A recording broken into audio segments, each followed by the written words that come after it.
Oh, using the staggers. I know you were using it in friendlies as well, and I don't know what's going on. Inspired by one of the highest places at Regen 2023. True, placed higher at Regen than frontrunners yesterday. Yeah. Robbie's an enigma, but he is here today as well. We're seeing the Bay, which is an interesting choice. The other 9th placer at Regen from the UK was Bloom, and he went out to Lancelot in Roy versus Bayonetta. From my experience, it looks very stressful, but I think it's stressful for the Roy as well, just because of how easily they can explode off stage. Exactly. And maybe Roy, our friend Zangrix, doesn't know as much about Bayo as a lot of other players, because it's not that common in London, I feel. Yeah, we can see, you know, Bloom, sorry, Owl, already off to a good start. All the combos coming out, but Zangrix is showing that he knows at least some of the SGI that's required here in this matchup. Oh, wow!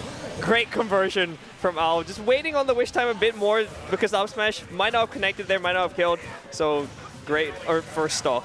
Brilliant stuff, because you're right, the up smash would not kill off the top at 81, but using the up tilt to send closer to off stage and allowing for the F smash was very, very strong. And he's already lapped Zangrix in percent here. It's on Zangrix to not get tilted and get frustrated by this position, because it's so easy to let a game against Bayo just snowball out of control, and it looks like that's what's happening here. Yeah, it seems like Zangrix isn't quite ready for all the mixes Owl is putting on the table. Like we saw releasing shield on the down air, and also not quite ready to punish the side B, grounded side B on stage, which is usually quite a free punish. Ooh, the stage play here. Can Zangrix clean this up here? Yeah. He might not have been able to go a bit further just because there was no jump. Oh, but that jab's going to steal the stock there, so. It will, and that's really crucial. As Roy, you need to exploit that rage, and if it's going away like that, it allows Owl to really get things going. There's no jump. Double up B, side B. Oh, falling out. Very good STI to save himself.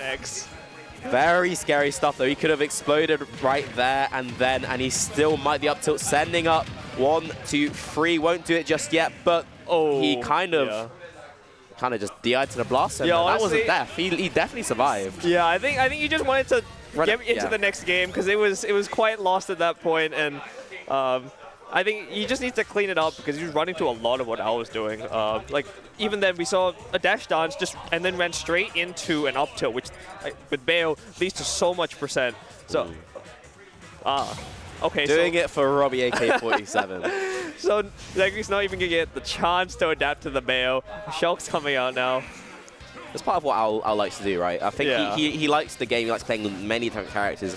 And when you have these games to play with, this is like the perfect opportunity to show off what you have to offer. And he's playing it like our friend Robbie AK-47. Has complete stage control, runs across stage to give Zangrix the back control. Oh. And I feel like Zangrix should probably do a little bit better. He was warming up with Robbie earlier.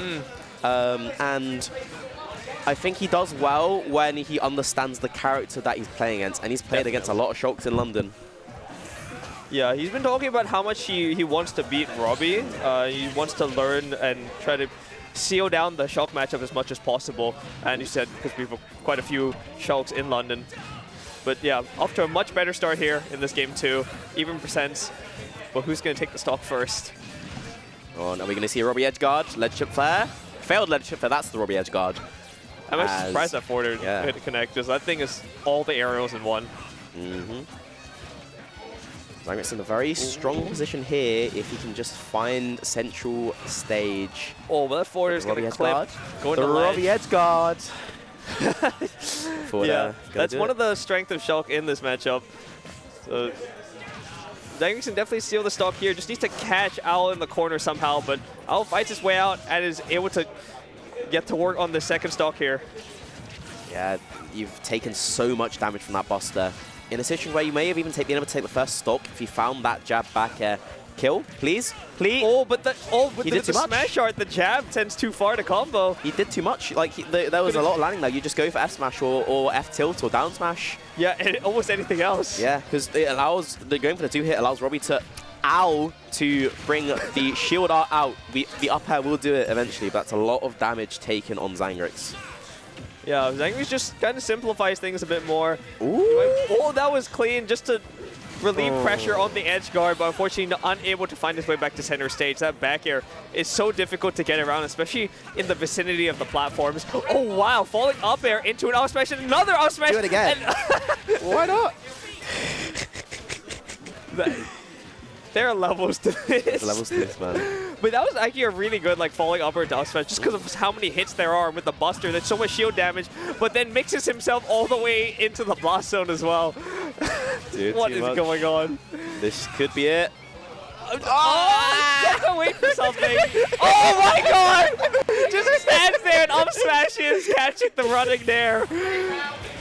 Owl's another level. He's so rude. Yeah, like he is so rude. What a demon that man is. I'd be fuming. I'd be livid if I'm Zangrix. Stay in Shulk. Okay, I thought we might see another character, but no, staying on the Shulk. Deary me. But yeah. He did get him to last stock though. Yeah, that's hope. You just need to get more into the zone, and I think first set of the day as well, and so these players will probably heat up more as the tournament progresses, the Swiss pools. So it's, at least on Zangrix's side, it's about how much he can learn, how much he can get into a good vibe. But Owl looks to be on his way into securing the first win of the Swiss pools. Ooh, jump gone, and then the platform up air. That's a lot of damage on the board. Is the scary thing about playing Owl is you don't know when he's taking the piss, when he's trolling, or when he's actually trying to outplay you. So you will fall into some of the like ridiculous options. Oh my god! Very early kill. That back end and smash shot, man. Good heavens! Yeah, all the timing mix-ups from Owl in the corner. Usually it's a lot of nair, forward air, and then the back air throws a spanner in the works because of how delayed it is. Wow, almost connecting there with the forward smash as well. That's the belayed smash, man. Finding ways center stage, letting a smash rip. Zangrix is it's not impossible. If he dies at ledge here, it might be. Yeah, you gotta find your way, get your footing back against this smash art Shulk, but cleans it up there, down to Texas forward tilt.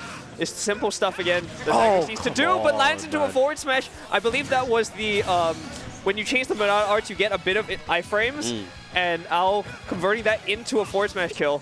This is like a mental breaker, man.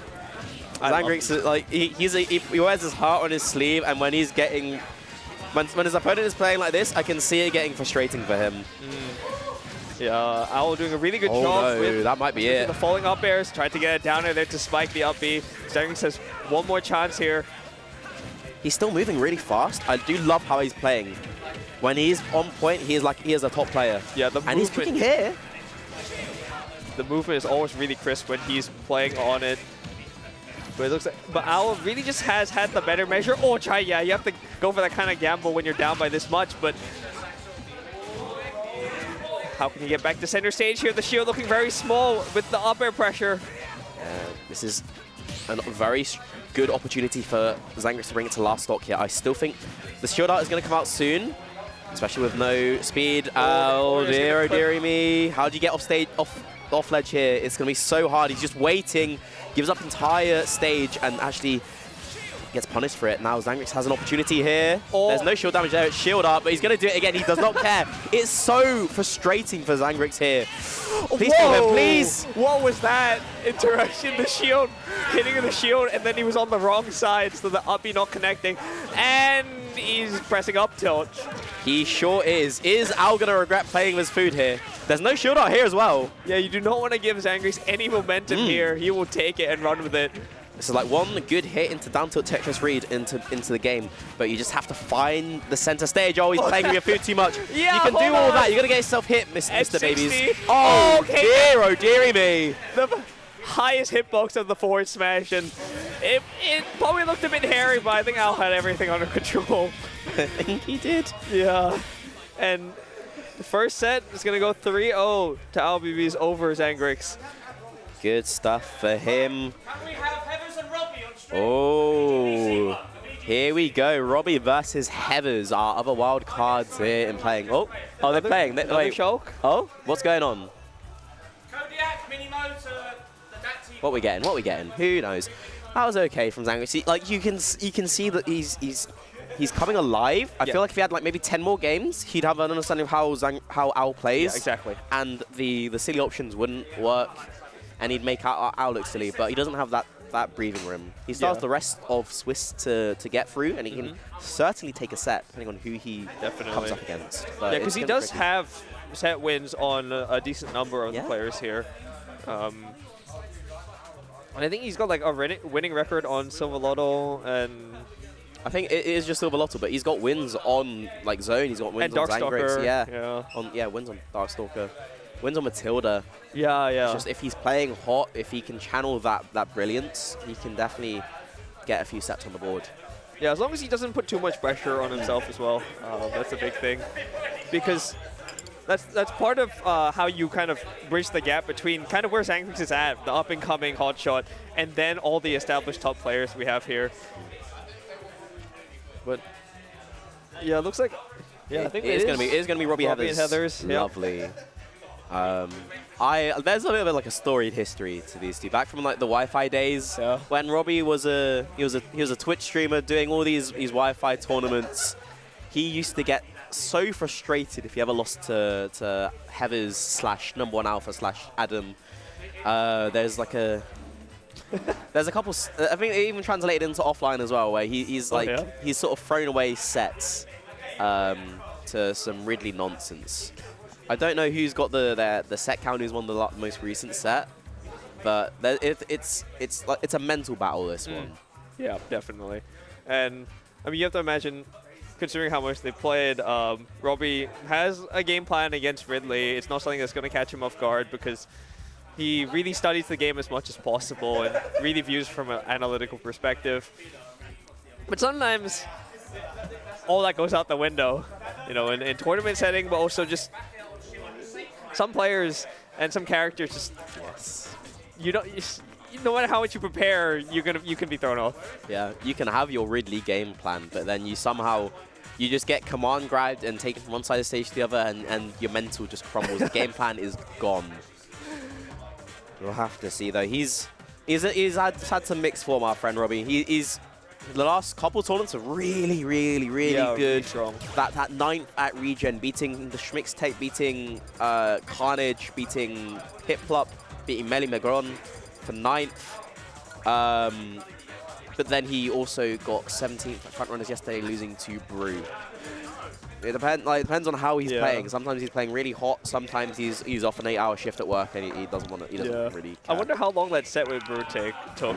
It was a 2-0, but like it could have been like 15 minutes. Oh my god! I've just seen the set count. Oh yeah. 0 and 7. Heathers is 7-0 up on Robbie. Wow. Oh dearie me. Oh dearie me. So yeah, odds not looking in his favor, but you never know. Robbie is, as you said, decently mixed bag. Yeah. He's that last set was 11 months ago. Robbie has come a long way since then. Yeah. But this feels like one of these mental blocks for Robbie. We'll have to see. We'll have to see. Heathers doesn't play the game that much, man. He's pretty much he's a TO. He's an actor. He's going to be in a musical. Oh. He's joining. He's doing all that good stuff. He smashes it doesn't really concern him, and yet he can still turn up and just win sometimes. Yeah, some players just have that, and also with Ridley, I always like to classify there's some characters where it accidentally became your best character, and now you play them. Things like probably Ridley, Kirby, Piranha Plant. Joker, I think he plays Joker Pilaf as well. Yep. But I think I want to see the Ridley. I think that's going to be the mental breaker. Exactly. If he has to play the game properly, then he's got a very strong Joker and he's got a very strong Pilaf. But I feel like it's going to be the Ridley that causes these issues. Yeah. Yeah. Heathers hasn't entered a tournament since the Meltdown that he qualified at. Wow. He beat Hope, he beat Zanati, and he beat Matt. I know I know he had a very fun set with Zanati. Like K-Roll Instant or something like that. Yeah, I think Zanati was going all Instant. Love that. Love that. I just love a good heavy, you know. Yeah, big boys. Especially heavy versus heavy, those are amazing. Yeah, exactly, man. And yeah, it's not just a Heather's problem. I think Robbie, when his mental is not like completely locked in, he does struggle with the big boys. He doesn't do too well against me. He's lost a few times against Trash. Yeah. Darkstalker is like Terry's basically a heavy, and it's like Yeah, that sort of mentality, and he's not done the best. He can definitely beat us, but it's just he needs to be playing perfectly for it to all come together. We'll have to see. He's been working on the mental, I feel. Yeah, like yeah, he's definitely. I've seen a lot of tweets about him, like stuff like meditation and just taking breaks and just making sure to mentally reset every time, and so let's see if it pays off today. Of course, Blade music on lock. Robbie, the one listening to music, obviously picking that, and unfortunately for you, Heather's going on to the Joker. No Ridley for this game 1 at the very least. For shame, Heathers, for shame. Show us the Ridley. Yes. Who knows, we might see it. Everything is best of 5, so there's a lot of room for multiple character picks as well. Again, Swiss pools, so if there's a chance you want to see how your character's performing, this is the chance to do it. I feel like if you're a bit rusty, Joker's not really the one, if I'm being... Yeah. You have to... critical. Everything has to be decently smooth mechanically as well as just how you're thinking. Yeah. Because the character can move so fast compared to K. Rool. So you need to have your decisions need to be as fast to keep up, like to truly bring out the potential of the character.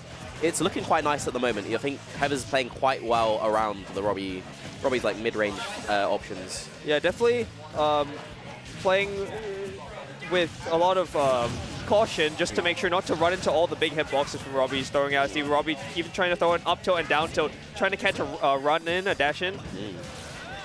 And well, Heather's hasn't really been giving it to him. And now the Arsene is out. Let's see what Robbie's game plan is right now. Probably just a few hits here and there, trying to wait out the meter as much as possible. Maybe Robbie showed his hand too early with that up tilt, but I like that as an anti-approach option. Very good poke there.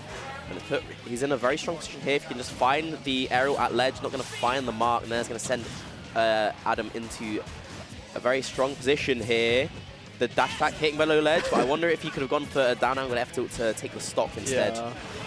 Gonna get a grab send off stage, looking for an aerial at ledge, not gonna find the back air though. And resetting into neutral again. The back air from the corner, from center, as soon as he gets out of the corner, gonna take the first stock here. Very good stuff for Robbie.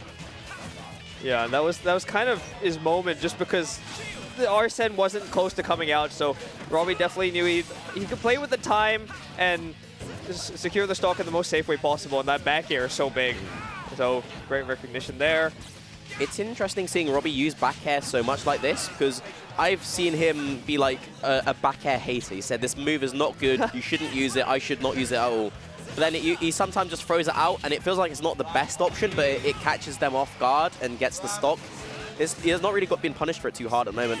He's not going to be able to make it back here. Oh, yeah, and Arsene is nearly out here. So this is very important point in this game here. Ooh, tried to go for an empty jump into a nair, but Heather's definitely using the shield to great effect.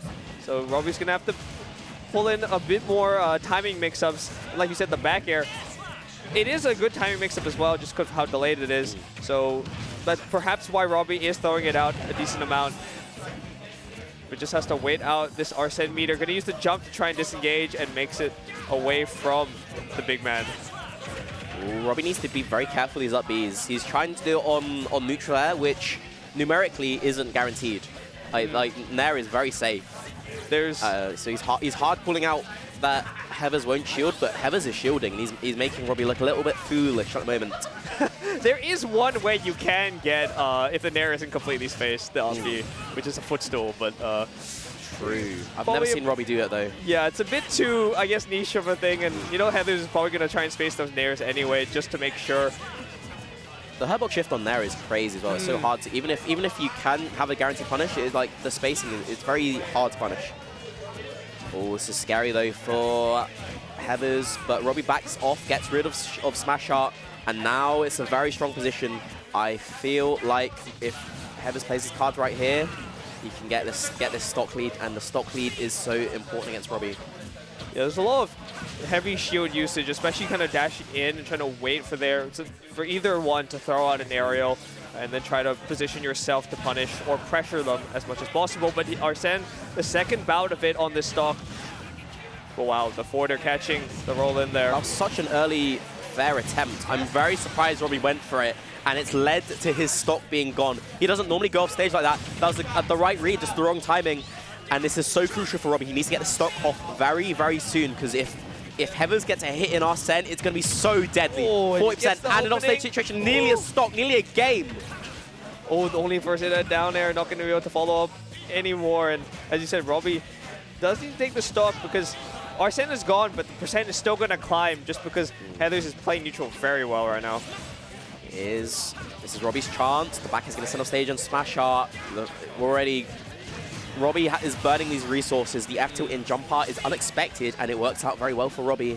But he's 70% down. He's opening up, but the down tilt at the corner has got Heathers a very strong position here. A lot of tick damage is going to come out here as well. He's getting caught out by a lot of the guns and side Bs that Heathers is throwing out. Heathers definitely placing them in very good positions, but Robbie just needs to make sure to avoid those because the passive damage is going to go a long way for Heathers into sealing this game. Now Smash barely not going to catch the drift to ledge. This is a pivotal moment in the game. If Robbie can get rid of Arsene without dying, he can very well take it. Oh, this is scary, but Heathers finds a way to reset, gets into center stage, and that back has such a big threat. The gap is very risky, but it works out for him. And now, at least with the shield art, going to be very difficult for Joker to seal the stock, but now it is out, so Robbie's going to have to play very carefully here. Use the speed to move around as much as possible, not get locked down. Very good shot dash attack. Hold on. That sniped the jump. Very good stuff. But he was in speed art, so a bit less height, not able to make it to ledge. That is it. Heathers takes game one. Yeah, that's very, very crucial for Heathers there. There was only 1 minute on the timer left, by the way. Wow, actually, surprisingly, I did not notice that. Usually with Robbie sets, you know, it might take a while just because he plays the game quite methodically. You're so kind. And those are not the words I would use. But yeah, like there's some examples where it's not outright passive gameplay, but they're just playing so evasively around each other that they can't seem to find the hit even though if they want to.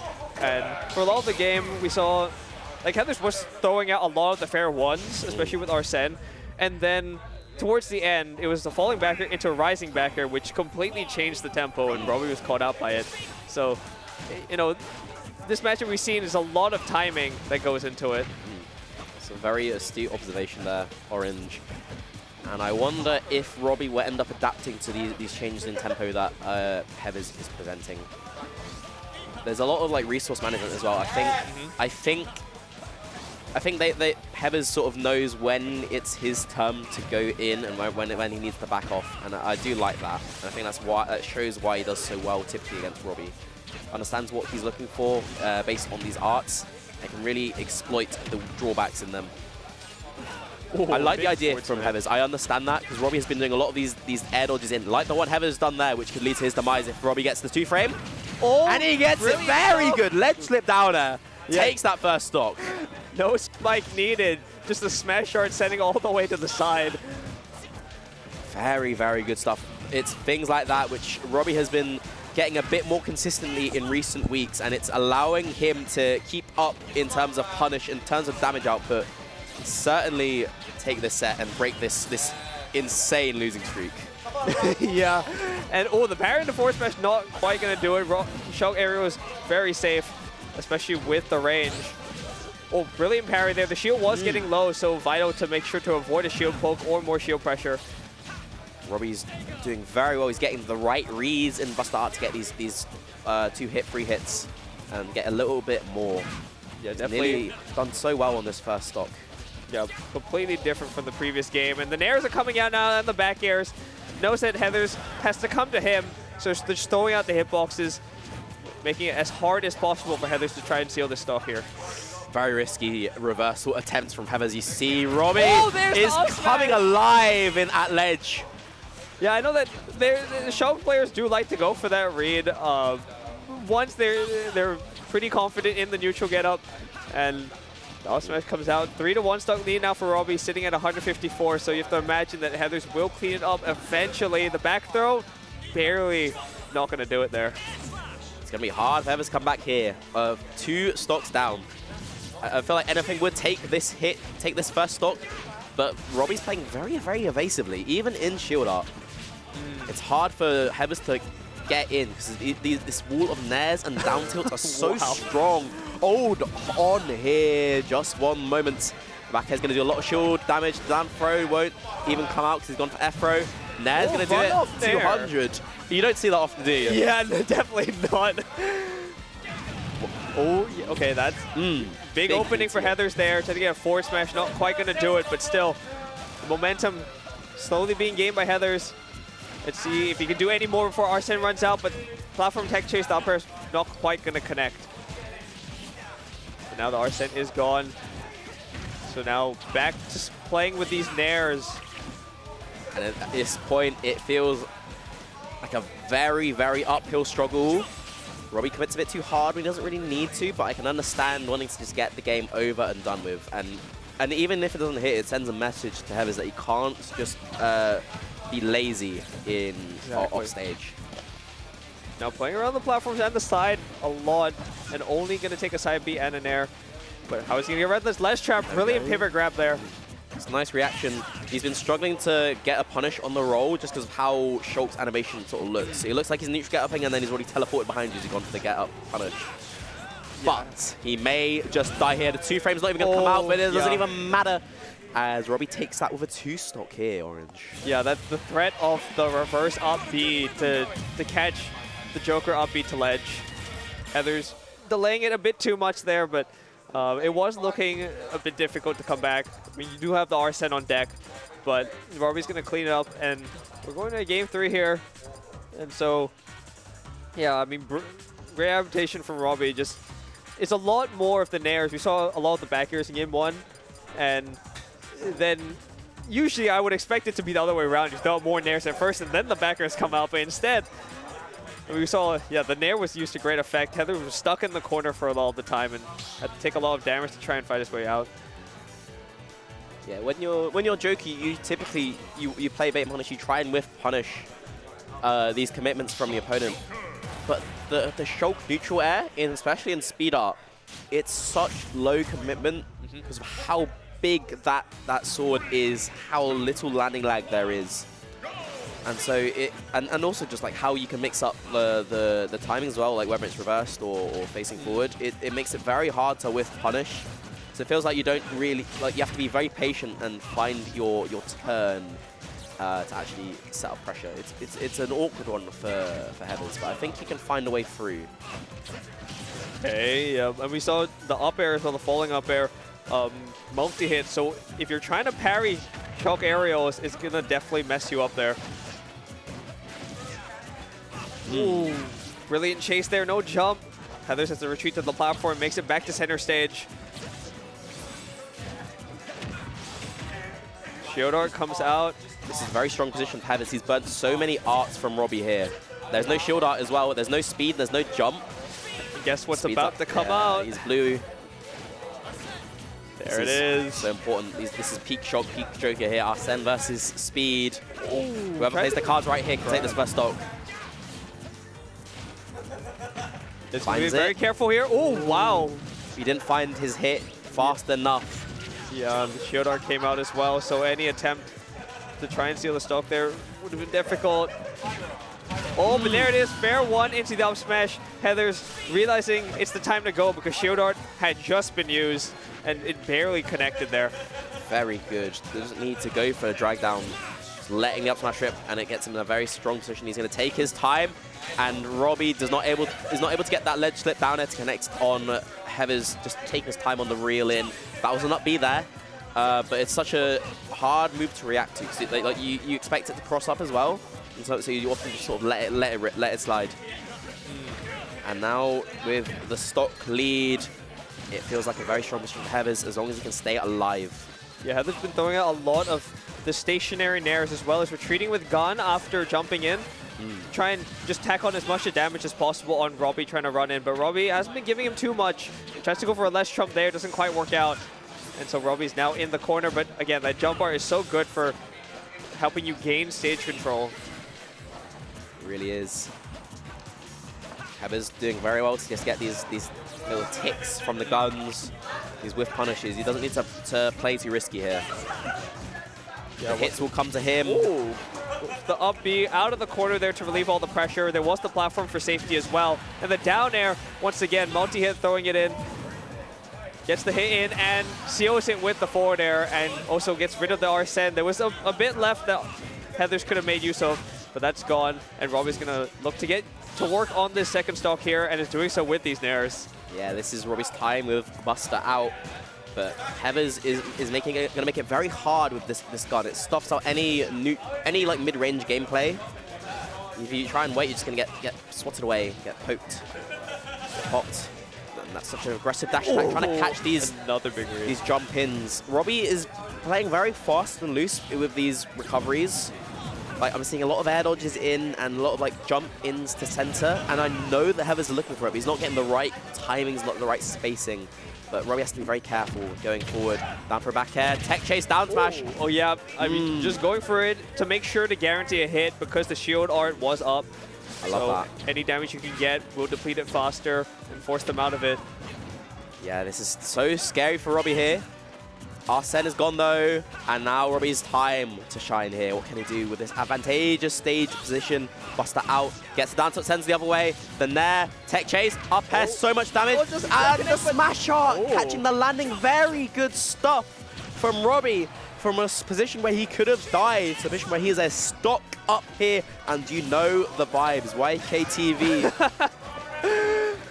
Yeah, I mean, it was one of those interactions where I think Robbie was definitely prepared for the up air not to fully connect.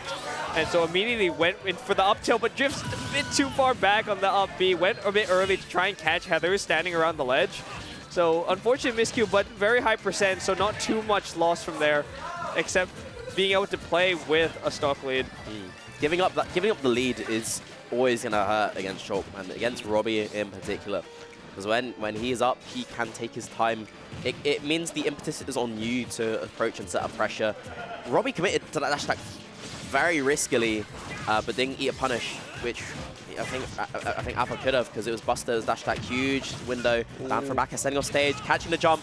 Gonna panic in, but just resetting to ledge, very nice stuff. And the neutral air dodge in jump art to ledge is so hard to punish unless you're looking for it exactly. And I mean, if you're looking for that exactly, you don't get to cover the regular options. Again, a forward smash barely doesn't connect there. They've never hit the mark, but I do see the idea.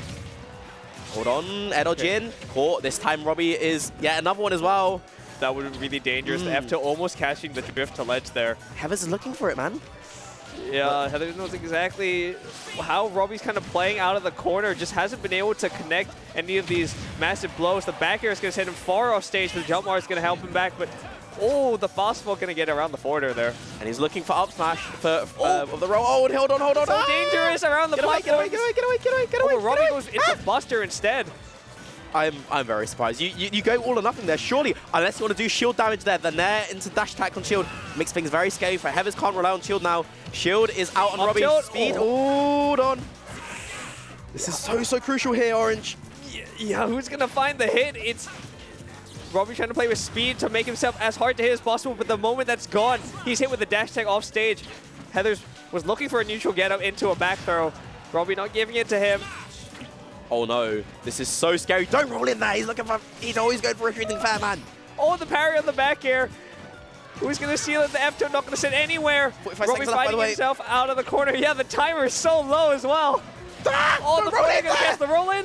Oh, the very highest hitbox of the forward are going to catch that double jump. Wow. That was tense. I have to be honest. I think Heathers kind of shut the bed there. Pardon my French. Don't roll in there. Just don't. He's always looking for forward air. He's always looking for retreating forward air to cover roll. And then he panicked off stage, and Robbie committed to the all or nothing forward air and Joker has options there to cover, like... Exactly. He doesn't need to try and skip it because he has Rebel's Guard. He can pretty much always stall out Robbie off stage there. There's no reason for him to get hit. I feel like that was objectively a poor sequence of events for Heathers, and I feel like he's given up on the Joker. And even though he was outplaying, he's not holding his own in when it counts the most. And that's why he's going for a different change of pace, a different matchup here with the Ridley, which has caused Robbie so much trouble over the years. Yeah, this is kind of a pick where, like, we mentioned quite a few of the big reads, like forward smashes, not quite connecting despite Heathers having the correct read of Robbie's movement. And it's the kind of thing where, as you said, Heathers hasn't been playing as much. It's not as easy to connect those, so a character like Ridley might help more with that situation. Yeah, like, you don't have to think as much. It's even if Shulk does better in this matchup, Shulk has to think a lot more. So in practice, it becomes a lot harder. I can't believe Robbie went for that, and I can't believe it went unpunished. And that backslash has saved Robbie for now, and the Buster is out. The dash attack for the two-time, the forward air. Can he get the edge guard? Oh, dearie me. Great capitalization. Robbie was in smash art, hoping to convert on a ledge trap, but the up air just comes out of nowhere. Oh, wow. Okay, the trade could come out. Yeah, that's one of the things we've seen Ridley's big body be a detriment in this matchup already. A few times getting caught by the forward air and then that down air. The back air is gonna, like, it covers so much space. It's harder for Heathers to whiff punish it. Just how big Ridley is. Can he get the stock here? Not finding the back air on the up B, but you can see that's position. He knows this matchup so much more. He knows what position he needs to be in. The up smash was there to cover specifically that jump in, and the F tilt. This is a complete change of scenery. I wonder why he didn't just do this from the start, man. Yeah, this is crazy. I mean, probably wanted to see how the Joker is playing, but this Ridley is definitely playing way better. Robbie trying to strike back. Oh my! The down is going to catch an option from ledge, and now we are on to our last stock here. Robbie, one stock away from taking his first set in the Swiss pool. And now Heathers needs to slow down. He realized he was playing fast and loose in this advantage, and he's been blown up twice in the corner, like, at very early percents.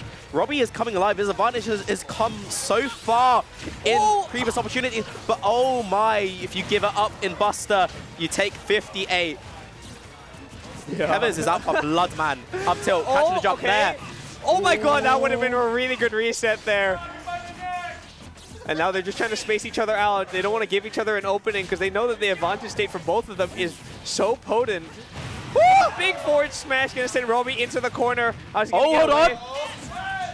Roll it. Forced to get up here. And big up smash read. Robbie does not give it to him. Hold on. Oh, there's so much shield damage here. Robbie's going to be careful of a side B as well once the shield art is gone. Even now, it's going to pop. Hold on. Robbie forward. He takes it. No, it's not enough. Barely survives. He fucks up the ankle. Yeah, Ridley's recovery. No one beats Robbie AK-47 7 times in a row and gets away with it. Here we go. Good stuff to Robbie. 3-1, breaking the curse, beating a bracket demon. Very good stuff. And that's a crucial one. But winning that first set puts you in a good position for the rest of Swiss. I gotta be honest though, that was dicey, and honestly, it shouldn't. I feel like we should have had at least a game 5 in some form.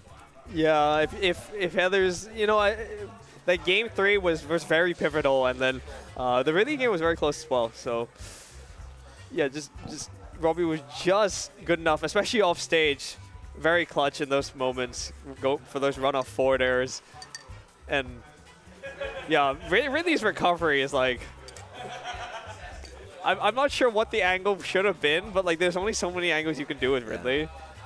I feel like the only option, I don't think there is an angle which recovers at that particular spot. Yeah, I think you just have to drift more and then go up, I think. Yeah, the jump was gone, I guess. Yeah. I feel like Heathers was too...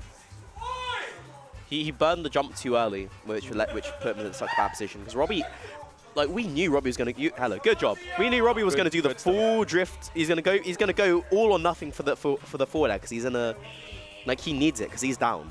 Yeah. If Heathers is aware of that and he just, like, neutral drifts, like drifts in, air dodges through, he's gonna avoid the fair, and he's got 2 jumps to make it back to stage with. He'll be fine. But I think it's just these panicking in last hit situations when he has the lead are cost him a lot. Yeah, it's just one of those things where, I mean, Robio's doing quite a good job pressuring off stage as well. There's a lot of ledge slip attempts and just forward airs. Ooh. What do we have next, by the way? I'm curious. Oh. Yeah. Makes sense. We're just waiting on... I see Tekka versus Matilda on the DAT team stream. Yeah, Tekka's just gone up 2-1. That was the last hit, game 3, so... Oh, well, maybe that's on the... I think that's on ELS even. And on the DAT team stream, it's Sylvalotl versus Darkstalker. And I don't know the score on that. Oh, was that game 4? Okay. Yeah. Cool. Yeah, check out, if you can still hear us, check out the East London Smash stream and the DAT team live stream. There's free streams here. Yeah. Everything's getting streams. All the stream setups are out here and just trying to provide everyone with as many games as possible to see on stream. Yeah, well, hopefully everything's streamed. Yeah. We'll see how it goes schedule-wise. So hello stream if you can hear me. I don't know if I set this up right, because slight shambles. If you can hear Ambler, give us a shout in the chat. Yeah. As a little quick recap of what's gone on so far. As we saw, we started off with Owl beating zMass 3-0, Zangrix. We just saw Robbie beat Heathers 3-1. But we also had Mondi beat Manny 3-0, which is interesting because Manny won the last set between those two. Zone beat Khanage 3-0. I think that's part of the course, but Khanage has won in the past. Kodiak beat Minimo. I think that happens normally. RAMBOSS beat Ghidra. That also happens normally, but Ghidra did take the game. And we're seeing Sylvalotl 2-1 up against Darkstalker, which is very interesting because Darkstalker is one of the top seeds.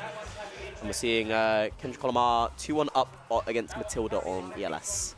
Yeah, so I mean, tune in.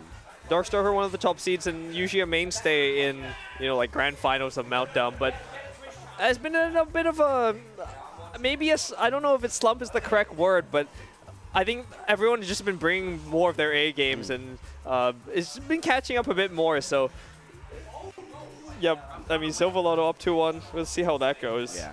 Like, Sylvalotl has always been able to take sets in the past. Yeah. I believe that Darkstalker won the last set, but you can never count.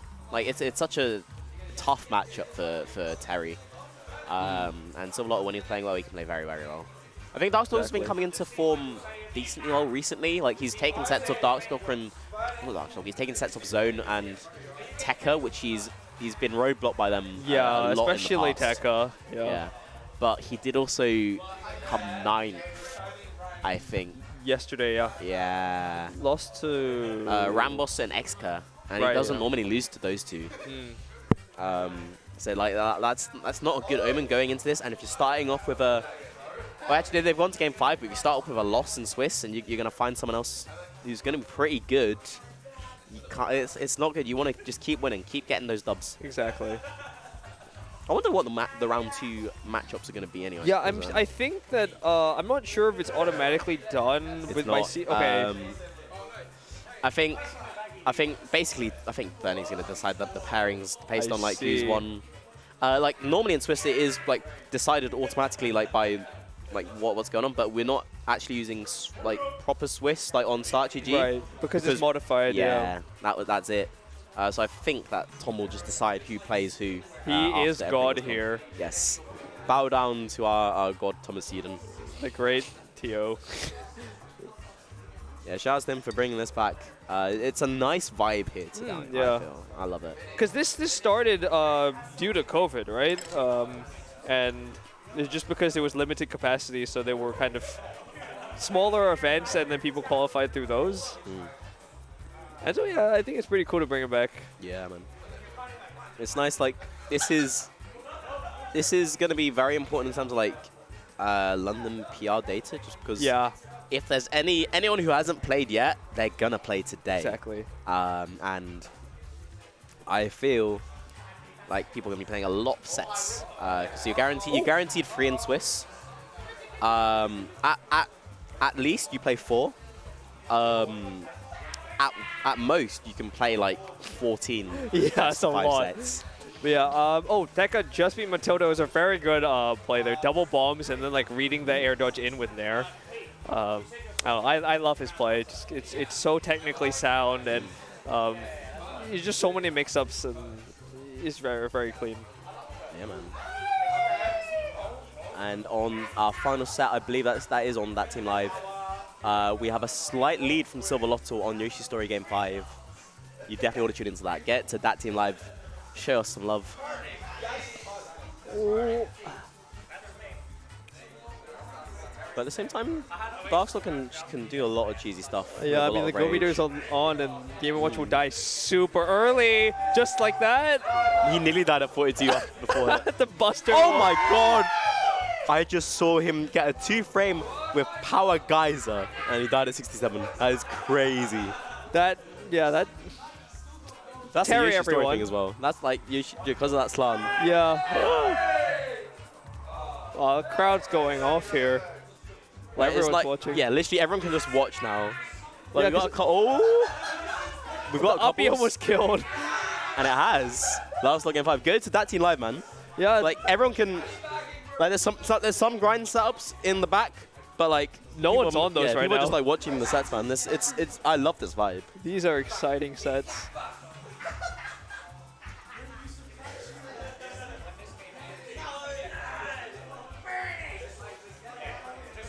Okay, the up airs.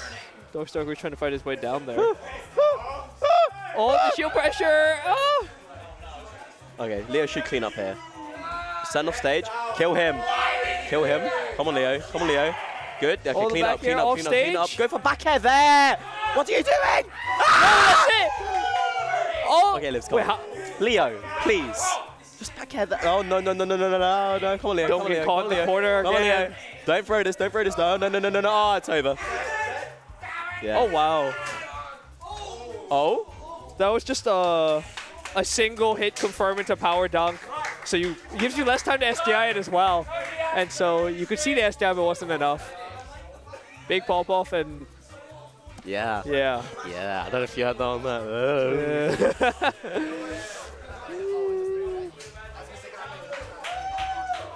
Well, anyway, Sylvalotl has the rest of Swiss to bring it back. As long as he doesn't get into his own head there. Yeah. Like that is like that's such a good set for him to win. That is like his shot. Yeah. So, yeah. And it's a great like starting set as well. Like you really feel like you're in the zone. Jesus, man. And I think speaking of zone, we're gonna have zone coming up in Kodiak.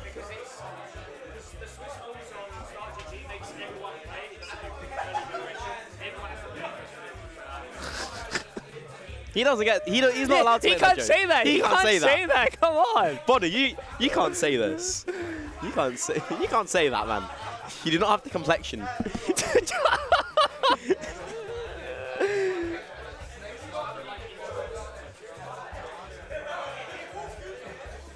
Who do we have? Is it a zone in Kodiak? Oh, these two played yesterday. They played at front runners yesterday, and Kodiak won. Kodiak won, and I think Kodiak beat Zone when in the Meltdown he won, which let him qualify for this event. It's very interesting. And it's more surprising because Zone is very good against Snake and very practiced in it. So Kodiak is definitely knows what to do here. Zone used to be a bracket demon for Kodiak until Kodiak just started winning them. Yeah, I think like generally you tend to see Palutenas beat bracket demons for Snakes, but you know, the Snakes are on the come up. There's too many in London now. There's like 4 of them. Yeah, before the meltdown that Kodiak won, it was about a month ago. Zone had won 5 sets in a row on Kodiak, undefeated, and now Kodiak has won 2 in a row. So like, even though the head-to-head is in Zone's favor, the momentum clearly seems to be in Kodiak's. And if I had to credit that to one thing, I feel like it's the UK Snake hive mind are sort of joining force, like so that they're all becoming like ultra snakes, where like if one player can do well against one certain player and then the rest of the snakes struggle, they sort of like come together, scheme, spread the knowledge, spread the love, and then they all start becoming better. And I say this because Zone is traditionally very, very good against snakes, but he has a very bad head-to-head on Yusuf 280, the Kuwaiti snake. But I feel like that there's been a bit of like a knowledge spread amongst Yusuf, amongst Kodiak, Ghidra, Etz, Woj, and they've come together. And now Ghidra takes sets off Zone, Kodiak takes 2 sets in a row off Zone. So I feel like that they've sort of come to an understanding. They've shared their homework on how to take down certain players. Yeah, it's a very scary prospect. I guess Snake players are the ones who are like, it's like, what players of each main, what would they do if you asked for their homework? And the Snake players, they'll help you out as much as possible. There's very few players who like they haven't done the homework on. I think this was like Backpack TV's the only Snake that they only Falcon play. They only play the Snakes can't beat. Apart from that, like they one of them will take us out somehow. Eventually, I mean, Backpack is too cracked. Yeah, let's see what we're gonna do here. Into round 2 of our Swiss. Both these players looking to go 2-0. This is Zone's chance to get a run back. I know he doesn't like losing. As you can see, he doesn't like losing, and he won't like losing to the same person 3 times in a row. Very rarely does this happen, and he would have had some thoughts after the front runners. Yeah, I remember that time where he kind of bet on himself against Mace Beans because he really didn't want to lose again. So that's just kind of the player he is. He did lose though. Yeah. Got farmed. It's the same thing. Like he thinks I'm never gonna lose to Yusuf again, and he loses to Yusuf. Shout out to Yusuf 280, the GOAT. But we're starting off fairly even at the moment. I don't know what he's looking for here. Yeah, these, Explosive Flames auto reticle is going to make it very difficult for Snake to pull grenades. Just put so much shield pressure on, it might explode them instantly as well. So Kodiak's going to have to pick his spots into when to pull these grenades. So with all the control and standing in that spot he loves to catch the roll in there with the grab. How is Kodiak going to get down here? Ooh, I do like that air dodge down. It gives Zone something to react to with the jump, but then the air dodge down sort of changes where he's positioned. Yeah, it definitely trying to make Zone up as much as possible in the ledge trap because that's one of his strongest positions as a player. Yeah, great timing on the back throw there. Waiting for the grenade to explode, just not to take any extra damage, and seals it with a backer. Untechable on the stage. Very good. I love how Zone sort of set that up. He sort of stood near the C4, enticing Kodiak to detonate it and get out. But because he did that, he got put in a worse position, and Zone was able to just run off stage, get the backer, which will beat anything, and force the untechable. Put himself in a very strong position. You can tell Zone has had some thinking about what to do in this matchup as he has lapped Kodiak from the centers, looking to take a second stock, whereas he's not even been touched on his first. Yeah, it's oh my god, the tiny hit of Explosive Flame.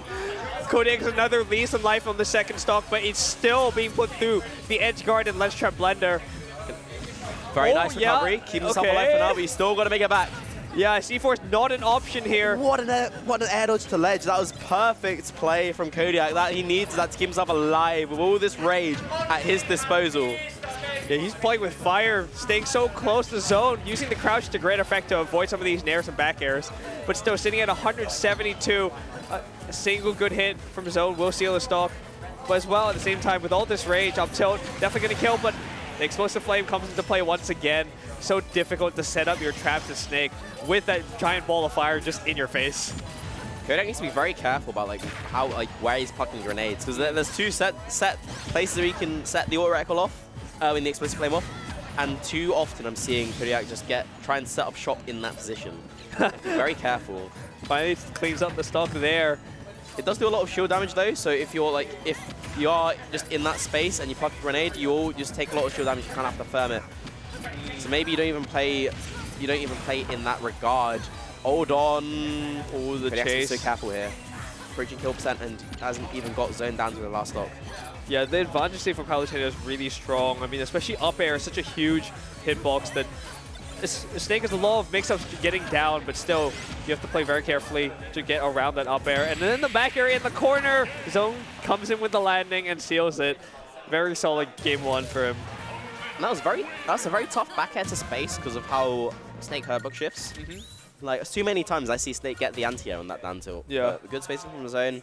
Back is going to be anything, and that was a very dominant game 1. And I don't know if that's just because of Zone doing his homework, thinking of like making any particular shifts, adjustments from the previous sets, or if this is just how the matchup goes and it's a bit volatile. And if Kodiak gets a lead, he can run a bit. Maybe. Exactly.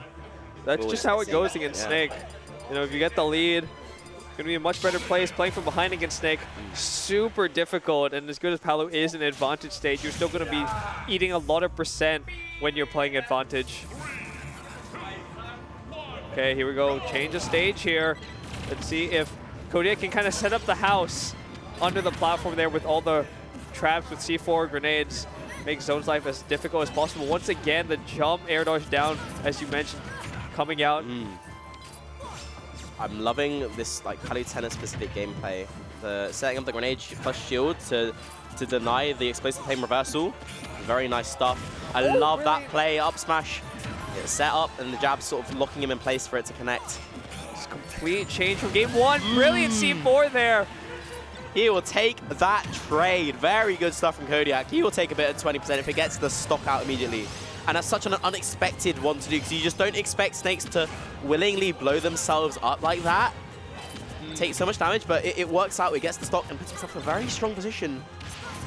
He has to play around these explosive flames. He can't really set up shop in those positions. I feel like he needs to be able to bait out the explosive flame and find a way through and find maybe like a dash attack or try and blow up zone as well.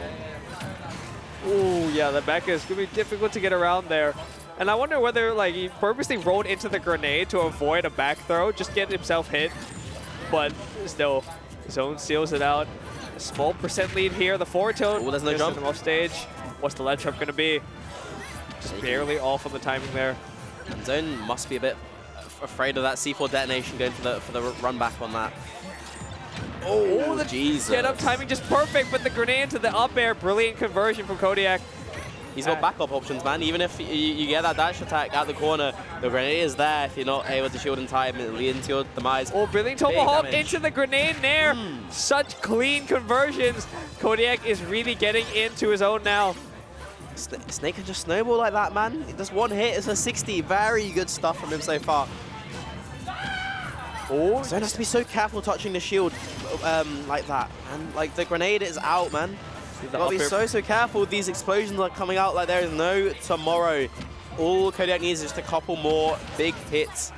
And Zone's in a bad spot. Okay.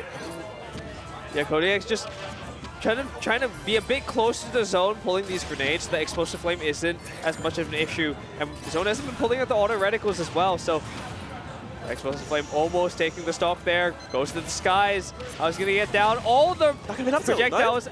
No? That must be an up tilt on the platform. You just go for that. Yeah, but we tried to just go for a safe grab, hope to convert off of it, but still, this is high percents on both sides. Zone finally cleans it up. Now 96% set on him. He's got like basically perfect here. Yeah, against Snake, man, hard to make a comeback on. C4 is on the middle platform, by the way. Gotta be careful. I don't know why he went for that. Maybe just tried to bait out an option from Zone just because of an animation. Or catch him dashing back. You never know with these Snake players. They see the game completely differently, and that up tilt gonna get caught up with an air. Looking very desperate for the C4 explosion. Dash attack's gonna break the zone, but can zone be broken? How do you get around the ledge trap? Get up attack comes through. Gonna relieve the pressure. Can Zone find a meaningful opening here? Finally, the auto reticles coming out. Yeah, Kodiak can't afford to get too desperate for the kill here. If Zone senses this panic, he will punish that hard. Yeah, slowing the pace down. Oh, the backer is going to catch him out in the air. Explosive Flame doesn't do much because it's all the single hits, not enough damage. But still, Kodiak's in the corner here. The pummel on the grab going to blow up a grenade. You could just throw there. Oh, the dash attack just barely gets stuffed out by the forward air. And now Zone has brought this all the way into a last hit situation. Kodiak is playing so much more carefully now, but gets caught out with an Explosive Flame. He needs to look out for that! And again on landing. And massive comeback for Zone. And just clawed his way back, and Kodiak kind of realized that he couldn't really go for risks anymore, but at the same time put himself at risk and in the range of that explosive flame, which Zone has been really trying to throw it as much as possible. And it works out there. If I'm Kodiak, I'm slapping myself in the face. Like the warning shot was there with the first explosive flame at like 100, which didn't kill. You have to think about that, man. You have to recognize that Zone is looking for that. That's like the contactless win condition that you need to be playing around, man. Don't land in that zone. Don't just pluck a grenade. Don't get too complacent. Exactly. And at that percent as Snake, your presence near the character, you don't have to pull grenade, will be so threatening because of up tilt and because of grab. But we're going to run it back to Hollow Bastion in game 3 here. You just have to hope that Kodiak isn't too flustered by that loss. Because as Snake, you have to keep a cool head and stick to your game plan. It was working up until that very last stock. It was. He was like the game plan was so. It was very disciplined. He was sitting on a leader, making Zone come to him, getting these hits, and he was finding these grenade hits to attack on a lot of damage. But the issue still comes from how he's playing around explosive flame. He's flying a little too close for the sun in my eyes, and that's a very risky double jump to go for. I understand that you get the extra height on the IDJ, but if you get hit, you're in a very bad spot. Zone's not really been getting the edge guards, but you have to be careful, man. I still don't really understand why the explosive flames are coming out when Zone knows that he's going to up the Encipher, because it's only going to break the armor if every single hit connects, and it's not really been working out like that. Maybe I'm missing something. Yeah. Maybe he's just looking to cover Kodiak falling instead into it and like editing in. Yeah, it's a likely scenario, but very high percent of both of these. Kodiak feeding for the grab there because it will lead into an up tilt. And the air just in caught up by Explosive Flame again. He's got to be careful with these landings because Zone is covering that area with these fireballs and is sealing so many stocks. You just got to go to ledge there, like air dodge to there. Like if Zone's on the other side of the stage, he can't really punish you. There's no ultra to get trapped into. Oh, tried to Explosive Flame to catch the landing. Another one. That's just going to come through to punish, but you know, 180, 190% on Palutena. If you're living this long against Snake, you're definitely making the stock worth it. Oh, and finally up tilt coming through. Zone trying to tomahawk there. Yeah, like even if Zone goes for the landing area with the up tilt, it's going to beat it. But he has to land. How does he get through? Just going, landing as normal, no reverses in sight. And again, Explosive Flames, all the pressure on these grenade poles. Kodiak can't get anything set up there. The down air, up air almost takes a stock there. Oh, the grab. Trying to catch a drift out there with another Explosive Flame. He's being too fancy and he's been blown up for his troubles. Down tilt, reverse, back air, onto the platform tech chase. But 48% is definitely nice damage. The C4 out of nowhere. See, grenade on the platform. Rolls in this time to put himself out of range of that Explosive Flame. The up air final hit does not connect. Oh, the landing down air, trying to force a shield mix up there. Almost pays off. Just barely manages to air dodge through the Explosive Flame. Kodiak has to be so careful. At kill percent, any Explosive Flame will do it. The back air's not going to do it just yet, but the Explosive Flame is definitely threatened. Blows himself up but to go high. To take that trade if he can just find his way to center stage and gets the WOJ Bomber to take the stock, get himself in a very strong position here. Can he ride this momentum? The waiting. Zone was even threatening the jab, which would have killed as well. Try to look for a roll in. Kodiak made it through there, but not that time. And now we're on last stock here, very even as opposed to the previous games. Oh, that's so much damage. Oh my god, he's at 60%. When Kodiak realized there was no extra fall after the nair, but then just pulled grenade and turned his back. Tried to hope that Zone would swing, but Zone playing very calculated here. The nair's coming out to gain more percent. Very nice, very nice punish on the dash attack. Turn around grenade shield into the back air. 117%. Kodiak needs to take this game. Can't get desperate for the kill like he did before. The parry up tilt's going to do it. Game 4 is forced. He's on the board here. Yeah, that was decently interesting. I thought Zone might have actually ended up behind Kodiak with that back air, but I mean, the up tilt probably might have caught anyway because it was on parry. It was very fast, very big move. That was good. I love the discipline from Kodiak. Waiting, it's just these little, these tempo shifts where he's not immediately going into autopilot, pluck a grenade, C4 on platform, go into that like sort of snake setup. it's finding these windows where Zone is trying to play around that specifically and then finding the answer to that attempt at the counterplay. It's put himself on the board, and honestly, he should be 2-1 up. Yeah, because of that game too. It's definitely mentally reset, and it's showing here.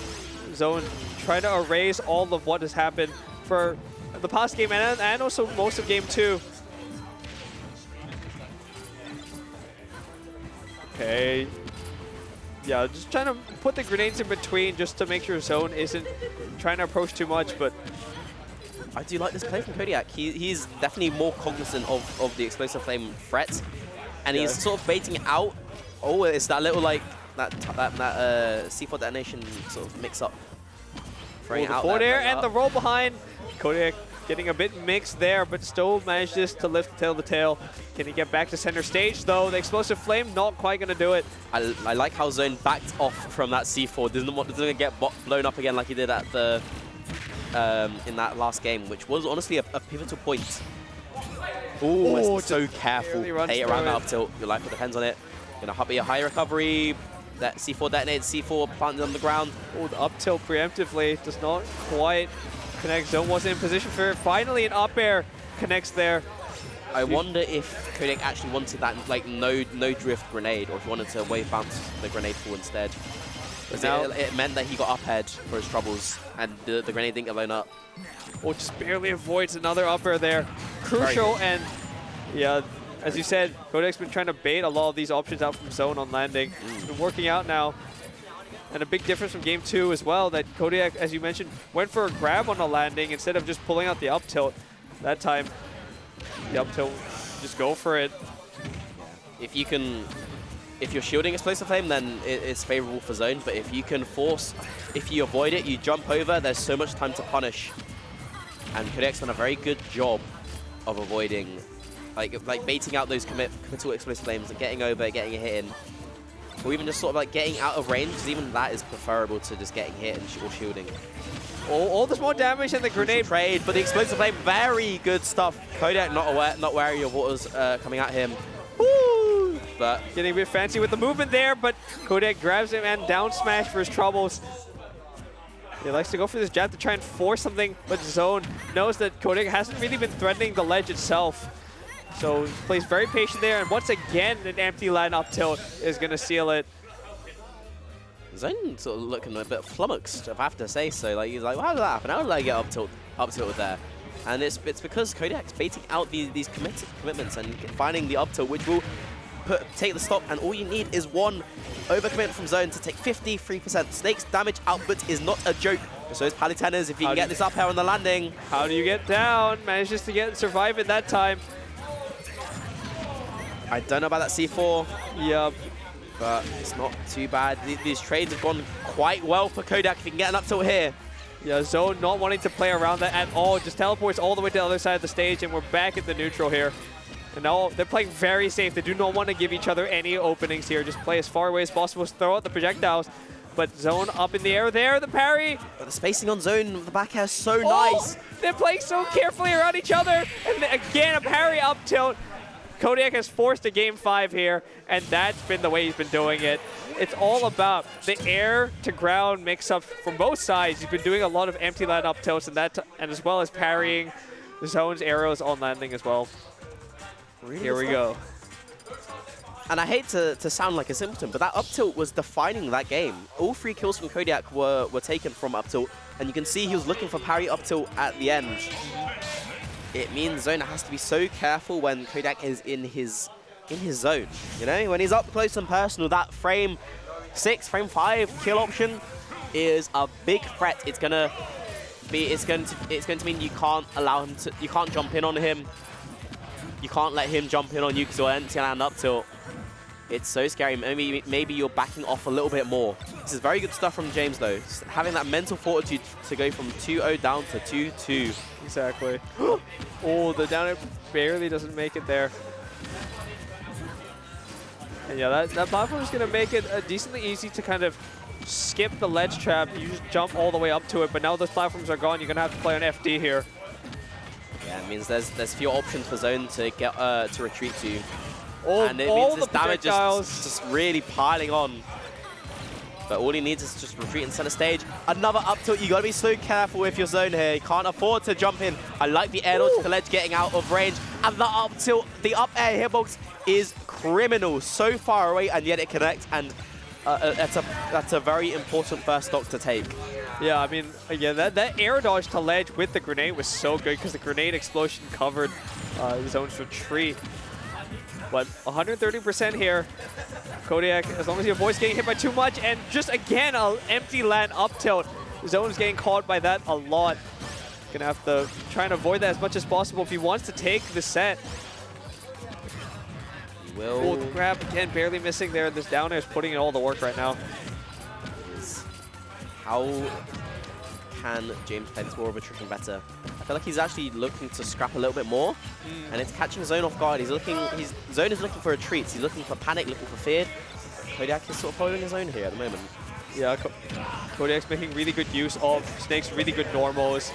And yeah, Palutena's also not the best on the ground, so she's going to be mostly in the air, and then up tilt covers so much. Most of that in air is decently good as well. These missteps from Zone have been punished for a lot of damage from Kodiak. C4 just below the Talentic platform on the side. Has to be careful. Punished, yes! You had to be careful, Zone. Yeah, the explosive flame there is a big miscue. And now he's on his last stock here. Are we going to see a reverse 3-0? Get around the grenades. All the momentum is in Kodiak's favor now. It's his set to lose. Okay, take this, guys, once again. No platforms for Zone to help to try and chase there. Oh, that would have been a lot of damage. Kodiak trying to get as much as possible. Zone's in back end mode, and I don't know if you want to be. Okay, very nice play. Oh, the grenade saves him. Everything working in Kodiak's favor right now. Oh, what a down tilt at the corner. Yeah, it makes the back air very hard to time on Zone's part as well. This time Zone with the empty land into a grab, but you can't really convert at this percent. With the forward air, just barely not going to do it. Kodiak is living so long, and this is doing dividends because even if he loses this stock, Zone's basically at kill percent here. That is all Zone needed, though, to get himself back in. There's C4 on the middle platform. Don't land there. Don't land in the middle. Okay, good, yeah, good. Zone's going to have to play so carefully here. We saw him make a big comeback in game 2, but Kodiak is much more in the zone now. And weak hit back air, but still inching Zone closer to a guaranteed down throw up tilt percent, or just an up tilt. We'll seal it here. Let's see what Zone can make out of this advantage state. Kodiak is letting these explosions rip because all he needs is one C4, one big hit, and the set is his. The rest will be complete. Zone's completely backed off. I'm liking these soft tosses through the explosive frame. Not trying to cook him because that lets him get blown up. This is Kodiak set to win though. If he can just hold his own very high commitment on the be dash so attack. careful around here. How's the landing? Goes for a forward there despite all the parries. Was that? Just the explosion out of nowhere, and Zone is frustrated. The little thigh slap, the tut. But Kodiak will be happy. He finds the reverse 3-0. Very good stuff for him. What another big win. What another big win. Another big win for the lad. Like he dug in and just clawed back everything, and every time Zone was trying to gain momentum, Kodiak was like, I know what the win con is here. And what a reverse 3-0 that was. Very good stuff for our friend Kodiak. James will be very happy to go 2-0 up. Only needs one more set, and then he is done for pools. Gets a long break, gets to have a snack, get a drink, get a tinny in. But if you're Zone, you're 1-1. Not the ideal spot. You know you're by losing that one set, you're guaranteed a tough opponent in main bracket. And so it's a little scary for him. But he can definitely go 3-1. Exactly. I mean, Zone is swap now. All right, that's fine for me. That we had 3 very fun sets there. Yeah. Was it 3? It was 3. I think it might have been 4. Did we have another round 2 set? I can't remember. Wait, we did. We had Angrix, and then Heather's Robbie. And then it was this one, wasn't it? I guess. Do you think that's 3? That's fine. Maybe we're missing out on anything. But we'll be handing over Yeah, I think I might still. You'll stay on. I'm gonna swap off. And it's good because I'm kind of hungry. I need food. Yeah. I had like a croissant for breakfast. A little bit more. So we're handing over to, I think, Chaki? Yeah, I think Chaki should be coming on. Lovely. It was a pleasure commentating you, my friend. Yep. Give this man more love, by the way. Orange, like, he's only really been doing stuff in London, but I feel like he deserves to get something at a region and go to a big event and get a big slot. So send him your love, man. It was very, very fun. I'll catch you later. See you later. And focus will be on comms, I think, for top 8 as well. Yeah, with Mystic Eyes. We'll see. Yeah. I'll see you later, my friends. I'm sorry, I'm busy on Main Street. I'll see you around. Yeah, I'm not. Yo, I am not commentating RAMBOSS Robbie. At least. Oh my word! What is this? Is it this way? Okay, yeah. Okay. Yeah.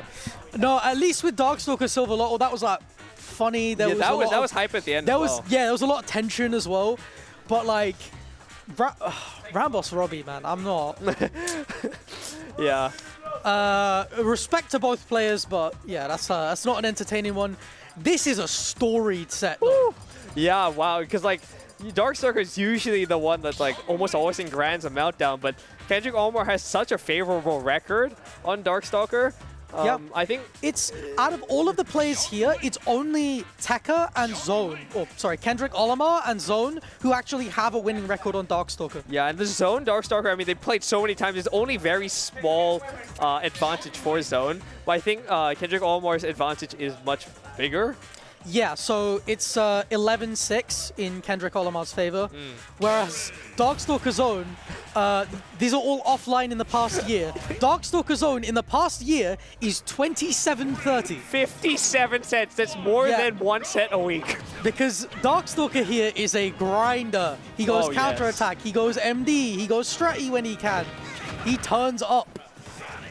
Yeah, and you know that he's definitely want to try and bring his A game here to try and beat basically one of his bracket demons here, Kendrick Olimar. Yeah. You know Theo knows the win condition. Yeah. Like, he was immediately going for the edge guard. Like, he knows what he has to go for here. He's very confident in this matchup. There's a few that he's really confident in, both player and character matchups. This is definitely one of them. The boomerang forward are going to send Darkstar off stage. What's the recovery route? Just barely makes it through all the hitboxes and the bomb. Great backer there. Ooh, but now that backer's going to send Darkstalker in to go meter here. Kendrick Olimar is going to want to keep the advantage, not let Darkstalker gain any footing. Wow, that hitbox is massive. Oh my god. Yeah, it is big. Getting around the up smash as well. The start of a Buster Wolf caught there by one of Youngling's very fast moves. Oh, okay. I was going to say, he was playing without fear of go at all. And that did come to bite him in the end, but it helped him a lot as well. Yeah. He's only taken 20, so, I mean, he's still in a really good spot here. Yeah, I mean, I think Kendrick Olimar was definitely taking the route of stuffing out any go moves before they can even come into play. Unfortunately, the nair wasn't big enough, but now even percent's on the second stock here. Be really careful here. Ooh, yeah, Kendrick Olimar is definitely trying to snipe out Darkstalker in the air with these forwarders and nairs, and great conversion, boomerang down air on the platform. Off of sour nair. That's gross. That's probably going to cover a bunch of tech options as well. Really smart stuff from Kendrick Olimar, and a very quick response from Darkstalker. And we are dead even. Yeah, that's something that Darkstalker also likes to go out for. Throwing out that burning knuckle in the air when you're in the corner on the ledge. And even if he doesn't, he lands with a nair afterwards, so it's a lot of pressure on his side. Ooh, yep, definitely using that platform to gain access back to center stage here. That's so crucial. You do not want to be in the corner against Terry. And unfortunately, Kendrick Olimar gets the reversal though. The crack shoot comes out from Darkstalker. He's stuck in the corner again. Tekka wants to keep him there, putting a bunch of projectiles in the way, making sure he can't use those burst options. Oh, the power down just barely doesn't catch Kendrick Olimar there. Now trying to fight his way out of the corner. Big commitment on the grab, and that's going to be game one. We hadn't really seen that grab be thrown out much from Kendrick Olimar. He thought he had the read there, but in the end, Darkstalker avoids it, and that's game one. Yeah. Darkstalker, a lot of what he wants to do is kind of like roll behind, apply a lot of pressure with like down tilts on your shield, and it can get really scary to deal with. What I like actually is that he's really good at knowing how his hurtbox shifts with all of those burst options. Yeah. Like he knows what he can get over with crack shoot, what he can get over with power dunk. So all of these projectiles are out there to try and stop him from doing it, but his knowledge of his character is so good that he's still managing to bob and weave through it. Yeah, and honestly, one of the only people who can maybe threaten Darkstalker's knowledge of his own character is Kendrick Olimar. This guy is also so proficient with his character, so gonna look to try and strike back in this game too. Forward air is gonna catch the landing there. Kendrick Olimar is trying to make sure he maintains as much stage as possible, because that's one of Youngling's strengths. Playing with so much space, you can retreat with your projectiles. One of Youngling's weaknesses is playing out of the corner, where you don't have the space to have as much mix-up potential as you can. Oh, yeah. That's also where Youngling's going to find a lot of his kill setups, is just near the side blast zones. And you're going to need to get consistent kills in a matchup like this. Exactly, and yeah, this percent... That's why. Yeah, exactly. That could have been very spicy and dangerous, but Kendrick Olimar seals out that stock here. Yeah, as we said, he's played this matchup a bunch. He knows the SDI that he needs to go for. He keeps trying to catch those rolls. It's not quite working for him. He might be going for pivot grabs, to be fair, but... Oh, this is a big conversion here, and the fire arrow does not connect on the platform, but that's still very good percent on the board. Trying to put as much distance between himself and Darkstalker as possible in terms of the lead. There's a good DI up from Darkstalker to avoid it. Oh, the walk! No! What a He charged it! He charged it. It was frame 1 invincible. Wow, that was great scrambling from Darkstalker there. Yeah, and that's the thing, as it doesn't convert on the down to up B there. Is he dead hit? No, he's fine. He's fine. Trying to get a conversion going. Oh my god, all the moves are coming out here. All the moves, but unfortunately, Kendrick Olimar capitalizes, and now this is an entire stock lead here. With the trade there, but Kendrick Olimar saving his jump there, being able to get back to stage. Ooh, tried to get the spike on the power dunk here. So Darkstalker's definitely trying to pull out all the stops, try and even up the stock count. And the power dunk barely misses. Yeah, he likes to do the Z drop on the ledge trap just to kind of force you to get off ledge at a certain time. But yeah, it's also really good at making sure that you don't go for those like aerials at ledge and stuff like that, because you'll end up grabbing the bomb. And exactly. But Kendrick Olimar definitely trying to force Darkstalker into a mistake in the corner here. The arrow into a soft nair. Unable to follow up, so Darkstalker strikes right back. As the go meter online, Kendrick Olimar in the corner there, but feints going to the platform and doesn't. And so that lets him get access back to center stage and converts off of it into a forward air. Really, really calm stuff from Tekka. This time not getting hit by any of the ghost stuff, just keeping Darkstalker out, making him unable to get those confirms. Yeah, I mean, the thing is, Kendrick Olimar is just, it's such good use of both movement and projectiles to make sure he's never locked down in a certain position where Darkstalker can capitalize. Especially in the end, we saw Kendrick Olimar was trying to use the platforms a lot to gain access to center stage. Yeah. But near the end, made it look like he was going to, and then drifted back so that Darkstalker would have to cover and back off a lot. And so it's all these small movements that Kendrick Olimar is putting into use here. Oh, fell out there. A little rough. Yeah, unfortunately, not able to get a full conversion, but still, it's good percent. But Darkstalker strikes back with a conversion of his own. Oh, the jab lock! Oh, that is nasty! Oh my, what was he cooking?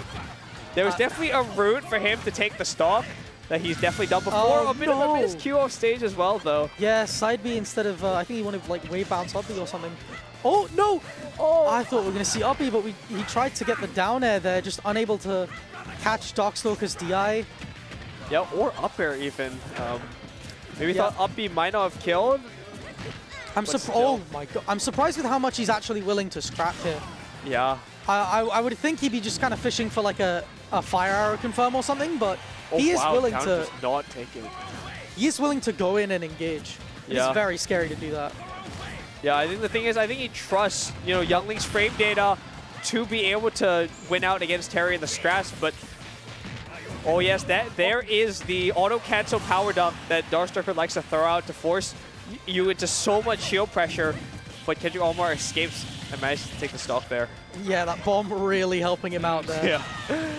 Okay, big opening here into a back air. Tried to get an air dodge read, but slightly delayed from Darkstalker, able to tear through it.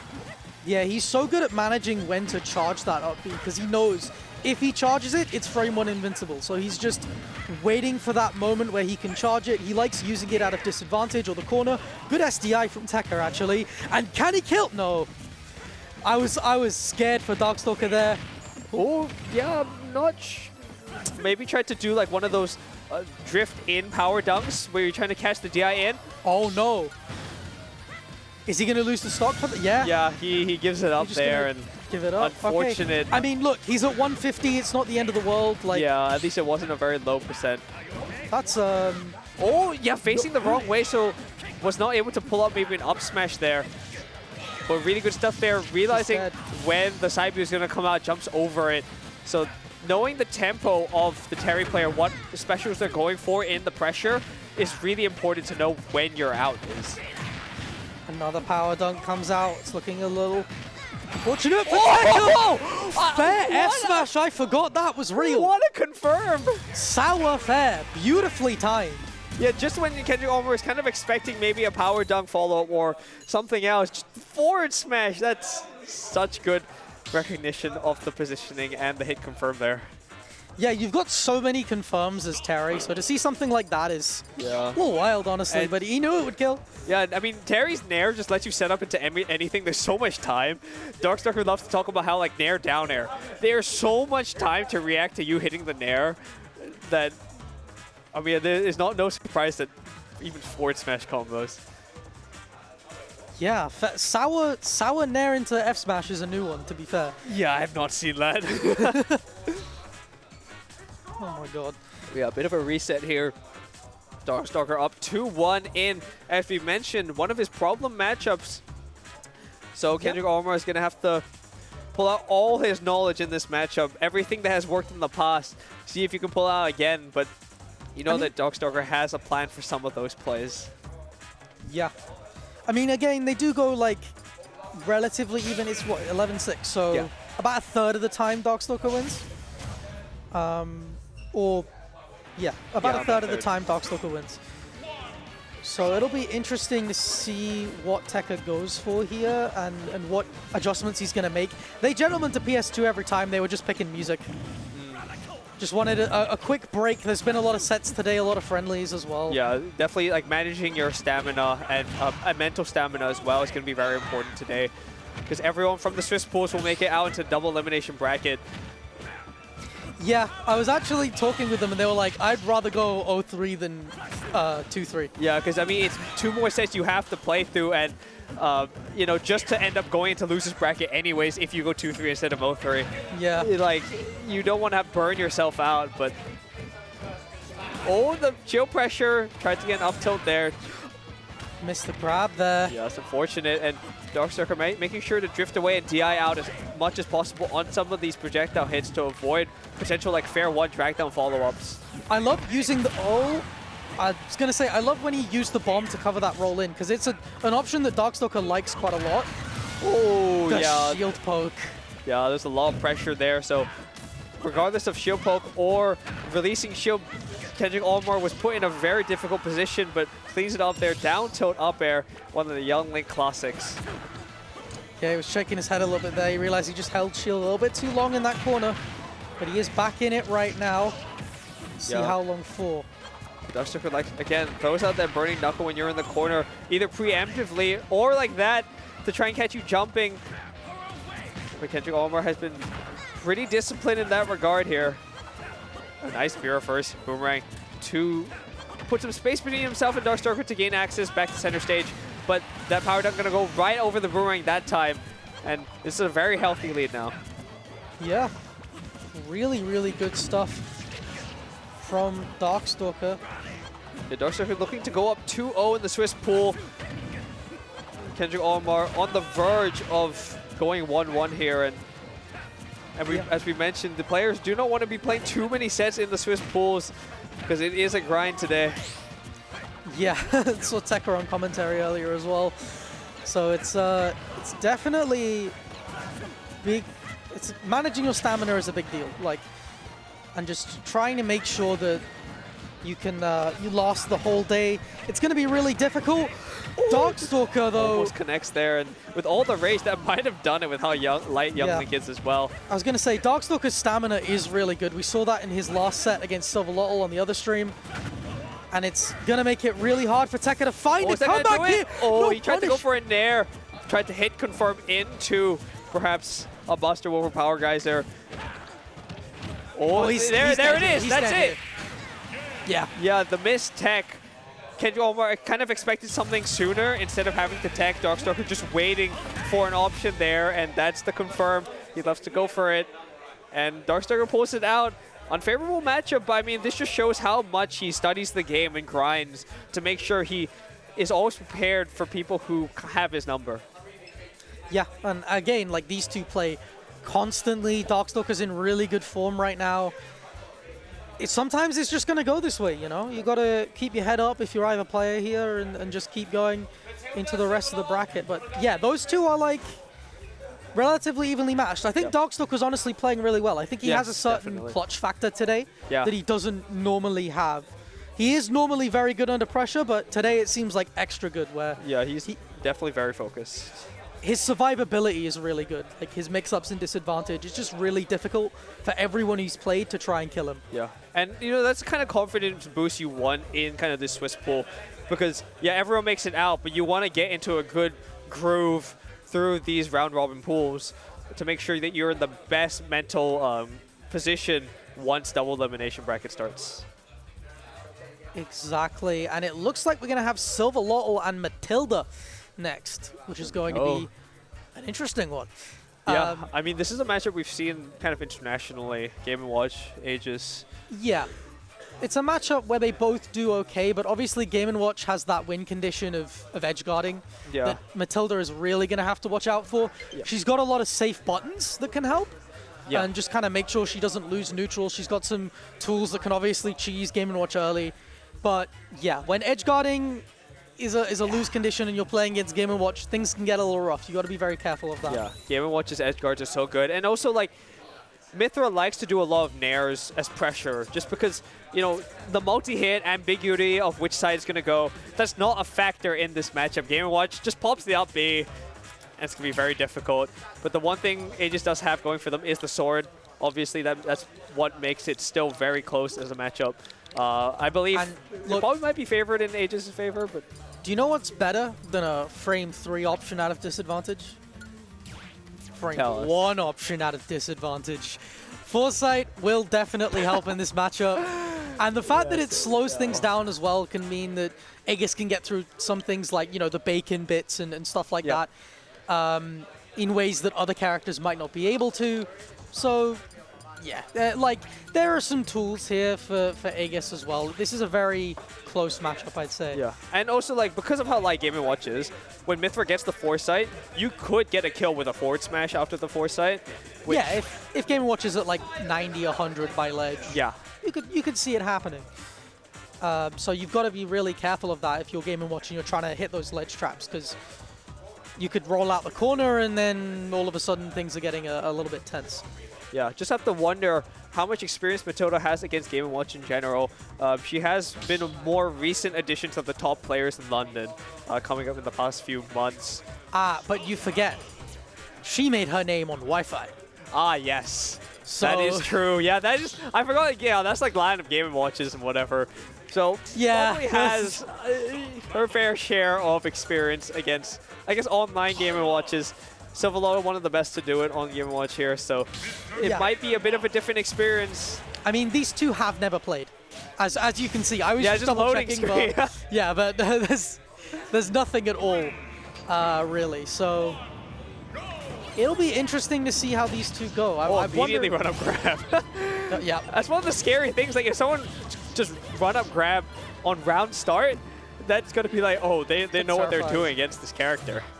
Yeah, it's like, I know you want to up the out of shield, so I will simply grab you. Oh, that would have been a bit scary there, going big commitment off stage just for more percent, but Now this... Oh, Okay. What are you looking for? If that was a jump read, that would have been crazy. I think he was going for roll in, actually. Down it. Oh, no. A lot of patience from Matilda here. Yeah, getting it. She has this suffocating playstyle. Like, she'll carry you to ledge and just keep you there for a while. She does like 80 just off one string. It's really difficult to deal with. But now it's Game & Watch's turn to build up damage. Yeah, where kind of Aegis does really well is putting Game & Watch in the corner, especially as Pyra, the hitbox is so big. And especially that side B as well will cover a lot of space. You have to be very careful trying to gain any form of stage control as Game & Watch. I like that she's too scared to even try. Oh, what a swing! That's a really risky thing to go for, Yeah, and it worked perfectly. There. But I guess, yeah, it does stuff out any attempt from Sylvalotl to contest and try to get an edge guard because of how big back air is. Yeah, and now Sylvalotl's going to start waiting a bit more every time he's going to try and challenge Matilda off stage. That might let her get away with some more recoveries. Ooh. Yeah, there's the up smash, one of Game & Watch's great moves there. And you know, we saw earlier actually like a rising, the short up nair from Matilda. Sylvalotl was not able to get the up B to hit on it, so gonna have to look out for that in future interactions. Oh, and here you go. Here's the juggle here on the Pyra as well, so less movement speed available to force that as well. No access to that. Oh, what a catch! Yeah, caught Sylvalotl pressing a bit too many buttons in the corner there. Oh my. What the fall of the chase. Yeah. Is so good there. The reversal there really smart. We talked about how edge guards were going to be important, but Matilda's mix-ups have just been a bit too good for Sylvalotl to get anything out of it. Okay, there's the up throw into the up air there. Trying to put more percent on the board here because now it's down air up smash percent. Sylvalotl's going to have to play very well here. Yeah, it's just more damage on the board. And again, it was another reversal from Matilda. She's looking for this down air here, gets a run-up grab instead. Great mix-up! Yeah, that's something that Matilda really likes to go for. Catching you lacking a bit, trying to go to ledge because you don't want to give them an air dodge or a jump in that position. And that burst from the dash attack is just so powerful. Yeah, she just caught him pressing buttons. And that's something that Sylvalotl feels comfortable doing in a lot of matchups. But with Pyra, you've got that range and that kill power to make it a little bit scary. Exactly. And again, fighting out the corner is so difficult. And you're right, Matilda knows what she is doing in this matchup. Yeah. I mean, obviously, Pyra does force you to shield a lot, so it gives you access to a lot of grabs, but Matilda knows that that is something she can do and get a lot of free damage out of. Again, just run up grab once again. Just immediately knows what Sylvalotl is going for and is going to make the absolute most of it, trying to get the 2-frame. Yeah, not punished though, so you can't afford to go for those kind of reads. The jab's going to do a decent amount of damage here. And even things up. Again, a really good recovery mix-up from Matilda. And Sylvalotl just hasn't hit these edge guards that are really going to be make or break for him in this set. Again, the dash attack. Again, Sylvalotl just caught pressing buttons at ledge. It's something he can normally get away with, but that Pyra dash attack is not going to let it happen. Yeah, I know Matilda's looking to get to work on this stock as well. Yeah, we haven't really seen Sylvalotl have any real big control sequences and edge guards, as you mentioned. There's no real footing because Matilda is just using her movement really well, forcing Sylvalotl into panic options. Oh, the forward are going to catch on the platform there. She's leveled up the percents already. Tried to get the 2-frame with Prominence Revolt or maybe catch a get-up option. Yeah, save the jump as well, though. Okay, that might be all resources gone there. Yeah, her recovery mix-ups finally getting stuffed out by Sylvalotl. That up B covers so many options, and he's so good at using it. Yeah, Matilda did a good job at first of saving the jump, but unfortunately, the up B really good there. And now let's see if Sylvalotl can gain a meaningful opening here, because we know that the low percent combos from Game Watch are very powerful, especially out of the grab. Down throw into nair, up air, and here are the juggles coming out. Going for another up air here. Here come the juggles. Up B! Couldn't find the kill, but that will kill on this stage. Yeah, that's the reason why Game & Watch just like to counterpick to this stage. It is a setup they can go for. And just in general, we can see when Matilda's in the corner on the platform, so difficult to find her way back on the ground in center stage, just because of the layout of the platforms, and of course, Game & Watch's up air being such a powerful juggle tool. Nice yes, the charge. It will scoop from behind. It will scoop from behind, and you can also turn it around. It's really scary. And it also hits from above. Yeah. It just covers every option. Like, just have fun.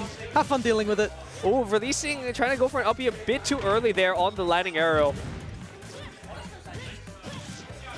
Okay. Again, just using that frame data so oppressively, and Sylvalotl cannot find a foothold in this last stock. Down tilt up air. Again, another kill confirm that Pyra has access to. So Sylvalotl is going to have to be very carefully now. Cannot have any missteps against this Pyra. Again, immediately, as soon as Matilda gets into neutral, she's like, I am playing Mythra. I do not want to deal with that. Yeah, definitely. Yeah, but here we go. The ledge trap here. Oh, yeah. Looking for an F-tilt here, maybe? Sylvalotl being a lot more patient now, and it's really working out. Yeah, knows that he's on notice. Any swing from the Pyra sword will seal the stock here. You have to play very carefully. Tried to get a jab, Matilda, but the F-tilt from center stage, not quite going to do it. Still living? Oh, the trade from the down air. Wow, yeah, we saw Sylvalotl tried to escape the center stage, jump from ledge into up B, and then down air. Matilda reacted to the up B, and unfortunately, Aegis' sword is just so big that what can you really do there? Yeah. Ooh, who won between Zagreus and Manny in that game? Just 1-1 between Zagreus and Manny. Is that? No, 1-0 to Zagreus? Was it 1-0 to Zagreus? Yeah, that was game 1, I think. Oh, wow. Okay. That game 1 lasted a while. Yeah, I mean, we fit things, right? If Manny's ledge camping in that matchup, I'm going to have words. You don't ledge camp against Roy. You just get Roy is like, die. Do not be there. Yeah, get away. Right. Oh, sneaks through the forward air bomb to able to get a down tilt and all this advantage state damage.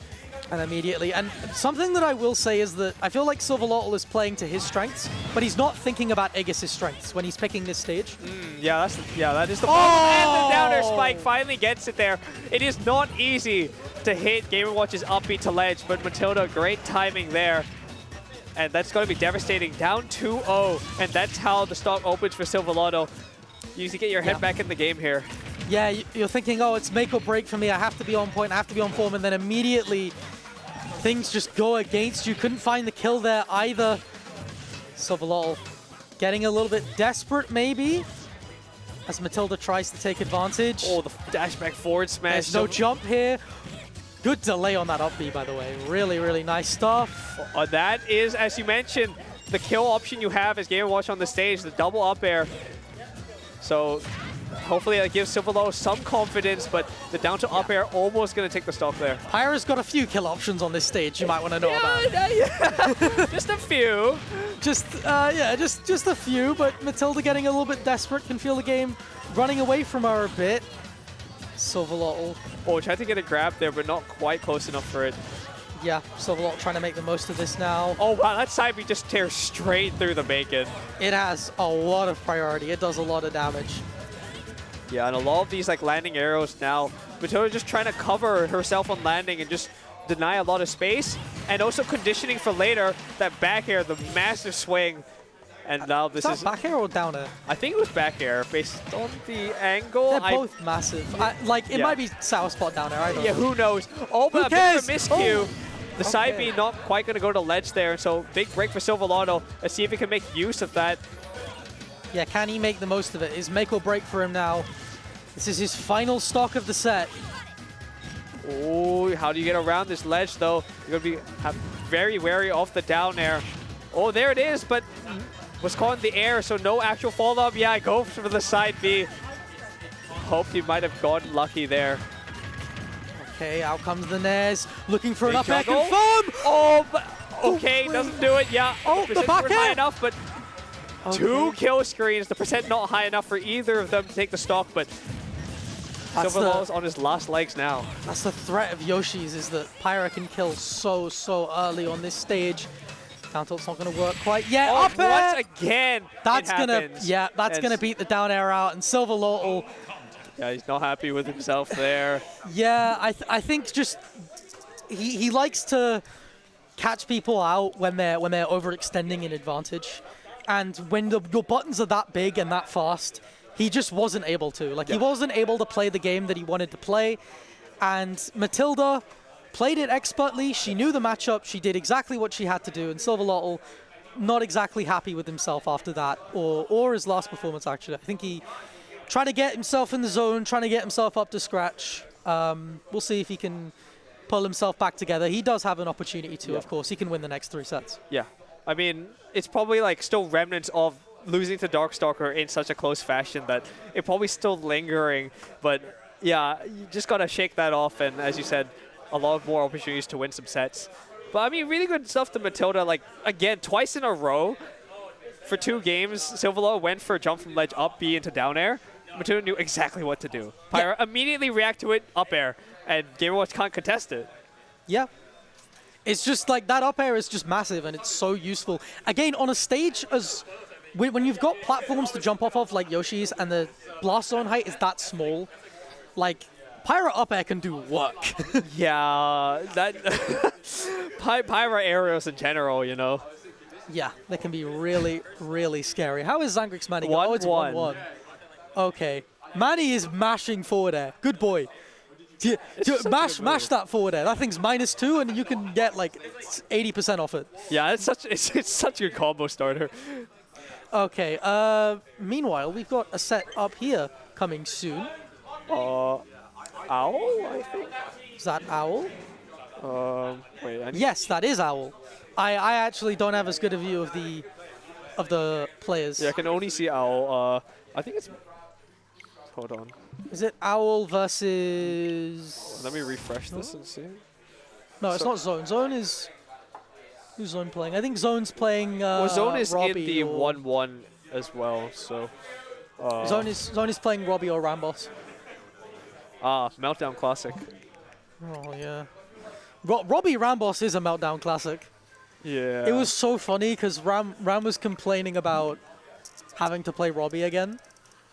And Robbie was like, "You're 5-0 on me, like what, you can play?" Just like you win every time. I think Owl is gonna play Kodiak in round 3. Because the Zangrix and Manny is the last set of the second round of the Swiss Bulls. Yeah, so round 3 starts soon. I'll be joining. We'll be on for like about up till like halfway through round 3. Yeah, I think so. Yeah. Like 1 or 2 more, I think. All right, interesting. Okay, but Owl, Kodiak, big reverse 3-0 in zone earlier. Yeah. I mean, really gritty win, pulled it through, and.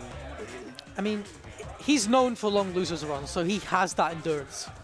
And he's willing to make sure he has that stamina. We're actually playing friendlies whilst waiting for the bracket to start. Yep. And I think, like, he was playing a lot, but he also said, like, at one point, like, I need to rest. Like, yeah, like sometimes you gotta take that break. Robbie's big on that. He's been talking about like he wanted to take a break before bracket started, and he's big on the mental as well. But Kodiak's mental is so good. Like after, more importantly, the reverse 3-0 game 2, he choked away a massive lead.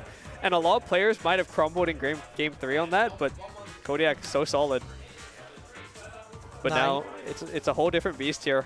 OwlBBs. Yeah, this is a whole different tier of play. Yeah. This is seed number 1.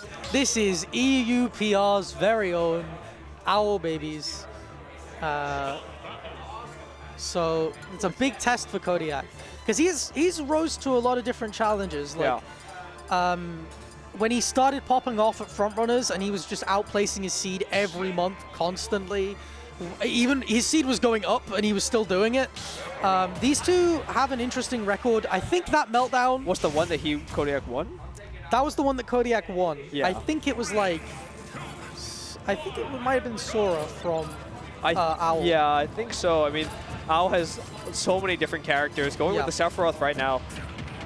I mean, whatever character he goes, it's not even dependent on the matchup at this point. It's just dependent on whether or not he feels like it's a good idea. Yeah, like, you know, if he's feeling the character, if he wants to, Owl is just that good, can perform with so many characters. And explosive start here, trying to go for a big forward smash read. Kodiak not giving it to him. Yeah, thought maybe Kodiak would be scared of that up air, but he wasn't. Looking for an F tilt here. Sephiroth just, oh, what placement. Yeah, I mean, Sephiroth being really tall as well and light. That's definitely going to be a factor in this matchup. I was going to say, the thing that Sephiroth has is just good options in mid-range, and that's the range that maybe Snake's not as good at, especially when he's not got grenades. It's just that range between, you know, him being able to safely use a C4 or plop down a grenade, and him being able to box with you. That's the range that Sephiroth can really sit in. But Kodiak is doing such a good job at using these grenades to force him, to force Owl to like press buttons and maneuver around and just not be able to sit where he wants. Yeah, Owl hasn't been able to find meaningful openings, sneaks that backer through, but Kodiak still living across stage. This would be a massive upset. Yeah, this is the third round of Swiss. Both of these players 2-0. So whoever wins this will be punching their ticket to the winner side of top 16. Whoever loses will have to play another set for that opportunity. Yeah, you'd also be first seed in top 16 as well, or close to first seed. Yeah, I believe so. And now here's the ledge trap. Owl staring at a 100% deficit here. The Nair crossing up to avoid a potential up tilt threat. Yeah, I like the shield poke as well with that back air.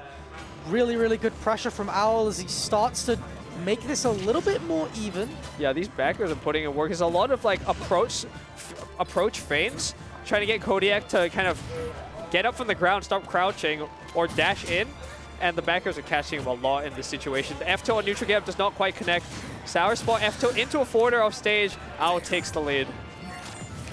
Really, really good stuff from Owl as he brings it back. Just with really good control, he's found how to get where he wants to be. Again, I like the use of the counter and like the stalling to make it really difficult for Kodiak to set up his regular kind of ledge trap. Yeah, that forward tilt was kind of the first big opening, kind of meaningful opening Kodiak's had in a while, but it still doesn't take the stock. Sephiroth at 140. Do you think any aerial will take the stock? But is Owl even going to be in position to be hit by anything? The dash X is going to come through. I feel like Owl's doing a really good job at just keeping track of the timing of the grenades, making sure he's dashing out at the right time. And again, his ledge mix-ups have been so good. And that's usually Kodiak's bread and butter, but now he just can't get the pressure that he wants. Oh, rolls through grenade, gonna put even more percent on the board, but that doesn't matter. Oh, okay, never mind. The Nikita, untechable there. Great stuff. And Sephiroth is light. Yeah. Well, Kodiak, you're not actually gonna mind trading in this situation. Exactly, and that's a good start here. Nair to dash attack, grenades at the ledge. So much coverage from Kodiak. Oh my god. He's already taking the lead here. Beautiful, yeah, beautiful ledge trap from him. And now Owl's getting a little bit desperate. He's going for these wilder swings. I love the delay on the Nikita to get around the counter. Can he find the kill? Can he find the kill? Play so carefully around it. Oh, the F-tilt into another one. Air dodge caught, but Kodiak barely survives. That's big. Oh. Tried to go for a big up B. Oh my god, just the down smash just out of nowhere. That's the kind of option that can catch you out. How's Kodiak going to find his way back in? And up tilt will seal it for Kodiak as well, so OwlBBs is going to have to be very careful despite all the stage control. He didn't pull the trigger when he should have. How's he going to land? The back air barely avoids it. Great stuff from Owl again. Just trying to get out the way. Good wait from Kodiak to cook that grenade. Oh, the F-tilt catching the running. Kodiak thought it was his time to strike, but not quite. So tense here. Again, runs into a grenade. Kodiak cooking it for the right amount of time. Oh, that was a risky up B, but the F-tilt still not going to do it cross stage. Oh my god, this time! For it again. No! He threw it away. Oh, again. I thought I was about to praise him for using his double jump or his extra double jump to make sure that Kodiak couldn't hit those up tilts. But at the end, just there, he misses that up B again. And part of that is just because Kodiak, he knows the mix-ups that he has. Like, Snake does not have M ability. He does have mix-ups. Yeah. He has a lot of, like, wave bounce grenades, B reverse grenades, wave bounce side B, all this crazy stuff that he can do to constantly change his momentum. And Kodiak's so good at that and just being a little bit slippery, even if he's playing a slow character. Yeah, and that's kind of the key when you're playing Snake. You need to be able to mitigate your weakness as much as possible, that being a disadvantage in landing, and he's demonstrating great proficiency in that so far. But yeah, like Owl, like after that, kind of just laughing it off, like, oh, yeah, I tried to just go for that up B at the top of the blast zone. So he's completely unfazed by it. But let's see if he does a better job dealing with grenades. Was definitely getting hit by a lot of cooked grenades into being tossed, so it explodes right in his face. Oh, I love the down tilt, by the way, to get under the fair. That's also going to go under the back air, the F tilt. Like, a lot of stuff is going to go under that down tilt. And it's got a lot of range. Ooh, great stuff. Use of the platform there to be able to gain access to 2 quick back airs. Oh, finally, a bit of an air train. We haven't seen much of that so far. Okay, Owl is really starting to cook now. Maybe getting a little carried away. Okay. Kodiak blowing himself up to try and hit Owl, but he was invincible on ledge. There's that crouch I was talking about. Yeah, the crouch is a factor here. I mean, OwlBBs has done a good job of trying to bait out and get Kodiak out of the crouch. Oh, that looks so goofy, but in that position, it's so difficult because the hitbox doesn't come up quick enough. And Kodiak definitely positioned that Nikita in the perfect position. And now anything is possible for Kodiak. Trying to get the grenades cooked. OwlBBs are just finding the right moments to strike now. Ooh, the back air once again launching off the platform. The down air not going to spike, so Kodiak another least in life. Yeah, uses the grenade to get access to a recovery again because you can't C4 at this percent, but unfortunately the F tilt going to catch him in the corner. Oh god, the explosions on the screen right now. And now Sephiroth showing some of his own explosions as well with that neutral B. Haven't seen too much of it. It is decently committal, but Owl has been using it to pressure Kodiak when he's trying to pull grenades. Yeah, Owl has got to get ready to play the bullet hell at ledge that Kodiak is putting up. So good at covering every option. Beautiful stuff, and we are dead even last stock. And remember, Kodiak is playing a much heavier character. Yeah, I mean, that F tilt killed so early on Sephiroth, and no race to speak of as well, so Kodiak is definitely looking to try and take this, go to up 2-0 on Owl. Well, the back air not touching the grenade there, so Owl escapes without any extra damage there. Kodiak has taken a lot of names, but this would be the biggest. The question is, can he do it? Can he clutch it out? Oh, double grenade. That's a lot of damage on the board here. Just trying so hard to get this kill here, but it's slipping away from him. Yeah, that down tilt. We haven't really seen a lot of it to catch the arrows to ledge, but it will be very good at that. Oh, the F tilt almost connects. Owl unable to react. Kodiak forced to parry for positioning there. Just trying to chuck these grenades at Owl. Trying to slow him down, but he's dodging and weaving. What a tech! Didn't get the sweet spot either. That perhaps could have been on tech if it was a sweet spot, but the sour spot. Kodiak is back into center stage now. Runs into the F tilt. Owl just using his neutral beat to clank with the grenades. He keeps finding a way in. Great roll behind Owl, miss spaces. He hits the back air, but it's not going to kill across the stage. The Nair isn't either. And with all this rage, just raw up tilt will do it, but as well, that F tilt. So good for Sephiroth. We saw OwlBBs trying to read that neutral get-up with the F tilt a couple of times. Finally, Kodiak gives it to him. 1-1 now. 1-1. Very close at the end there, and if I'm Kodiak, I'm still believing. Yeah, of course. That was last hit game. Could easily have won that. And you know that his mental is in a good place. He's been very solid. So let's see what happens in game 3. His survivability is just really good. Like, what is he living to there? 170? Yeah, like, that's such high percent. Just really, really great stuff. Ooh, back here almost catching out the double jump there. Yeah. Trying to push Owl to his limit here. Gotta be careful, though. Oh my god, he barely makes it back. He almost died at 15. Okay, oh, the side B, 3 charges now. So Kodiak's gonna play carefully here, but there's the shield break. Pressure. You're dead. That's gonna do it.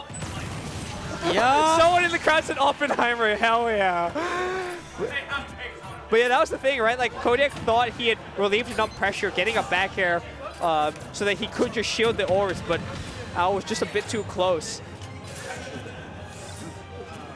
So let's see what Kodiak does to recuperate some of that loss there. Oh, a bit of a miscue there. Tried to go above the Nikita, but not enough distance and no drift out of that up B as well.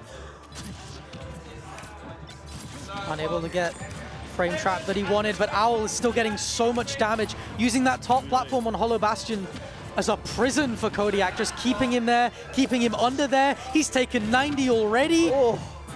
This is really starting to slip away. Yeah. This is really starting to slip away from Kodiak now, as Owl just keeps building up more and more damage, and the up he connects. Yeah, we haven't seen so much of the kills from, you know, the up air juggling finally comes through. And this is a massive deficit now for Kodiak.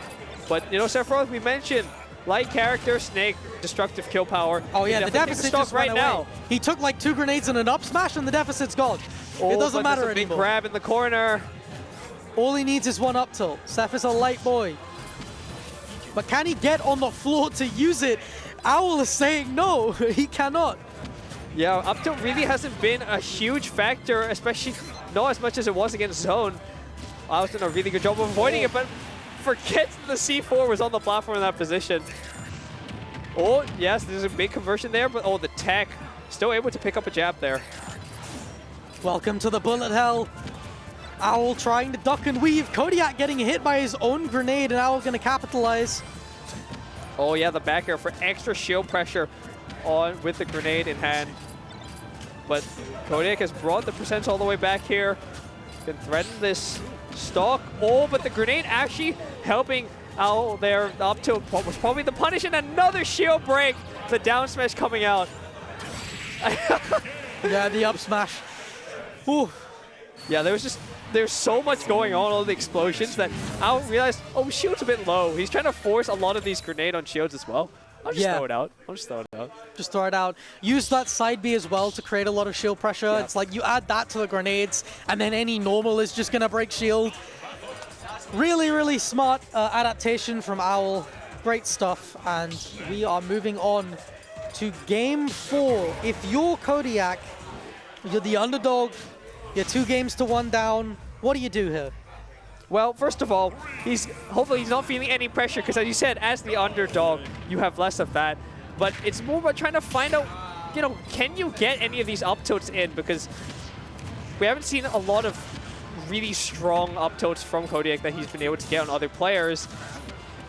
And just trying to avoid getting hit too much in the disadvantage. Unfortunately, oh!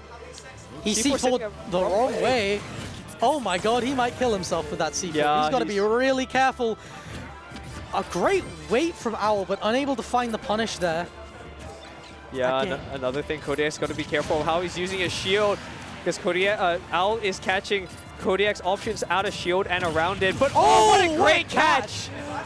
Woo. Beautiful stuff from Kodiak. I was actually going to talk about how Owl was doing such a good job of dodging and weaving and not getting hit, but Kodiak said, no, I'm going to catch you stalling at ledge. Okay, just no one gets anything going there. everybody just has an explosion on a timer. No combos today. Yeah, you're not allowed to start anything. Only single hits. Neutral. Oh, the F-tilt tried to get an extra follow-up there, but Owl knows better to just take the F-tilt in case there's a mix-up that Kodiak just tried to pull. Some more low profiles from Kodiak now as he tries to find a way in behind this massive sword that Owl keeps throwing out. Oh, the sliding down tilt there. That is the counterplay, of course, but it's also a lot riskier. Yeah, the correct DI there from Kodiak, avoiding the follow on the down, or the back throw. And again, and soon Kodiak is going to be forced to use that down angle left tilt, and it's, oh! Sneaks in the back air there. That's kind of more what Kodiak needs. Use Snake's boxing tools to steal as many stocks as possible, but the F-tilt going to catch him trying to go to ledge. We are on last stock here. OwlBBs 1 stock away from going to top 16. Let's see what Kodiak can pull out here. I mean, Kodiak is not down and out yet. He does have the percentage lead. He does have Owl in the corner, but Owl finds a way out. Yeah, went straight to ledge there with the orbs on deck that grants you the invincibility to get around it. The down air, can you get around it? Just barely makes it through, but Owl still in the advantage state. But once Kodiak lands, he could be able to do a lot of damage, but he has to find his way down first. Really good option. Just relentless on the chase. What? Oh, okay. He DI'd in. He DI'd in. He's fine. He's fine. Oh my god. Owl is just using the threat of this up air to that was a big commitment. Kodiak in the corner. What? Oh, yeah. And that's what happened when he tried to get down normally. Really great stuff from Owl. Yeah, I think it might have been a miscue. I heard the Nikita sound come out there. I think tried to do a B reverse with one of his grenades or C4s, gets caught out with the up air. And I think Owl was like advantage state for like the entire last minute of that game. Really great stuff from Owl, yeah. Just constant advantage, and the adaptation came through. He got caught off guard game 1, but Owl, he adapts. Exactly. And you have to know, it's such tense moments in the last hits, but Owl's been in so many of those situations against top players that it probably didn't phase him too much. I mean, Kodiak also was playing very solidly, but in the end, it's just that little bit that edges you out sometimes that the top players can have. Yeah. We have RAMBOSS Darkstalker next. I'm about to check the record on that. Yeah, RAMBOSS beating Darkstalker last night at Frontrunners. Okay. Keep that in mind when I list the record. So the record is 11-6 in Darkstalker's favor. 11-7 now. Okay.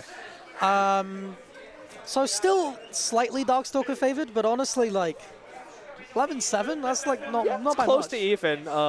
And like last night's set, Darkstalker looked to be in most of the control game 1 and most of game 2, but RAMBOSS put out a big comeback in the game 2, and I think it was a pretty close game 3 as well. So I mean, it's usually quite close margins between these two.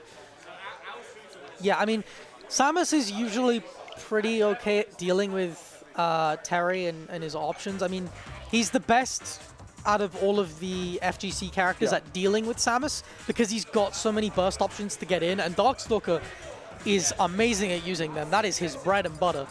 But, of course, you are still playing a character whose aim ability isn't great. You're still playing a character who likes to stay on the ground, and so having a charge shot is just really useful at forcing him into the air. And also, Samus is decently good off stage as well, which is one of Terry's weaknesses.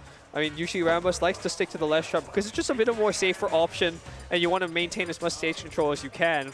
But it is an option RAMBOSS can pull out if he is behind and needs to pull out the stock.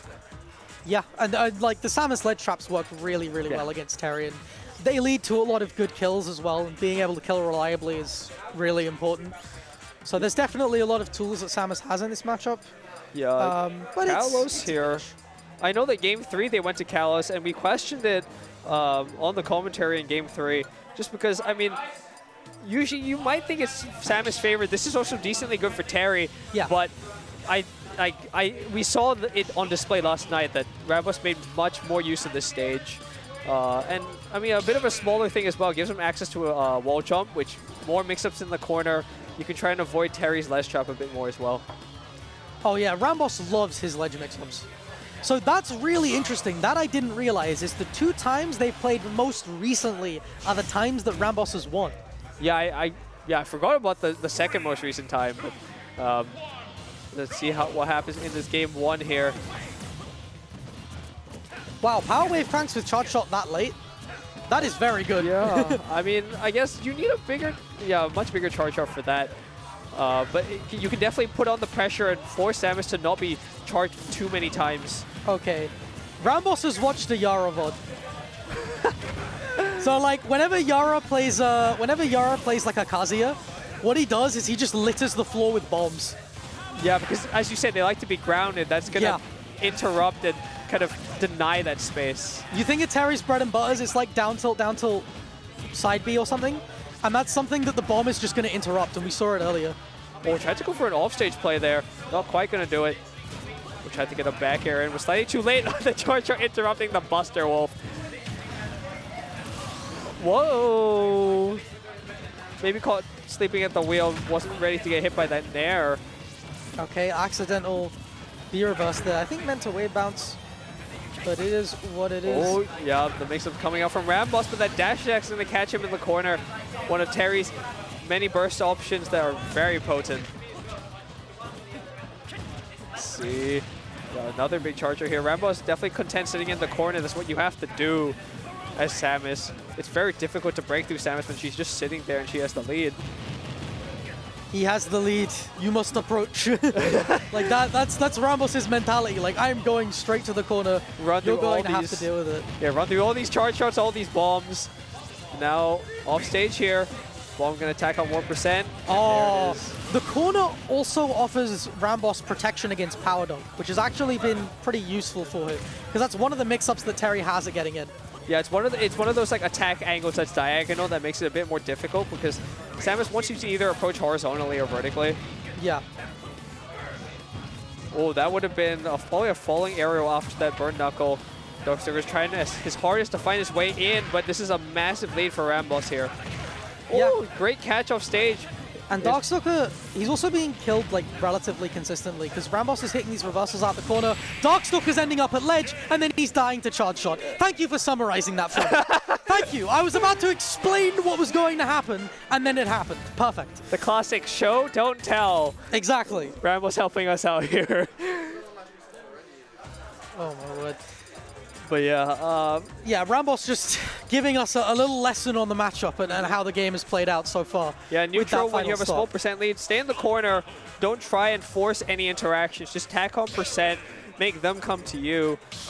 And you exert so much pressure with a charge shot. Let's see what Darkstalker brings to the table here. Different stage. You have to imagine, yes, small battlefield here. But again, there's a lot of platform coverage here, so RAMBOSS can sit under the platforms and threaten the charge shot effectively. Yeah, because the platforms themselves are massive, which is the main thing that zoners like to take advantage of in this matchup. The other thing, of course, is that you can tether cancel onto the platforms, which we almost saw RAMBOSS do. Yeah, RAMBOSS really loves those. Oh, barely missing the two up airs there, but Darkstalker pulled the trigger very early on. The rising tackle, not able to get a follow-up there. Oh yeah, save his jump there. RAMBOSS was hoping he didn't have it. Great bomb mix-ups again from RAMBOSS. So hard for Darkstalker to find a way in with them. Ooh, bit of a misplay there. That hit confirm the nair into a power dunk aerially. And the forward smash cross stage is barely going to live. Darkstalker trying to hold on to this go meter. Oh, the bomb saving him from up throw kill as well. Yeah, I found that Darkstalker, when he wants to input power dunk, he always inputs it facing right. So sometimes when he's facing left, he'll like instinctively do it the wrong way. We've seen a few miscues from Darkstalker technically as well that you don't typically see. So RAMBOSS definitely taking advantage here. Now, how do you approach this? Your shield's getting low as well. Because, yeah, in case you don't know, like, he does the motion input when he wants to kill with power dunk. And so that input changes depending on the direction you want to go. Right? Yeah, and Darkstalker really hasn't been able to catch RAMBOSS with anything meaningful. RAMBOSS playing so well defensively. Oh, but the power dunk in a scramble situation just sent him off stage, but Darkstalker's trying to get even more creative to seal ledge traps out because they have not been working so far. Yeah, and he's going to need to find this kill soon if he does not want to deal with the Terry Go, the snowball that he can become. I love that hit there. Knowing that Darkstalker was going to wait and down tilt, just throwing that nair out. Really great character knowledge. Beautiful jump over the Buster Wolf. He knows what Darkstalker is looking for. He's playing around it super well. He's ducking, he's weaving. Can he get the kill? Oh, just barely doesn't connect the Buster Wolf. A bit too far. And perfect spacing from RAMBOSS. Well, like that up tilt might have been a falling up air, but still covered a lot of zone around that. And finally hit confirms into the Buster Wolf. But if you've lived to 180 against Terry, you've done a really good job. I mean, maybe, but you haven't killed him with Go. True, but... And Darkstalker is starting to find ways out of these ledge traps. What a beautiful mix-up. So slippery to catch on to. Darkstalker trying to find a way in, though. And even clanking with that charge shot isn't safe. Oh, trying to force a get-up here, and Darkstalker eventually gives him the get-up and the charge shot. That's going to seal the stock. That charge kind of cancel that they can do is so powerful. Yeah, it's massive that Darkstalker couldn't make the most of Go there. Oh, you've got to be careful! Oh, he almost converts in. Down there was so close. I was going to say, you got to be careful anyway, because you can still die at 50. and that was almost why. Okay. Ooh. Ooh, Darkstalker got to be careful, not get edge guarded here. The up B comes out. His recovery mix-ups have gotten a lot better, and as a result, this game feels a bit closer. Exactly. And RAMBOSS is in full retreat, just continuously running away, but tried to call out a jump out of the corner there. And unfortunately, that's going to get him punished. Great SDI from RAMBOSS to avoid that power dunk.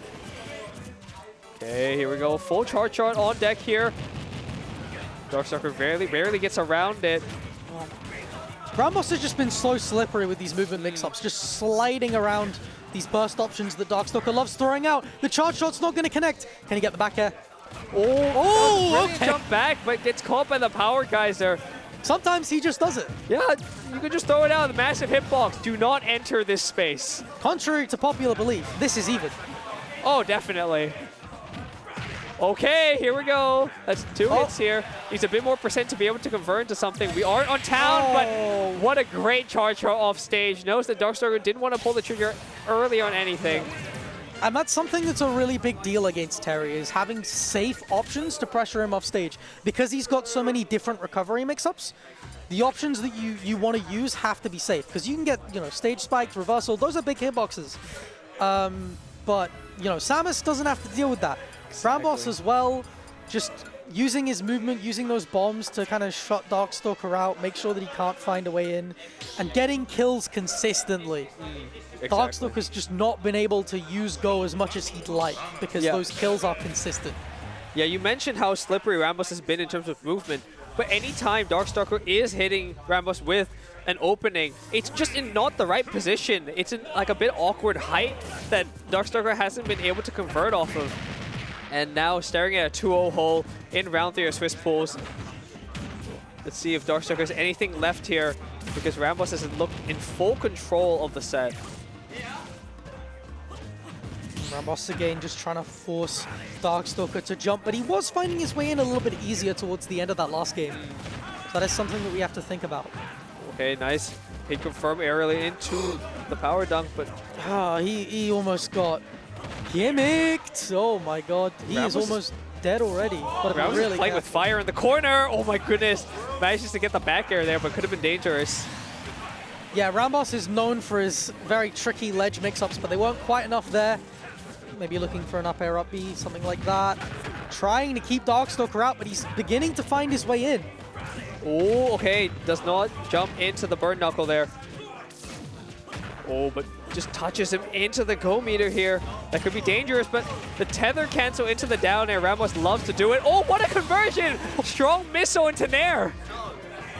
Really, really nice stuff from RAMBOSS. Like, it's not every day you see a Samus catch like a landing with strong missile. Yeah, like that's nuts. That's really good. But obviously, like strong missile, if you wait long enough, you can do whatever you want out of it. Yeah, like I know strong missile downer is usually the combo they like to go for, but when you can do that, you can do almost anything else. Oh, great mix-up again from RAMBOSS. Both of these players have been really slippery and disadvantaged, like really, really slippery. Yeah, really good use of movement and feints as well. Whether they're going to go in for the attack or not, it makes their opponent back off a bit more. Big swing on the power guys are going to send Darkstalker off stage, just barely makes it around the forward air, and nice tech. RAMBOSS went a bit too hard off stage. And now Terry is sitting with Go, standing in his face. He just called it out. He didn't care. He threw out. He waited until his invincibility ran out to press that, by the way. Yeah. That's such a Chad move. And also one of Samus's more unreliable moves, too. Just do it. He does not care. But yeah, I mean, that was big, though, that the error on RAMBOSS' part. Oh, yeah, that's it. Wow. What a confirm. Darkstalker saying, like, I don't care if you kill me then. I'm going to go in, I'm just going to press buttons. And he found a much easier time getting in that time. Yeah. A lot of, like, crack shoots over the missiles and the bombs. Just starting to mix things up a bit and get around this counterplay that RAMBOSS has developed. Yeah, he's starting to figure out the pattern through the projectiles. And you have to imagine, you mentioned how Darkstalker was finding it difficult to get the kills.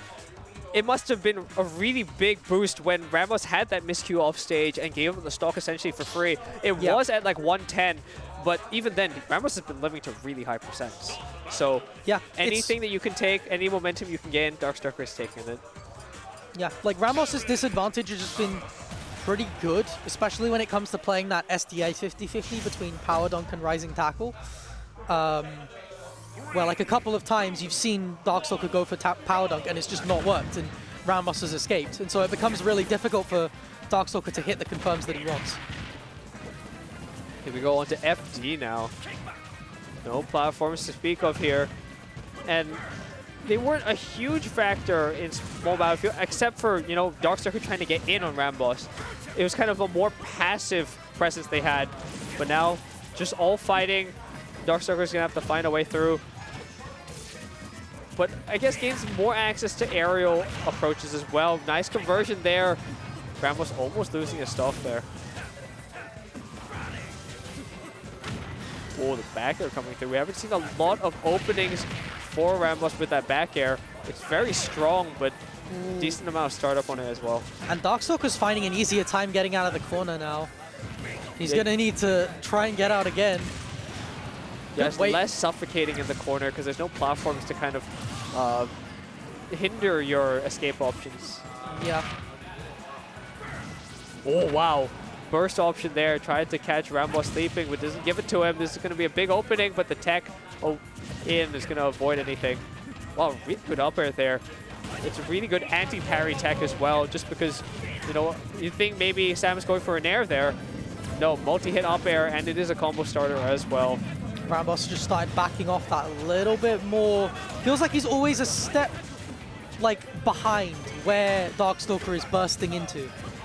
Yeah, just slightly outside of that range. Again, yeah, the power dunk just outside of it, and forces Darkstalker to kind of pick an option to avoid a potential RAMBOSS punish. The bomb laid out because he knows he's going to power dunk into it. There we go, the conversion, but still at a really high percent. I mean, it's even, isn't it? Yeah, it is. Yeah, this is why. 50% immediately. Another big opening could be it, but oh, the double jump is gone, but still has the resources to make it back. Unfortunately, not able to escape the ledge trap there. Darkstalker on his last stock in this set here, or potentially.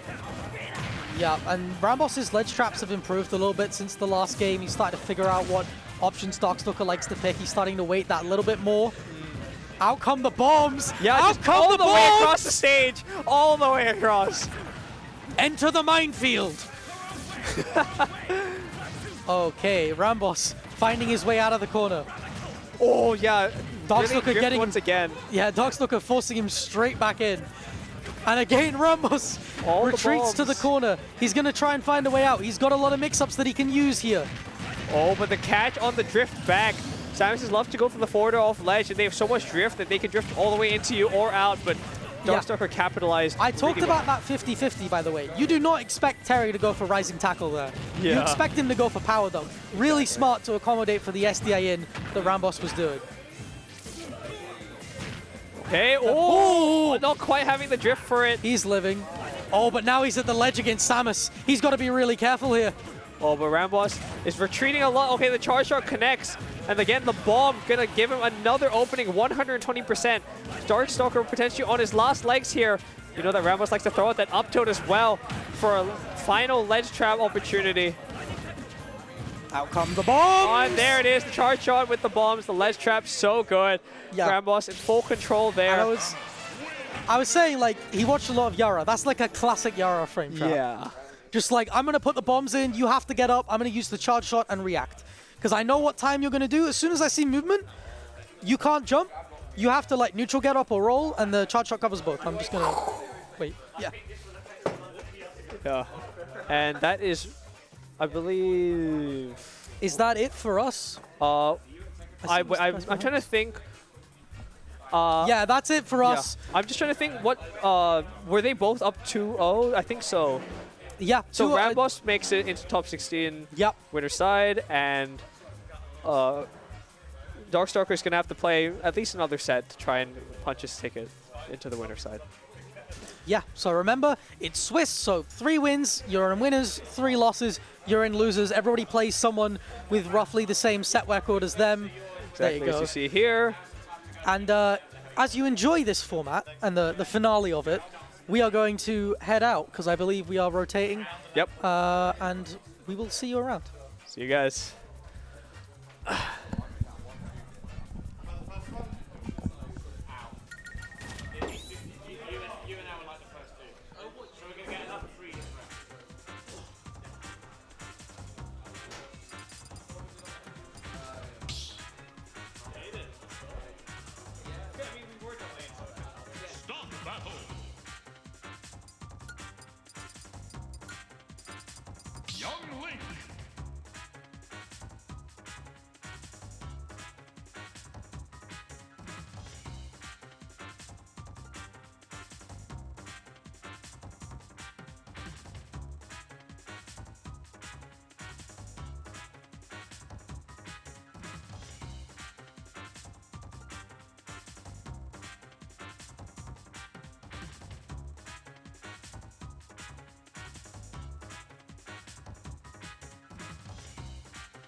London PR.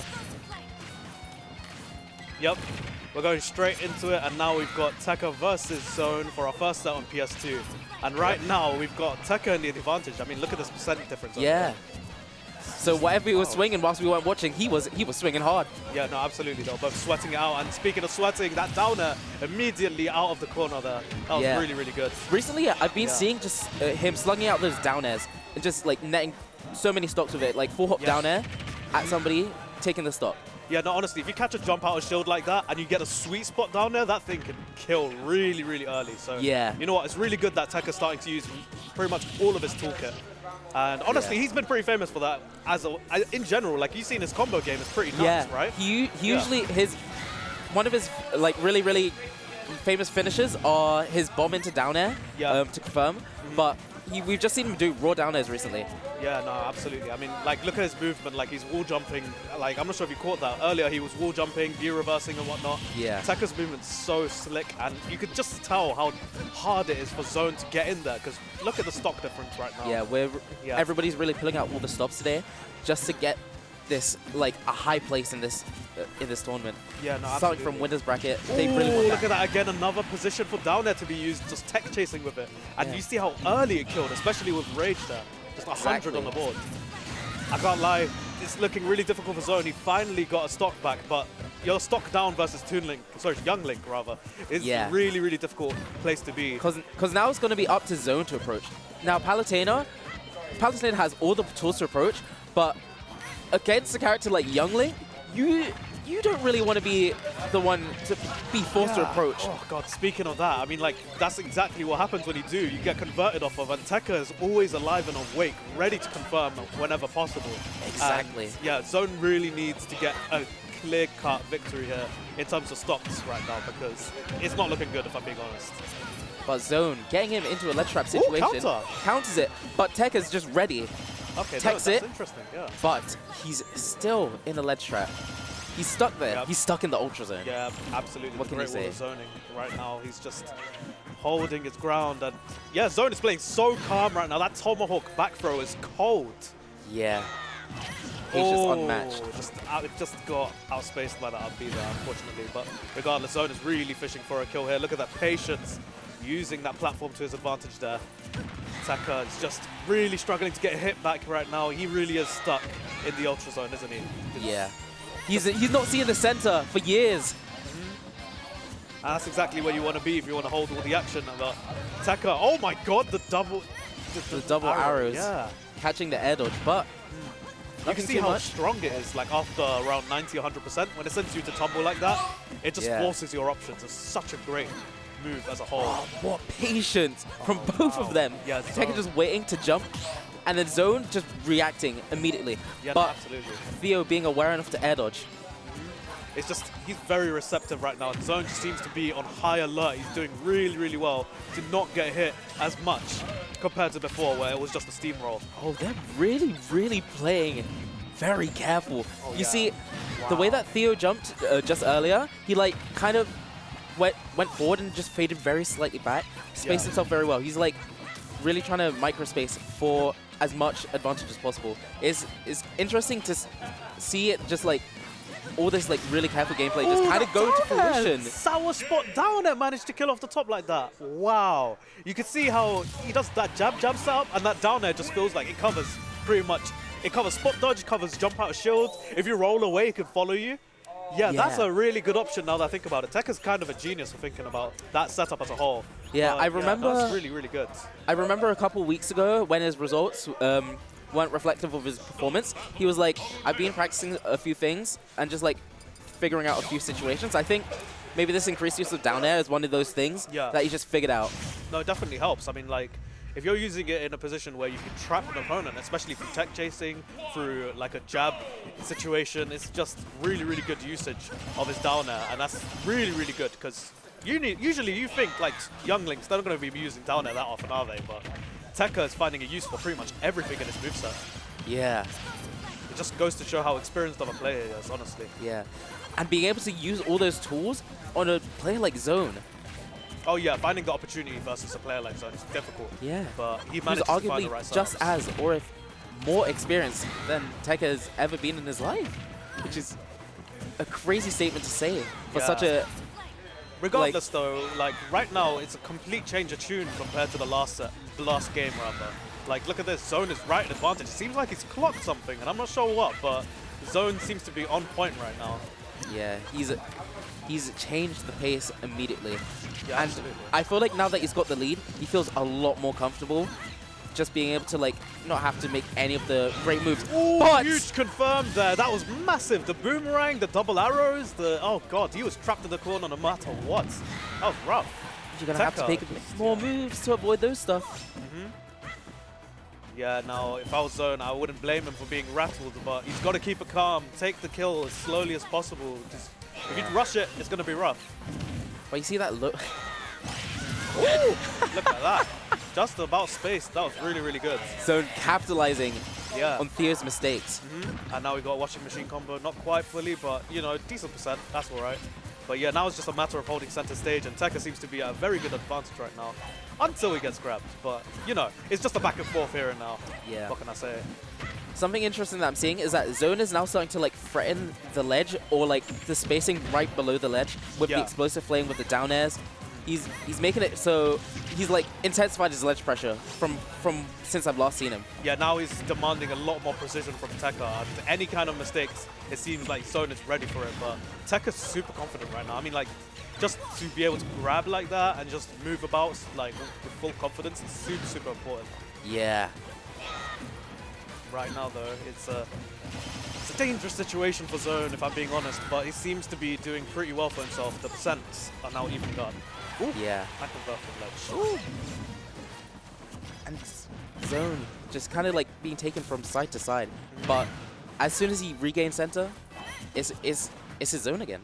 Yeah, no, absolutely. What can you And say? right now, Tekka just really desperately needs to confirm because it's become a struggle. Oh, speaking of a struggle, using that platform to the advantage. Speaking of of that down edge. confirm, Yeah.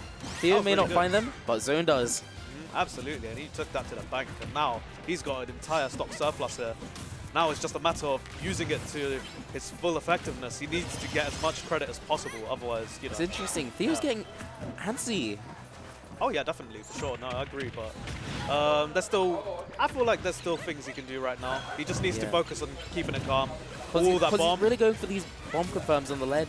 These downers, I see why he's still going for him, but still, I think now is the time to play it safe and just get. Oh, never mind. He Don't proved play me it wrong. safe. He proved me Do wrong. not listen to this man. Yeah, you know what? He's the master plan. He's got the master ideas here. I need to see and learn what he's doing, because right now he's teaching me and Zone what's up. God damn, look at him. He's just building up the percent, and now it's even. Look at this. He's actually at Exactly. advantage.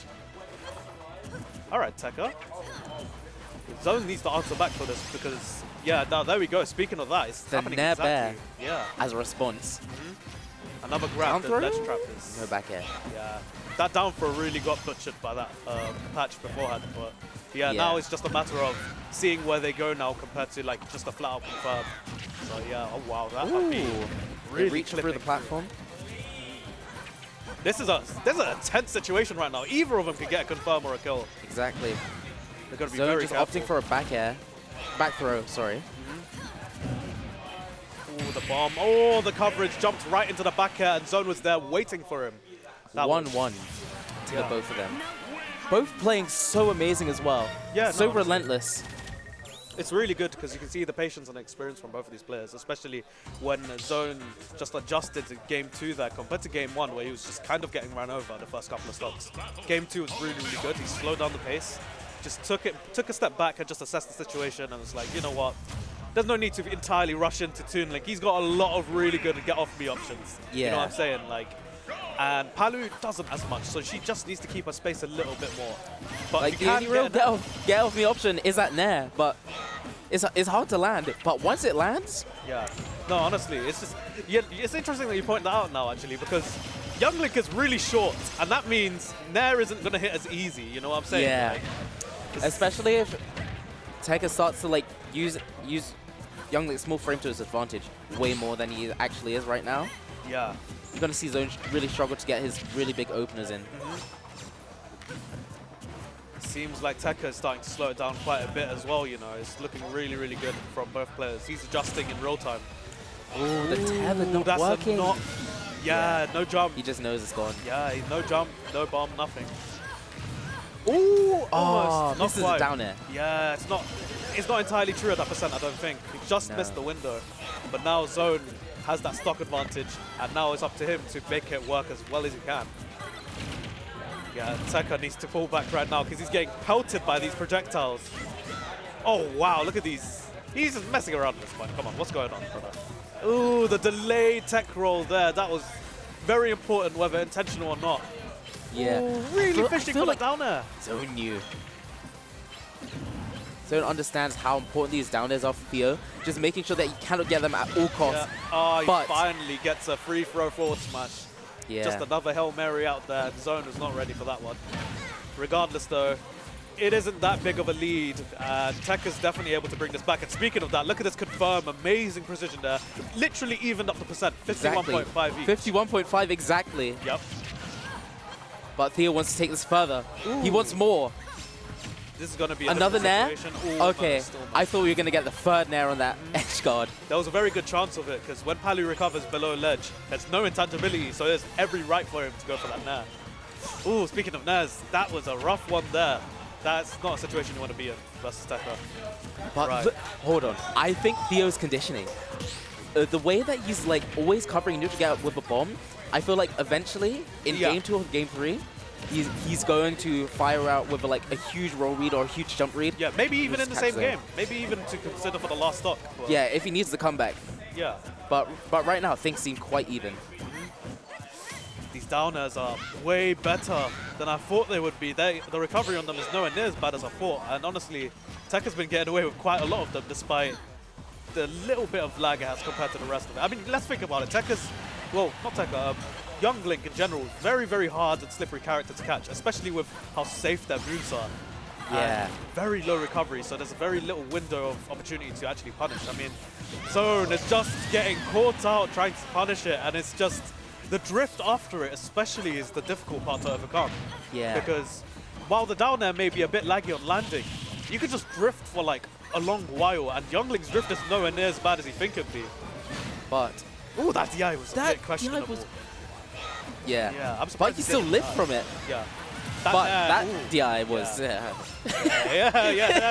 we're both on the same page there. It was not that great, but it is what it is. We're going to the next stock, and now they've got to make a key decision here and a key adaptation here if they want to win this game, because there's only one stock, one opportunity. There's not really much else you could do to... Oh god, yeah. No, as I was saying, it's just... Yeah, but Zone just understanding really adjust. that he needs to keep control. Getting the down for a back air. No 2-frame. Doesn't go for it. But forcing Tekka to jump. But ooh, arrows. Triple arrows. Yeah, this time Tekka actually went for the up air there because that down air was not safe. Ooh, look at that coverage. Waiting. Not going for the easy confirm, but just waiting. See, look at that. Yeah, the bomb throw. The nair. Oh yeah, strong hit. It's massive. That's huge for Tekka. Even Zone surprised. He's like, the fuck is that? Yeah, no, honestly, you know what? He stuck his foot out. He got beamed for it. That's just how it is. Tekka was just holding his positioning at ledge. Zone tried to overreach and he just got boxed for it. That's just how it is. Yeah, but you see what I said about the bomb. Yeah, so condition. I believe what's called Zone was trying to fall off ledge jump aerial, but Tekka just catches it with the bomb. Yeah. He tried to forward there, he stuck his foot out, extended hurt box, and Tekka just challenged it with his own. So yeah, no, honestly, that's all he really needs to do is just keep space. Palu really can't do too much off of ledge, which is something very difficult for Zone to overcome. But look at this, right now, such a huge aggressive lead for Zone right now, doing extremely well to hold that percent. Yeah, and I feel like Zone wants to keep this up, but Tekka's saying, I'm going to slow this down right now. Listen, I can't let you get any more percent on me. And I know that Palu's mid-range is not the best compared to Young Link's. Yeah, I mean, like, other than dash attack, you don't really have much else to just, you know, challenge that mid-zone area. Exactly. Right now, though, it's just Tekka being extremely patient. I do respect it because now he's getting a huge opening here. What a great start. Even more of a follow-up there. 53%. Look at that. The patience actually paid off there. Yeah. And Tekka is more than comfortable. Evens out the percents completely. Look at that, the Still fire keeping the arrows. patience as well. Absolutely. I mean, those fire arrows are so oppressive, and Zone must be frustrated dealing with such a situation like that. Tekka's got to use that to his advantage. Because, honestly, if you're able to frustrate people, they're going to pick sillier options, and you know how that ends up. But yeah, no, honestly, Tekka is doing really, really well. Zone also making Speaking of being too patient. Yeah, yeah. I think Theo so might too. be too patient, not thinking that Zone was going to do anything. Yeah, that's that's a disadvantage. If you'll miss your opportunity if you don't actually do much. Exactly. Yeah, it's just a matter of weighing risks and whatnot. But right now, pretty much even, I'd say. It's just a matter of getting a key decision. Dangerously Ooh. even. Why do they swap sides? What the hell's going on there? Yeah, the bomb throw kind of threw him off as Zone did a high recovery. Ah, okay. But the forward throw, yep, keeping him off stage. Look at the auto red score. That was a really good... I'm not sure whether he intended to go off stage there, but if he did, congrats to him. That was really I feel like smart. that was completely intentional because look at, you should have paid attention to how he was doing before. So he's been conditioning with side B and like downer off stage, but now he decided to neutral B and he knew that Tech had no bomb. Yeah, now it's literally even. Stock to stock, and now Zone finally getting a priority option there. That's really good. Oh, what's going on there? It's Tekka really trying to get some cheeky percent there. They both know how badly they need these stocks. Tekka barely missing the tech chase there. Zone, Up B again. you should have just left it alone. The up B is so hard to deal with unless you parry it. You just got to leave it alone. But yeah, Zone is now a little bit on the backseat. I'd say that they're roughly even still, but yeah, honestly, it's just a matter of getting the key opening or, you know, forcing one, like Tekka's doing right now, because he's just cooking them with projectiles. Exactly. And Zone's got to approach. And But yeah. Zone in advantage state again. You know, when one of these players hold advantage, they just keep it for so long. Yeah. That's like the most dangerous thing about these two playing against each other, is they just hold it. Yeah, no, absolutely. And I feel like for both of them, it's a matter of positioning as well. That's really, really good for them to find those openings like that. And it's usually through positioning that they find it. And right now, oh, Tekka, very dangerous situation there. Whiffed the jab lock punish. I'm pretty sure that's what they're going to go for, but just about missed the chance. They're both just relentlessly patient, making sure that nothing... Okay, look at that. Oh, wow. There's a lot of grabs landing here from Zone. Okay. Oh, huge pressure there. Look at that roll in. Attempt? That was so scary. Tekka knew that roll in was coming. He even positioned himself for it, but he just wasn't able to react in time. But he's down another game. I mean, down another stock against Zone. Yeah. Oh, wow. That Oh, back the back air. Invalidating the back, the down air. Yeah, yeah. It's a trample. I think it's called trample, right? Where you just go, you override over hitbox. It's really, really good. But yeah, that's the only way realistically Zone's going to challenge that down air. But right now he's building up all this extra credit. He's comfortable. Doesn't have to really approach Tekka too much. Yeah, definitely in a. He's definitely comfortable with his lead right now. Back throws him. He knows he wants him off stage. Yep. Tekka's really, really struggling to get a key hit or a confirm here. 2 bombs this time. 3 bombs this time. Dude. Oh, look at that head on. You can see he's scared. Tekka's really struggling to get it. Oh. Finally sniped it with a nair there to catch out that up B. But Tekka goes off stage immediately. Oh, reversing it. Drops out of the back air. Now Zone really needs to make sure he doesn't get another combo like that, because he can equalize the percent really, really quickly if he wants to. Okay, Speaking bomb of back it, air. Oh, look Gets at that another patience. back air on the tech roll. The tech chase is so good. Jabs. Oh my god. That would What have a actually footstool. killed, you know. If it was sweet spot, it would have been done. Wow, just Tekka's experience and knowledge on the platforms to tech chase like that is ridiculous. He didn't even get confirmed. He just set up that situation himself. It's Exactly. such a good display of gameplay right there. Oh, But the explosive flame. the explosive flame. That stray calling him out on a neutral get up, and yeah, Evening that's- out the game count for the 2 of them. Yeah, no, honestly, it's game 5. It's honestly, yeah, no, it makes sense because both of them are playing really, really well, and their positioning has been top notch pretty much. Exactly. This entire Their set. advantage state. Yeah, no, absolutely. They've both been stuck on it, whether actively being in their face or just positioning aggressively. It's just been super, super good. Oh my god, look at the set record. Like, Tech has kind of been getting farmed. But yeah, it's rough. Today, he said, I've come back with a vengeance. Yep, and now he's showing it with a Game 5 situation. And this is another time on PS2. I don't think we've swapped stage at all. Yeah, it's just been all PS2, but they're both comfortable with it. And now it's a Game 5 situation where it's a bit more uncomfortable, but here we go. Okay. Yeah, we're just seeing that patience again, but Zone going straight in, calling out the arrows in mid-range to just dash attack, deny everything. Right now, I'd say Zone's priority is to just avoid the fire arrows as much as possible. And the one issue that Palutena has in this matchup, the one big issue, is that she's rather tall. And versus Toon Link, that is never a good thing. Exactly. You've seen those jab down airs and the forward airs on shield. Like, it's just such a big surface area to hit compared to somebody like Youngling, who has the advantage in size in this game. Like, if anything, Palutena would have to like utilize low profiling moves or crouch just to get more time to react to these situations. But is it needed? Yeah. Right now though, it seems like Zone almost called it out. If he just let the trigger go a little bit earlier, that up smash would have worked. But regardless, they're both in a rather even positioning, I'd say. Extremely even. Ooh, down tilt. Down air. Very almost. Ambitious down air. Very, very ambitious. Right now, look at these, the safe tilts, and it's really hard to hit. That's another thing, because of the size of Youngling, it's really hard to hit our shield, unless you're like directly behind Palu, which is where Nair starts. Yeah. Oh, just about makes it back. Yep. Doesn't need the bomb, but yeah. Zone. Those neutral get-ups have been getting clubbed by those dash attacks, honestly. It's been really good. Zone's just like that. But Theo is almost like that with that kill. Not quite there yet, but... Slips past with a teleport, really, really good choice there. Skipping the ledge trap as a whole. But yeah, now, again, another position we've been pretty familiar with since Game 2.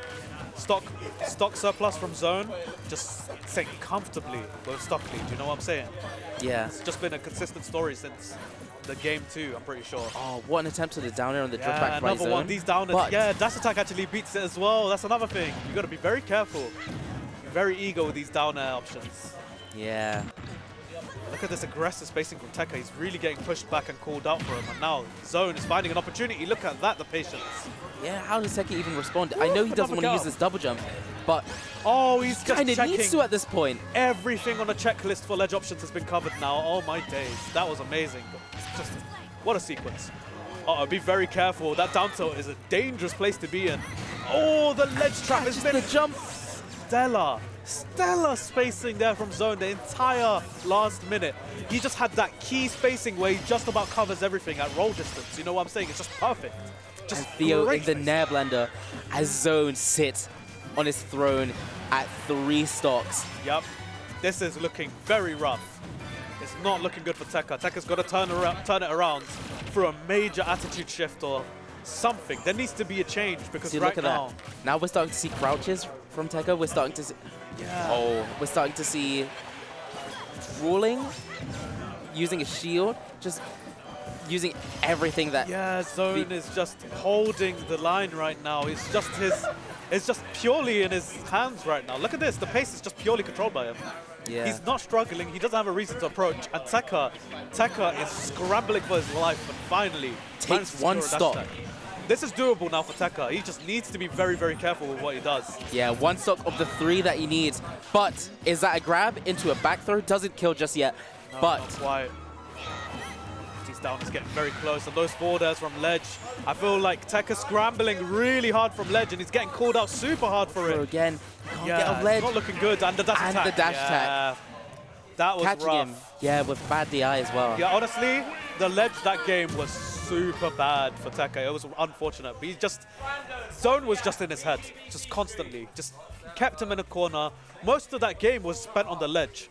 Like, unironically. From both sides. So, the way that I want to describe that set is that they were relentlessly patient from both of them. That's why you saw a Game 5. That's why you saw the clock going down so hard on every single game except from that last. They were relentlessly patient. And whenever they got that one opening, they were in, always. Keeping the advantage state, throwing them to the other side of the stage. Yeah. But the game 5 was a bit of a wash, unfortunately, for Tekka. It was just like Zone just suddenly clocked something. I don't know exactly what it was, but especially at ledge, it was just rough. It was just so rough. He just wasn't able to get a single way in, and it just got pummeled, honestly. It was just really good gameplay. But from what I just heard from Burning, shout to Zone, is that winners. He's now in winners. Won his 3 sets.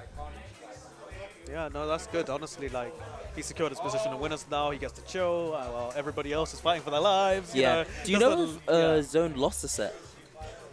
No, I think so. I think it's let me ask. Zone, did you lose a set? Yeah, okay, just 3-1.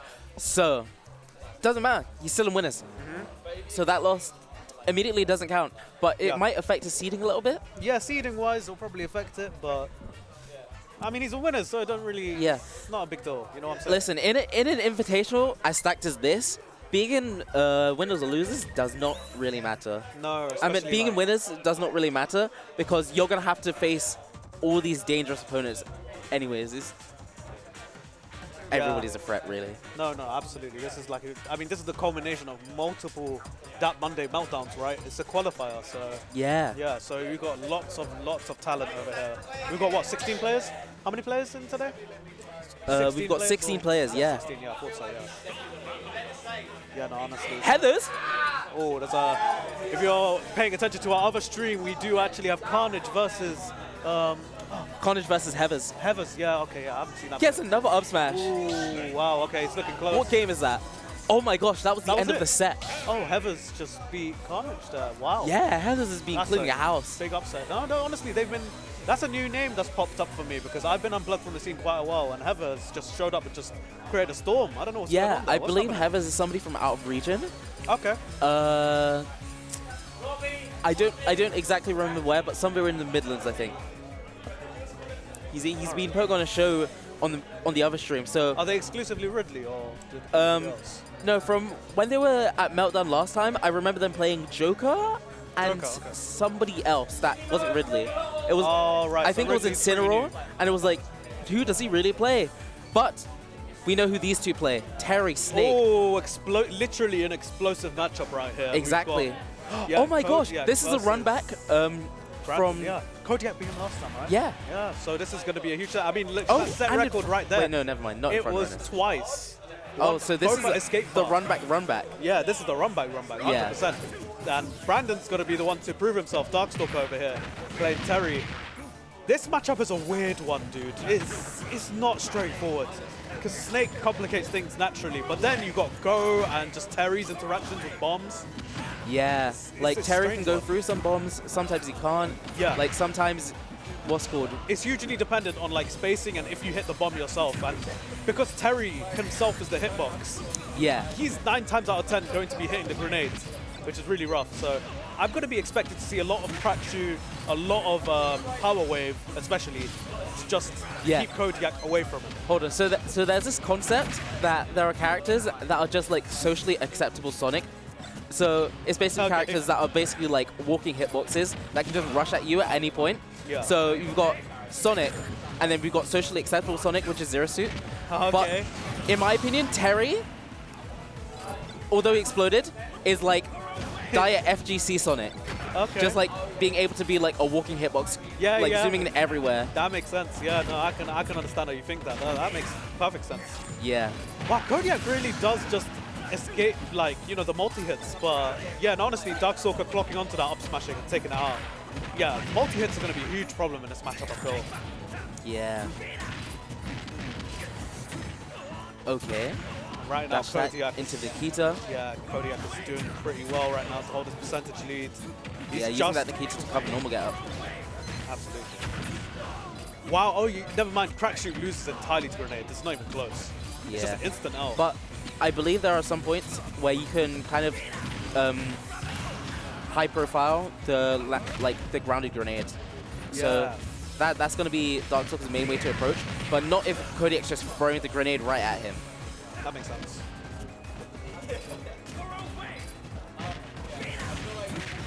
He power dunks right into the C4. Even, wow, the super armor from Wow, he didn't die. Didn't oh, wow, die. yeah. Yeah. Snake is heavy. I think Terry's go moves are like a lot weaker than people actually believe it is. I'm not sure. That's personally how I feel about it. Okay. His go moves kill way later than you should expect. Right now, though, Kodiak does have the lead, and Darkstalker's really going to have to fish for... Oh, the fallout of that was so unfortunate. I would be clenching my teeth at that. That was rough. And look at that, the frustrated specials coming out right now. He just wants to hit him. But Kodiak is just... He just needs to steal something right now, but Kodiak catching back the grenade that Darkstalker just threw at him. Yep. And while Darkstalker finally managed to get it, 83% is a hefty chunk there. That is going to be difficult to come back with. Ooh, he's halfway there already, though. Back beat, damn. He's got a lot of combos. Oh yeah, that's also why Terry's like budget zero suit, FGC zero suit, upper ladders for some reason. Oh yeah. Huge grenade. Oh, if you just followed up with that grenade explosion. There's a... When grenade explodes, it's a bit telegraphed where you're going to be sent. Yeah. Might have been able to get a power guys off of that, but look, Darkstalker is now in a very scary spot right here. Ooh, Nikita sending him off stage. That is not the place you want to be. Up smash. Okay, we've got up smash. Oh, wow, just catching the weight. Okay. That was a bit odd, I can't lie. I'm not sure whether that was just ancient reacting times or just, you know, indecision. But probably the latter. It was probably indecision. This guy's got really good reactions. I know that much. Yeah. It's just, in that position, what do you do? The mortar's coming right down there, and now Snake's just free to do what he wants. Like, exactly. A slight lapse of judgment from Brandon. Yeah, but just a lot of coverage. We know he can call this back. Yeah, should be able to. As you saw, he recently won 2-0 against Kodiak in the run back. So there's no reason why this shouldn't be a really close set. Oh, Meaty confirmed that. 54 off of that single confirmed. That into the back air. Kodiak, wow. Really good stuff there. Ah, wow, look at this. There must be some alternative to the Ultra Zone, because right now Kodiak's working one of his own. Oh, damn, man. It's called the... Yeah, that's what it's called. The creativity is not in the brain right now, but now, there is too much creativity in Kodiak's play. Just being able to smartly evade Darkstalker, just like how he was that first game. Kodiak's got to be very careful with challenging Power Geyser that's like already hit something, because the hitbox extension from it is nuts. Regardless though, Kodiak managing to get an up tilt. Yeah, just escaping the jab confirm again.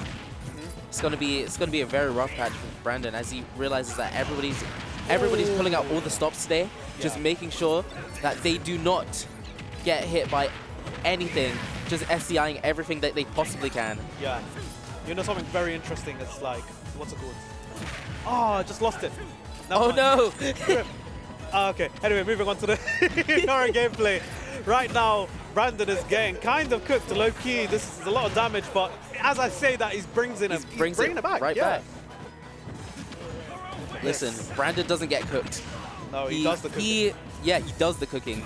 Or he burns his food and burns his hand. Yeah, that's exactly how it goes.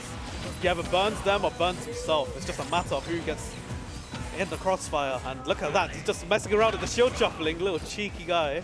Yeah, being a bit of a troll. Yeah. Maybe that means, wow.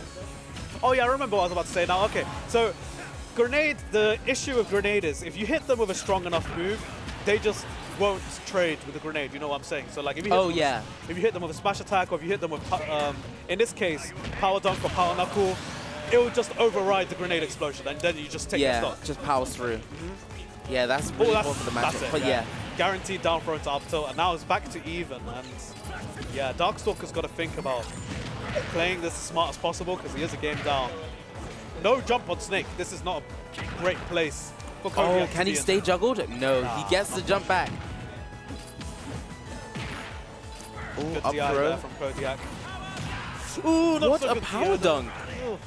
Yeah, Brandon is doing really, really well right now to prioritize on this. Oh, but the Kodiak, grenade and the Cypher just, denying any advantage, like any further advantage that Brandon had. Yeah, Kodiak is just playing the fortress right now. He's just covering it. Look at this retreat, grenade, pulls, Nikita, but Whoa. it doesn't matter. Just run Darkstalker. up smash. The gate it doesn't crasher. work. Yeah, he just came in knocking. Just wanted to break open the gates there for Kodiak's castle, but Kodiak is still holding up strong right now. It's just, yeah, this is a tough situation for both of them. Buster, but Wolf. yeah, he clearly wasn't okay there. He just grabbed him. No, With a Buster. he was not fine. No, he's not okay. But guess who's okay? It's definitely Darkstalker. He's feeling himself after that game one, evening it out, a lot less stress, and now it's just a matter of taking the lead. But you know, Indeed.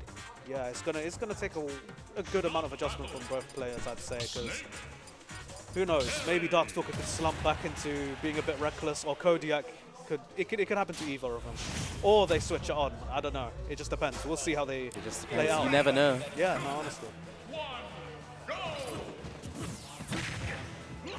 Decent start there. Right now, it's just a matter of feeling each other out, seeing where they are, and yeah, nothing too definitive here. It's just a, you know, Yeah, just just a like regular back and forth. tic-tac damage between the both Yeah. of them. Yeah. But as we say that, Kodiak you know coming out on what top. Snake is with that tic-tac damage. 100% to his name. Yeah, definitely. Ooh, But- huge confirm almost. Ah, that was rough. Barely Misses misspaced the down air. Yeah. The reverse classic. Knuckle attempt. Not sure what he's doing, going right into Oh, his but shield. the Buster But Wolf clearly, catch out that roll.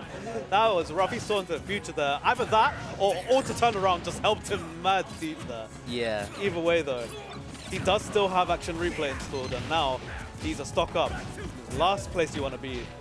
Loki, Look at also that. turn around, be making fighting game players seem way smarter than they actually are. Yeah, no, honestly. Because you're like, how did they read that roll? Or like, Yeah. how did they do that? And Oh know wait, that the it was game going does that it way? for them. Yeah. Right. Ooh, that up tilt. Wow, that did not kill. That was weird. No. Seemed like a sweet spot. Huh. It clearly wasn't. Because, Yeah. I don't know. Oh Brandon wow, did something edge that guarding even here. Kodiak didn't. The edge Oh, guarding goes was for the power almost there for Darkstalker. And Kodiak still not able to net a stock off Brandon. Ooh, trying to fish for something there. Down the Down app, through. Yeah. sending him straight to heaven with that heel kick. And now it's just a matter of building that percent back up, which isn't that hard for Snake to do. Can we just start calling Snake up tilt up smash? It should be, you know, honestly it should be, but then Like- again, Ganon has an up tilt like that as well. Fair enough. Except That- it's, you know, that's more of a final smash than an actual Yeah. smash attack. But anyway, regardless though, but Darkstalker managing to take that stock pretty Yeah, the run back cleanly. up smash. Yeah. Again, auto turn around doing half the work for him. But it's fine, because he knows what he's doing with this character. Yeah, Don't and honestly- discredit his work. Especially with that up throw, up air into Yeah. up B. And now Kodiak has just been juggled. It's looking rough for Kodiak. It's not good. Wow. As I was saying, that nair into power knuckle. But not getting killed. Butt knuckle. Yeah, that thing is very good. And that dash attack also just as strong. And wow, honestly, Oh. Darkstalker just figuring out all these moves that just destroy Kodiak, taking him from one side of the stage to the other. No grenades are going to help him. There's no get out of jail free cards. No. Darkstalker just tearing that apart. Darkstalker was being so intelligent there, using the startup of Power Dunk, Power Dunk, in yeah. order to gain invincibility. Yeah, it has intangibility during startup, doesn't it? Yeah. Yeah. So then you can just avoid the entire grenade. Wait, I shenanigans. didn't even think it's intangibility. I think it's full invincibility. Oh, yeah. Yeah. You know what? It's probably full of invincibility, knowing some of his moves, yeah. 'Cause- Honestly, it's good to know which moves beat grenade or which moves don't, because otherwise you just tack up percent for no reason. yeah, and you it just rack up too much damage. Yeah. And now Kodiak's got to be the one to adjust here, because Darkstalker seems to have clocked onto something that, you know, he's just been able to use to his advantage right now, and Darkstalker's stock, well, game up entirely because of it. Exactly. Also, Yeah. I'd just like to comment Go on the on. music choice. I believe this is Kodiak's music choice. Yeah. I choose this song This was like X a and Y, lot. right? Huh? This is X and Y. Yeah, the champion theme. Yeah. And I just have to say, I respect Kodiak a lot for this choice. If I it was do him. like that champion Yeah. theme. It's one of the better ones. It's like, I thought I was cool and original for being the one to choose it. But I don't know. Here everybody comes Kodiak. else does. Yeah, I don't know. It's honestly, it's way more popular than you think it is. It's really, really good. But regardless, speaking of popularity contest, in terms of percentage, it seems like Darkstalker's the popular one when it comes to losing stocks right now. It's not looking good here. Yeah. Kodiak is doing really, really well to hold on to his, that's for sure. Those stocks like him a lot. Power waves and power dunk. That would be safe if the grenades weren't there. Kodiak is cooking. Whoa. It's so interesting because Kodiak's just setting like literal landmines with the grenades so that Brandon cannot do any of his approach options properly.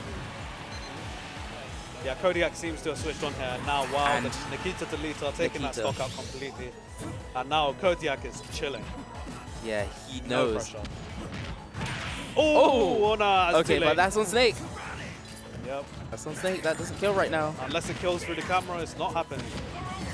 Snake is really good at just holding that recovery. There's another And power dunk. honestly, if I was Kodiak, my goal here would be to trade as much as possible and make his life miserable. But Kodiak is playing it pretty safe, and you know what? I respect it. Yeah. To be Shows fair, some space. Kodiak isn't even trading. He's completely just denying space Yeah. from Brandon. It's like, see, look, again, just like Brandon going into his zone, gets hit by another grenade. It's like, he just can't stop getting hit by these grenades. Yeah, it's really rough. Once But look you at start that. the The grenade's fortress covering the C from the platform. Does Brandon even know it's there? He didn't. Just didn't, He but you know what? went back, almost got hit by that. Yeah, this is so rough right now. Oh, Kodiak Dash attack still not living. taking the stock. Even with the rage, even on the strong hit.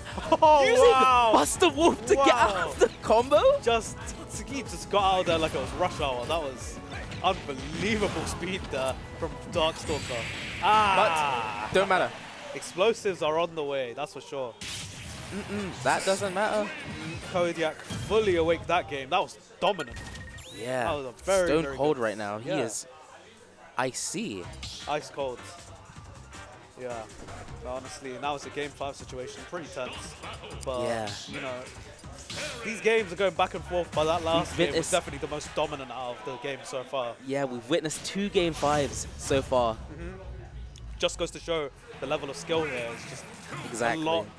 It's at a high level, and we're roughly at the similar Yeah, level. So pulling it's, out we've got stop. exciting sets. Also, look at how Brandon's changed up his approach option now. So he went run up grab, knowing that the grenades will not blow up on him if he just opts for a forward throw.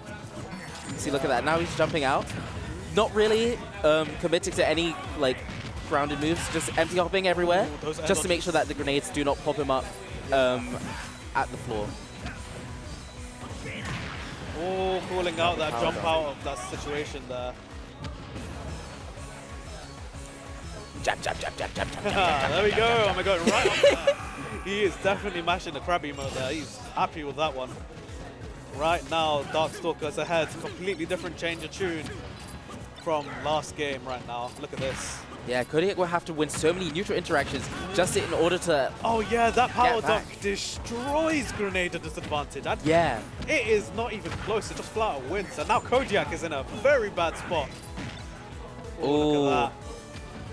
Kodiak needs to chill out right now because he is kind of getting ran over. Darkstalker's just setting the pace so hard right now. Yeah. It's almost like Kodiak's just now rendered unable to deal with Brandon's pressure. It's Yeah, like wow. he's really just stuck in the Darkstalker like mash pressure right now. The mash Like- zone, he just, yeah, it's just, man, he's just a walking stage hazard. What can I say? You're in this area, that's tough. You're gonna die to power dunk or to, you know, Exactly. bust a wolf or something. Like, honestly, Darkstalker's just on it. And now, the exact same situation but flipped from last game. Look at Exactly. this. They're both making each other look like Pool's opponents. Yeah, honestly, I don't know what's going on right now, but Kodiak has completely lost his momentum and Darkstalker is sitting there comfortably. Like Darkstalker does this to me. Oh, the roll! Immediately Buster Wolf on reaction. But did he actually do that? Oh, no, he probably got auto turn around, you know how it is. But Listen, yeah, ooh. let's just say that he knew and call it Uh-oh. a day. But Is he okay? Still doesn't kill. He's See, look. not, he's definitely not. He's 2 stocks down. This Yeah. is looking like a wash, this game. This is not good. for But Kodiak. now, imagine Kodiak takes the stock and then takes the whole game. Ooh, did you see that interaction? So, I'm not sure if you knew exactly what happened, but up No, I smash didn't landed. quite see. Yeah, up smash landed and traded with Darkstalker's down smash. So it left him in lag, and then he got punished for down air. Oh my god. This game is so funky, man. Regardless though, look at this, he already built it back up. What happened? Exactly. Kodiak. Listen, my if days. Kodiak wins this game, I'd eat my words. it's probably one of the greatest comebacks. Oh yeah, absolutely. This is a huge comeback. Oh, Oh, but the dash just attack. about loses it to the dash attack. The DI just wasn't there, but even then the percentage was just about enough. Yeah, wow, honestly, such a stellar set there. That was so back and forth. It Yeah. was really, really good. What was even crazier is that those last 2 games, they like found something deep within their pocket in order to just completely capitalize Yeah. off of what's called what the player is. But then Brandon immediately in that game 5 counterattacked. Counterattack, guys. No, like just counter-adapted so fast Oh yeah, it was and such just a made quick him, switch. yeah, just made him look like a pulse opponent. I'd also say like it kind of the matchup is kind of determined by like who gets the first key hit because that does set the pace quite a lot. And Yeah. it seemed like the second somebody got hit, especially game 4 and 5, the second somebody got the first hit and they started getting momentum, it was over from there. Honestly, it Yeah. was really rough. Like, but the thing is though, Kodiak he didn't go down without a fight game 5. He almost brought it back. The stocks were really, really Yeah, close. he was definitely fighting back, but at that point where he was fighting back, it wasn't really enough. You know, he was Yeah. already at 130. Yeah, it was tough. It was like simply because it was his last stock. It was one of those times where you have to, in your head, call it a day, but also just fight to see if your opponent would like be caught sleeping. Yeah, no, on the honestly, lead. it's just a matter of seeing if they get caught sleeping with like, you know, if they start picking dumb options and whatnot, you're just there to cover it, and eventually you might end up, you know, bringing it back. But Darkstalker was not asleep that time at all. He's just awake, wide awake, and Yeah. enough. By the way, to how just many bring it streams back. do we have, like playing on? I think we've Showdown? got another couple of sets.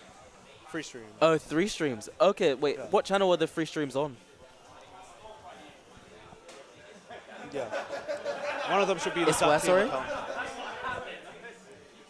VGBootCamp. DAT team live, yeah. East London Smash It Out. Oh, Yeah. okay, okay.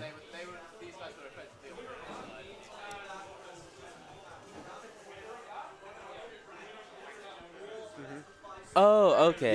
Yeah. There's only 2 comms setups, and after one just pure. So, gameplay, is the ELS one for Minimo Sylvalotl right now? yeah. I think so.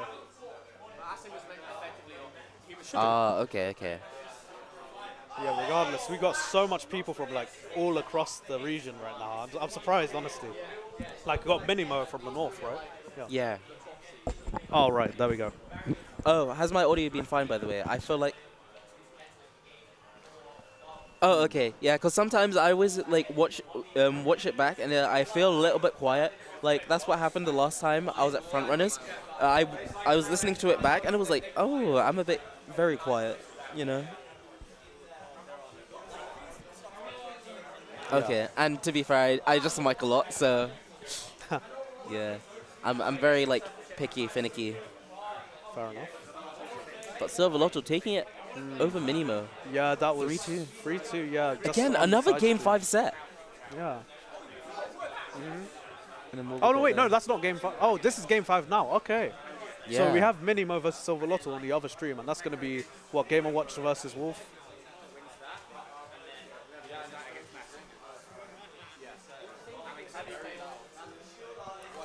Okay, hello stream, you can hear me now. Yeah, so I think we're just waiting for the sets on the other streams to finish up before moving on to the next round, Okay. which Oh, would be okay. round 5, I guess. Okay, I see. Yeah, hang on, I've got the... Oh, right, no. There is still one There it more is. match between Sylvalotl Minimo. So it's 2-2 right now. Yeah. And the winner of this, do you have like a list of the people who have like won or lost, or is that not a thing on this? I can't bring that up on the stream, but I can just load Start GG and check real quick. Oh, okay, yeah. Please do that. Thank you. So thank the you. people who have won 3 so far are Ram should have won. Zone, Owl, Heathers, Heathers, RAMBOSS, Darkstalker. Yep. Oh, okay. And okay, that was... Oh, and Robbie just won his set, I think. But Did- oh no, that's his second win, so he's 2-2 now. Oh, okay. Let's go, Robbie! That's good. That's my tier right there. Yeah, so we're moving into the 5th roundup now, which will be Okay. the final round before bracket. So we'll have everyone that's 2-2 facing each other. All right. That sounds Okay. good. You know, low-key, I'm hoping I get to do comms for Robbie. because Yeah, I want to do Robbie comms. yeah, Like, 'cause, that's the only reason why I'm here. yeah. No. because me and him, we've played a lot, and like, what's it called? We go back and forth quite often, and generally, like speaking, I'm a bit of a devil to him when it comes to playing. Oh, right. But like, honestly, it was crazy because the day before, what was his recent breakout performance? He had a really, really great. He had a really He good was run at top eight, Regen. Yeah, top 8 at Regen. top 8 region, yeah. Oh, wait, no, sorry. No, that was ninth. Ninth at He was Regen, ninth. yeah. That is insane. The highest playing London, Highest placing London player. highest placing London player. That is my goat right there, man. It's absolute Listen, warrior. don't ask Love to where see it. Streaks was at Love to see in that tournament. Don't Fighter ask where Streaks was at. Street Fighter 6. We don't talk He about knew his that. priorities. He was like, Steve, Luigi, no, I'm good. It's time to watch some Jury and, all of that. Yeah. Nah, yeah, honestly, they had VSF on at the same time as Regen. Yeah. Honestly, it's a bit of an unfortunate clash, but But you know what? I thought, like, I heard about that clash, and I thought that nobody was really going to care about it. yeah. Sorry then, to interrupt. yeah. but we do actually have Robbie. Oh, we have a Robbie set. Let's Let's go. go. I'm so happy. We This like is great. wished it into Your wish has existence. been Great. I'm a granted. big fan. Robbie versus Khanage. Isn't this like the Ooh, this third time is- recently that they've had a bout? So Yeah, they have not played in a while. no. Third time recently that they've Oh, really? yeah. So Oh, okay. Oh wait, no, that makes sense. Yeah, no, because I'm pretty sure they played them in the last couple of tournaments. Yeah. yeah. So Was that a regen? no, I don't think it was No, it Regen. wasn't regen. We might see it on the screen, but from what I remember, Yeah, I'll bring it up in a sec. from what I remember, there was like a couple weeks before the end of the Showdown qualifications. These two were fighting in order to get a place, and Khanage took it over. They'll scrap Took it over Robbie, but then recently after that, Robbie did take it over him. Okay. So it goes a bit back and forth then. Yeah, it's been very back and forth recently. Yeah. See, inherently, I'd think like it'd be a bit harder for Khanage because Peach does not do well versus Swords. Yeah, exactly. That's not generally a good matchup. Which is And surprising that Robbie has been Yeah. like been going so even with Khanage. With Robbie, honestly, Khanage has just got a wealth of experience. This guy's been playing since like Brawl days. He's such a good player. And, like, Yeah. he has knowledge for literal years, decades. At this point, it sounds so weird to say, but decades. Yeah. So honestly, he's been around. He's been about. He's been a good player true ever OG. since. Yeah, He's a great player. Robbie's he's got up the against fundamentals the of a million years. Yeah, honestly, Robbie's up against the Titan. He's been around since Smash 4 days. But Sylvalotl Minimo, by the way, is almost ending. Oh, no, Last stock, stock, last hold on. hit. Last stock, last hit for Minimo. Sylvalotl. Around the bomb. This is a rough place to be. They got a last hit situation Oh, right the now. back and get the landing hitbox. Minimo going for a Hail Mary up smash. They're fishing for these dash attacks. Oh, grabbed. Oh, the What side the wolf dash? B! You got caught out. That is rough. That is rough. Oh, Damn. yeah, so on the other side of the stream, we actually just had Minimo absolutely clobber Sylvalotl there with the side B, calling him out for trying to chef it up, but he got chefed out. It was rough, man. Lost that cookout entirely. Yeah, absolutely cooled out. So somebody said Wolf Flash before. They like predicted the future. Yeah. No, honestly, it's because the playback here is a bit... Huh? The playback from the TVs is a bit, like, slow. Oh, is that playback delayed? Yeah, it's delayed by So like a then couple of where's the seconds. actual... Where, Yeah, they're where watching are the they- streams in Yeah, the yeah. venue. Yeah. So, Oh. yeah, we don't quite have, well, the whole setup's here kind of jank. Yeah, fair enough. It's fine. Yeah, honestly. 3 streams on short notice is difficult. Yeah, I'd imagine. I don't think this has ever happened at this venue before, has I it? think we did it for the last DSS, maybe? Oh, okay. Or, oh no, we had like 2 streams and recording. Yeah, yeah, But that makes this sense. is Yeah. Oh, just right. I don't free think streams. Free yeah, streams. I don't think we've ever done free streams before here. And like, Yeah, that seems like a lot. Very demanding on the broadband. One day I'll get quad stream here, but Yeah. don't tell the rest of that team that because they're the ones who have to set it up. Oh yeah. Oh, fair. yeah. That sounds stressful. And on a weekly basis. Yep. So Robbie, back from his this little bathroom break. is Time yeah, for this people is out in real the life as well. 2-2 sets. So Oh, they're 2-2 Oh, right now. this is gonna Yeah. this is gonna decide whether they're winners or Ooh. losers. Yeah. Literally, it's gonna decide whether they're winners or losers. So Yeah, honestly, this is a set to watch, and they've both been going back and forth. The natural matchup winner should be Shulk, but both of these players are from a different, like, they have varied experiences. Like, for example, Khanage. Oh, yeah, so it was at okay, there we Regen go. where Robbie took it over Khanage. Yeah. Right, yeah, so it was Regen recently, right? Yeah, look at that. All of the sets have been super recent. Yeah. August 7th, So it August was 14th, Regen. Okay, cool, August cool. 19th, yeah. Yeah, no, that's good. So you beat him. Oh, that's where you went on the tear and got 9th. Yeah, that's my GOAT right there. Robbie AK-47. Ah. Definitely the fan favorite when it comes to the viewing experience and whatnot, but Khanage is nobody to be slept on. This is a Peach with years of experience, and his fundamentals are on point. This is the most based fundamentals you could get out of a Peach player. He does have combos, but God, when he puts you on the ledge, you got to be praying. You got to be praying and going to church at that point, because good Lord, he is going to make you. Good Lord, he knows exactly what needs to happen at every single moment.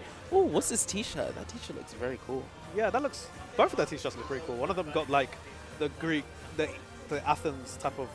Oh yeah, the Yeah. What they used to wear on their heads. That's probably from a tournament. That's probably like a tournament logo. I don't know, but either way, we're going straight into it. We've got Shulk and Peach as expected. Robbie versus Khanage on small battlefield. Okay, this is going to be a very interesting stage because those platforms are very low, and that means certain shenanigans can happen. Ooh. Oh, Robbie finally not letting himself just get hit by all those down tilts. Like, oh, there's this one clip of Robbie just completely going into shield art and Khanage just like down tilting. Tilt, yeah. It was like Kazuya Electric. Yeah, exactly. Just a lot easier. You just click one button at that point. Yeah. But regardless, Khanage has such a strong start right now, and yeah, Robbie's got to chill out and just try and set the pace and boundaries of this conversation because it's not going well for him at the moment. Exactly. He needs to. Look at that He's buster. still at consent. Oh, the up smash. You saw Khanage knew that. Just barely misjudged that roll because otherwise he would have had Robbie stock for dinner right there. But regardless though, Robbie's got to prioritize whatever that mistake was and just work on what he's got at the moment. He's clearly having a conversation. He's talking. He's talking to him. Look at that. Well, Smash, you got to be careful. That forward, I'm surprised, whiffed. But regardless, he is switching out of it, not risking a stray hit here and there. Look at that. Shield dart. Got to be a very, very dangerous spot. Managed to get a grab. That was cheeky. To immediately throw him out of shield art. Pressure it with that pressure. Uh-oh. All right, that was a very good space there, slash there. Taking out the turnip as well as hitting Khanage there.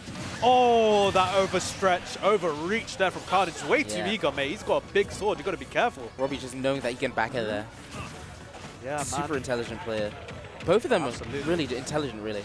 No, honestly, they're very smart in their own ways. Like, especially, like, honestly, just there's a lot of work going into Shulk, like dial management and everything. But there's also a lot of work going on from Khanage if he is paying attention to like when the dials run out and when to abuse the fact that he doesn't have them. Because what I know, from what I understand, it's a 20-second cooldown on every single. Wow, that. I'm sorry, I'm going off the train, but that little slap there was just, it just felt so disrespectful. It was personal. It's just like, wake up, man, why are you running Listen, around? these two characters right now, they're having an argument. Yeah, no, honestly, this is a domestic right here. Okay. Yeah. anyway, right now, Robbie is chilling at the moment, just bringing it back, just sitting comfortably, and now it's just a matter of getting the key opening and the key advantage, because right now, anything goes. They're just feeling each other out, just seeing what's going on. Yeah, pretty standard stuff. Yeah, honestly, gameplay-wise, oh, be careful, the down tilts, as you were saying, and now it's a huge advantage there for Khanage in terms of percent. But the great thing about that down tilt is that once Robbie's in, he's almost locked in or has to like get out of shield art.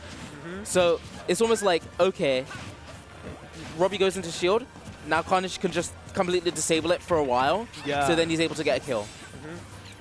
So crucial. Yeah, honestly, dude, I've got to mention though, these turnips have been doing so much work in this matchup, way more than I thought.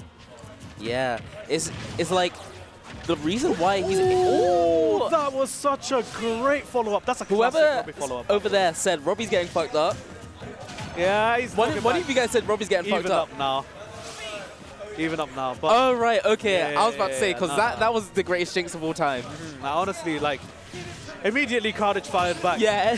Khanage fires back, and like now we're back to even. But honestly, that's the classic Robbie call out there. Down throw, follows your jump. You're a bit floaty. You think you can escape?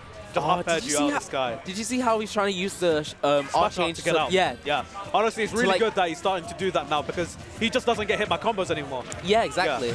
Because naturally, Shulk players feel they'll be a bit scared of getting hit in a smash art, but at the earlier percents, you can use it to your advantage to just get out of combos for free, right? So why not? Yeah. Ooh, this is a dangerous situation. Be careful, that up smash almost killed there. Does not get the belay smash right now, but can we see any more? Dangerous situation here. Wow, that was the first time I've seen him use like jump out aggressively, but regardless, Khanage now on ledge. This is a dangerous situation. What are you gonna do, Robbie? What's your answer? Because this is gonna be dangerous here. Look at that, the coverage almost. He looks still a bit lost. He keeps running into the corner. He's like stuck there. Honestly, just super fortunate that Robbie threaded the ledge there because right now he's just really struggling to put away Khanage. That jump art, the down Oh my gosh. Almost, I felt like that was going to take him off the top. Oh my gosh, the Stitch phase coming in so clutch. That is rough. The RNG god Khanage just pulled out exactly when he needed it. Exactly. Making it so the shield art just doesn't matter. Yeah, that was the only time he needed it for that. Honestly, like, oh wow, that was so fortunate. And it worked out for Khanage. You can see the grin on his face ear to ear. Yeah, that was beyond clutch. Yeah, look at that Khanage. Just like, hey, I did that. I'm evil. I'm a bad man. A little bit stressed out from that as well, understandably. Tense situation, but you know what? Stitch face clutching out for him.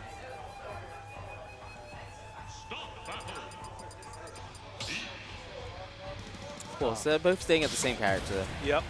Don't expect any switches from them, really. No, I don't. 3, 2, 1, go! Okay. Right. Back to the same stage, and now it's just a matter of how Robbie's going to adapt. It was pretty close last game, to be fair, but you know, honestly, there's definitely more improvements each player can do in the gameplay. Yeah, but Robbie's definitely doing a much better job at just denying any advantage state that Khanage can get with the combos. Yeah. All the down air coverage, no jump. You've got to be very careful there, mate. All right. Managing to escape there. Okay, right now, Mr. Khanage. Saturn Ooh, Mr. online. Saturn, be very careful. Robbie cannot shield. Okay, Mr. Saturn's gone. Yep, just He can about shield again. escaped. Right, look at this. Now the percentages have evened up while Khanage not being able to walk away from that and immediately loses his stock. That was instant. Wow. Okay. Wow, Robbie is definitely happy with that one. I mean, look at the percentage lead is just, well, the stock lead rather, is doing pretty well for himself. Yeah. Oh, the winky face just making that stage spike happen. A recovery, completely. Finally worked out one of those drop zone turnips, doing pretty well. But yeah, no, it's still back to even. But remember, Khanage, he's got a sword. You've got to be careful. Range is a huge thing, and without turnip, you're not going to be doing much. Right now, Robbie is, yeah, he's comfortable. This is comfy behavior right now. He's just chilling. Look at Khanage that. sitting at a very, very bad 96%. Yeah. But look at that. Robbie was in a smash art, so the back air conversion doesn't get from linked Khanage. hard, yeah. He doesn't get like a proper advantage state from it. Now in shoulder, what's Khanage going to do? Just kind of drops it here, but Robbie is more than happy to just continue. Tries to get an upper on shoulder. That's a really, really weird one. Oh, he has turnip. Wastes it. Unfortunately, he doesn't really know how to use it. I'll just say, I believe that turnip catch was completely unintentional. Yeah, definitely was. I don't think he's used to it. Because one thing Robbie always does, well, not always does, but like is a very good option for Shulk, is jumper, neutral air dodge. I'm not sure if you saw what Robbie just did there and get up, but he tried to grab him. Tried to grab him. Not good. Yikes. Yeah, and look at that. He's scrambling for a kill option here. Robbie not able to get it with a smash art. Now he's got to take his time and play it patient. Don't have to rush versus Peach. You got to remember, you got speed art, jump art, and smash art, and a sword, mind you, to add to it. So there's no rush here. Oh, was that DI or was that just gonna kill? No, that was just gonna kill, right? Yeah. Okay. I'm not. Shulk is kind of crazy like that. Yeah. And plus, Peach is floaty as well. Makes sense. Yeah. It's right off the top. Regardless, the Khanage is gonna take his time building up that percent. Look at that. Bringing it back already. Ooh, Robbie's taking his time. Good. He's not forcing it too much. That's how he should do it. Great grab. And now it's just a matter of keeping him there and holding center. Khanage has got to answer back, though. You've got to be very careful now, Robbie. Because Buster goes both ways. Yeah. It does go both ways. And that's usually the story of most of his smash arts. Right now, Khanage got him off stage. Okay, back throw. Attempts to forward smash, knowing that Robbie's knockback is going to be way lower. Yeah. Ooh, Okay. that was dangerous. Forward air trades? Yeah, the Double forward air air? back air, yeah. Oh, forward air back air. And now smash art, you got to be very careful here, Khanage. As well as Robbie, if you take the reversal at the wrong time, it's going to be tough. Look at Khanage just using float to completely stall out Robbie. Yeah. But Robbie, he has no other arts apart from the shield art. Once Robbie gets out this shield art, oh, never mind. We've He's got a getting them couple. back little by little, but Yeah. he's using them up. Maybe he wants Khanage to approach. Maybe that's why he's using them. I think he's stalling for a bit of smash art. Ooh, we get an air slash over the ledge there. Percentage is building up slowly. Eventually, some of his raw moves will just kill without smash. Okay, now But- we've got smash art online. You got to be careful for the grabs Go as for well. a grab. It's dangerous, but Khanage is not dropping it. And while the down tilt actually killed, that was interesting. I've never seen that kill. But Yeah, exactly. That's not really kill that they go for. Not really Obviously, it's kill going to up, kill and but- smash art, but you know what? I'm happy that he went for that option because you keep a low profile when you down tilt. You can avoid high hitting moves, and just generally, it's a pretty quick move as well. So it's pretty good. So I'm glad Robbie went for that down tilt. Khanage wasn't prepared for it and landed right into it. And you know, yeah. Robbie bringing it back one more game. So now it's 1-1. A bit of an aside, we've got Matilda Zangrix on That's a hot set. setup 2. That is Yeah, that's on super that interesting. Team Yeah. Live, that Team Live channel. That will be for the other set, which is Matilda versus Zangrix. Also a pretty hot set for this day. Yeah. 2-1 to Matilda. Okay, so 2-1 to Matilda right now. Okay, she's up. All right. I mean, Zangrix has a mountain to climb right now. Oh, yeah. But Now we need to talk about a different mountain because the current one we're climbing is Robbie versus Khanage, and it seems to be equally paced right now. We just need to see whether they're frosting out or not. Yeah. Climbing this hill is going to be tough for both players. Khanage's got to overcome the matchup knowledge as well as just the expertise of Robbie's Shulk. Meanwhile, Robbie's just got to keep a cool head and just not overshoot himself too hard right into the face of Peach, which can get huge combos. yeah, but remember, every single turnip conversion can just convert into anything that Khanage wants. Honestly, it's a mini gyro. That's how I see it. If you get Yeah. it, if you know how to combo like insanely well, you could use it like gyro. It's pretty nuts. But Yeah. right now Robbie is just slowly building up percent. This is prime kill percent for Robbie versus Peach. Wow. Yeah. Ooh, very aggressive with the jump part. I love seeing aggression there. That's really good. But obviously it comes at a cost. You got to be careful with how you utilize that. And now, ooh, very aggressive there from Khanage. Those tiny little ledges aren't gonna do much versus sword, bro. I appreciate it though. So last time, Robbie and Khanage played. Wait, no, sorry, not regen. When Robbie and Khanage played last Meltdown, what was happening was that Khanage was being super tricky with his timings and getting back to ledge. He was using Peach Parasol to like drift like really, really far back and abuse like the increased drift that he has in order to trick up Robbie in his forward edge guards. But it seems like that's completely stopped this set. So maybe that's why Robbie feels way more comfortable because Khanage isn't tricking him with any like interesting recovery options. But ooh, a little gyro combo there. Well, turnip combo, but yeah, you know what I'm saying. It's more or less similar. And now Khanage is sitting pretty comfortably. Got a pretty decent percentage lead. Is that no jump? Okay, he does have a jump. All right, good. he has a jump. Yeah. And he has a stage back to come home to. Khanage's got to be very careful with how they swing because a trade is not what you want, but Khanage managed to slip that in there. Yeah. And now Robbie is stopped down. Shulk can usually climb these leads back, but definitely against possible. a character like Peach, like slowly your resources are going to be taken up by getting this lead back. Ooh, it's going to be difficult to come back from. Yeah, Robbie's really trying hard to get this kill right now, but I think he's forcing it a bit too much. They still need a bit more percent on that, mate. Yeah. Again, the jump out into catching the turnip is like Robbie's thing right now. Okay, the dash attack. Wow, that forward actually managing to trade that. Interesting. Yeah, traded with the Forto, I believe. Right now, it's just a matter of an opening that Robbie can get. Look at that jumper. Look at the float. Look at that coverage. Oh, What wow. a recovery, Wasn't able back to do it. stage. He actually had the frame trap, just wasn't able to hit on the second one.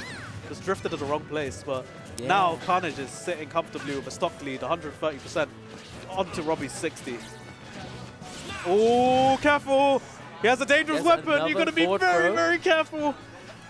That's But a what does nuclear this do? warhead. What does it do? What does it do? Don't hold shield next to him, please. Please don't do that. It's not a good idea. Not versus Stitch. Just eat the hit. Robert's AK-47. Ooh, What are you drop going to do Stitch. about it? And he Okay. shields it.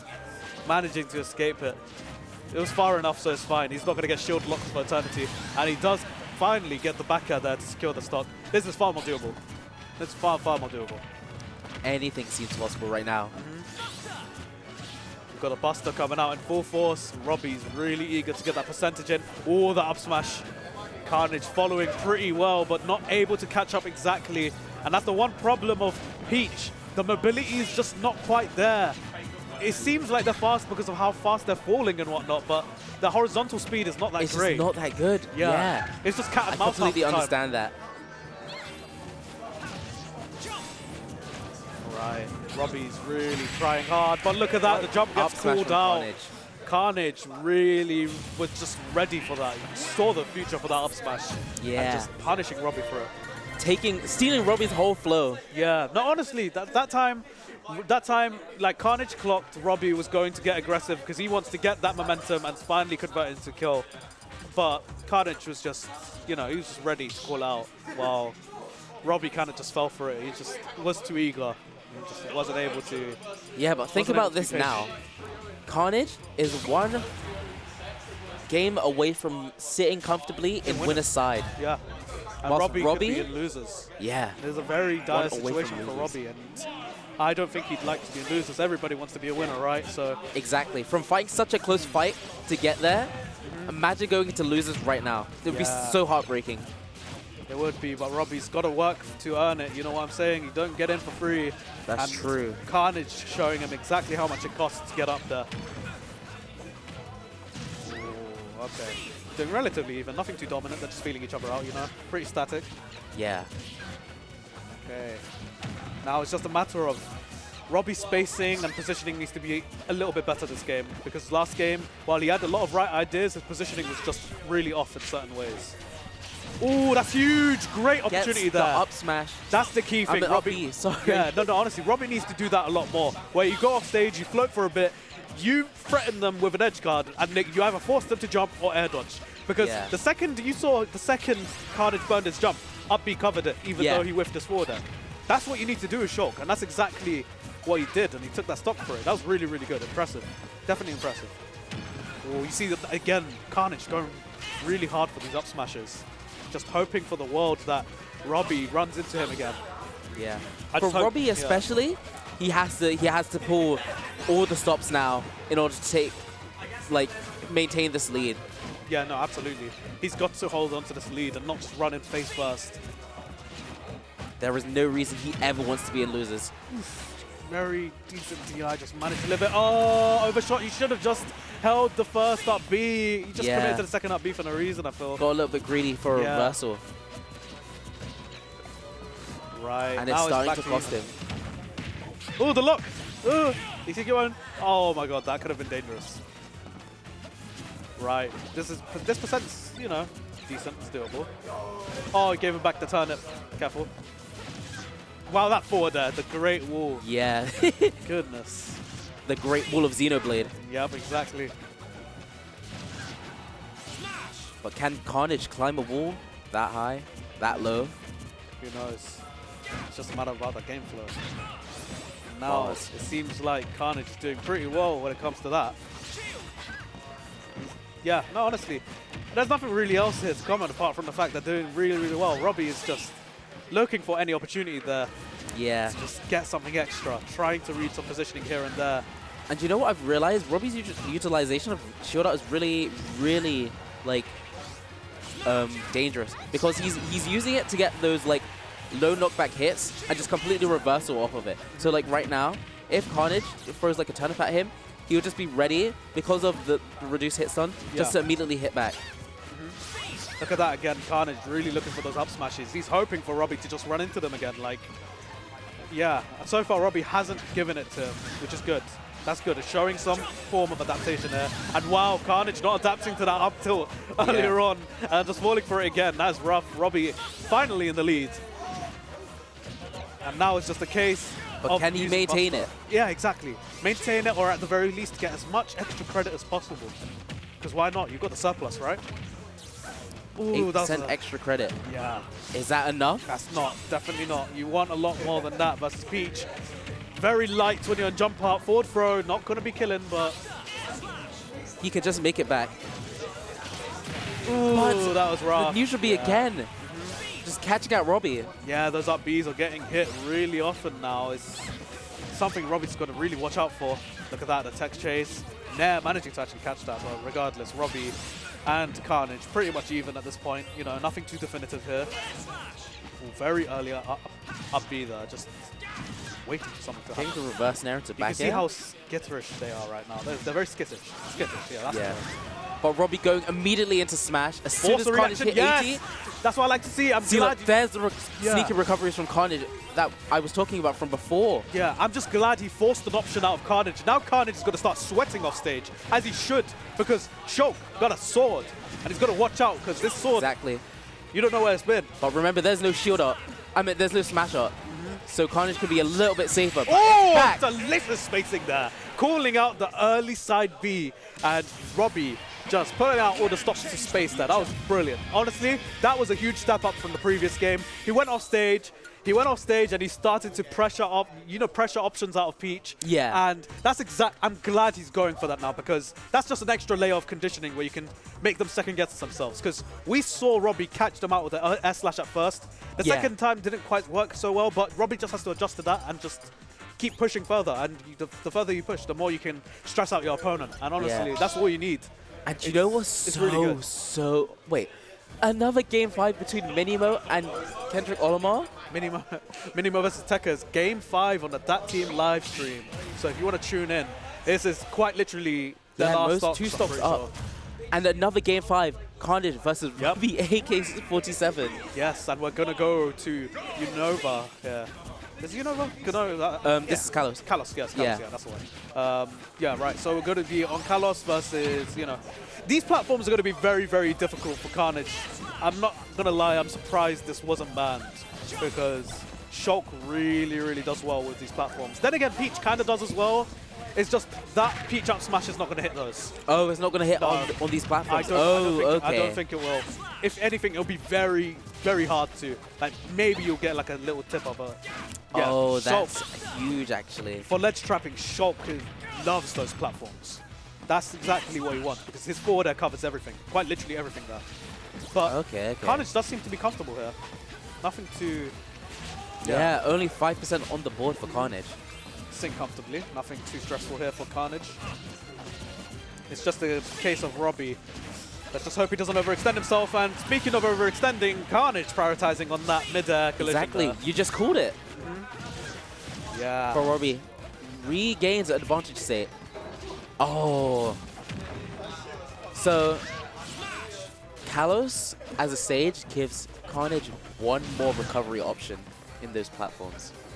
That's true. That's true. But it's just forward air does cover so much. It's going to be really difficult to utilize that as Peach. Yeah, that's but the thing. against a character like Shulk, you need every single option He's available. got dot eyes. Dot eyes are pretty strong, but Just misses the dot eyes.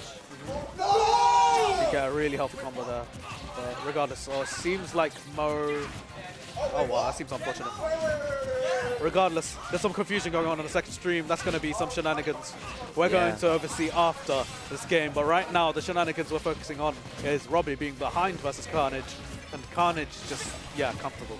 Comfortable. And Khanage really, comfortable, just not really approaching. He just knows now that Robbie... That's the one huge disadvantage of Shulk, because while they have a fat sword, then it's not a fast sword. It's really hard to approach with that. Yeah. Shulk is not really, apart from speed and just smashing there into them, which is technically still pretty unsafe. There's no guarantees, but wow, That's like smash killed out, that's 96 after the hit. yeah, after hit. That's mad. Okay. Right, okay then. So Robbie's manages to bring it back, and now this is far more doable. Buster Art is a quick evener right over here. And speaking of it, it's going straight into it. Oh, that up air was huge. Another up tilt. Be very careful, Khanage. The damage is building up. It's answering back though. This game is now even. Oh, lovely tomahawk there. You can see the precision from Robbie's gameplay. Really cutting out for him. Robbie again just building the Great Wall of Xenoblade. He's got the Xenoblade posters on the wall. Yep, he's got the wall and the shield. He is actually a Titan right now. And it's just a matter of him bringing it back. Literally taking the percentage advantage. Oh, that forward there, almost taken out. Look at that. Eager. Yes, I am so happy you're trying to edgeguard that. At the very least, make it smash sweat. attempt. Maybe you didn't kill, but you roll into catching the roll with an up smash. Khanage Robbie's finally. really mad about that. Yeah, you could see Khanage do that because that was a stressful situation for Robbie. Tried to roll in to avoid it, and he does get caught out for it. Oh, but speaking of catching rolls, this is a bakery. God damn, he's managing to catch that one too. Oof. Yeah, they're both cooking. Yeah, no, absolutely. This is some fresh bread. Some fresh Gregs. Some nice, well-cooked Jamaican patties. Oh, listen. Don't make my mouth water right now. I could go for one right this second. Same. But right now, though, Robbie is cooking a little something himself. He's doing pretty well with a 50% lead. It's just a matter of Khanage trying to get back at him, but, you know, Robbie's more than comfortable enough to sit back and up B out of shield and just chill, wait for an opportunity to present herself, because this is Peach's worst weak point. It's the fact that she's kind of slow and she has to approach, usually with Turnip. But Turnip gets destroyed by swords, so... Yeah, and what's crazy is that, like, as soon as this last stock happened, nobody was comfortable in any position. Oh, look at that ledge coverage right there. See that forward there just covering so much. Look at that off stage. Yeah, now you're helpless. You got to be careful, bro. Oh, Robbie misses the up B. Never mind. What happens? And Khanage reads another roll from Robbie. Oh, the positioning there from Robbie was not on. He had the right option, the right idea, but just the wrong spacing. Does he no still way! have a jump? No way! That's tragic! That's tragic! Oh, that's tragic. That's crazy. Wow, gets sniped out by the Turnip. But honestly, that was such a good set. That was a really, really good set. Robbie, that was an amazing set. Oh, God, Robbie had the right idea, but the positioning was just off. Just off. Yeah, that was rough, but you know what? Khanage clutched out. He used that opportunity. He was like, yeah, you can fumble. That's fine. Not problem. I'll work on that. I'll just take my opportunity now while I can. And now he's sitting comfortably in winners while Robbie's got to fight a death losers round 4. So was Khanage versus Robbie like our last Swiss pools match? Is everybody now got like a space? Yeah. Yeah, it should be. I think it's finalized now, right? Oh, okay. Okay, you can do it for us. You can tell us who's in winners, who's in losers. Yeah, no, I think so. Mo just won. Yeah. That's everyone. Yeah, so that's pool's done then.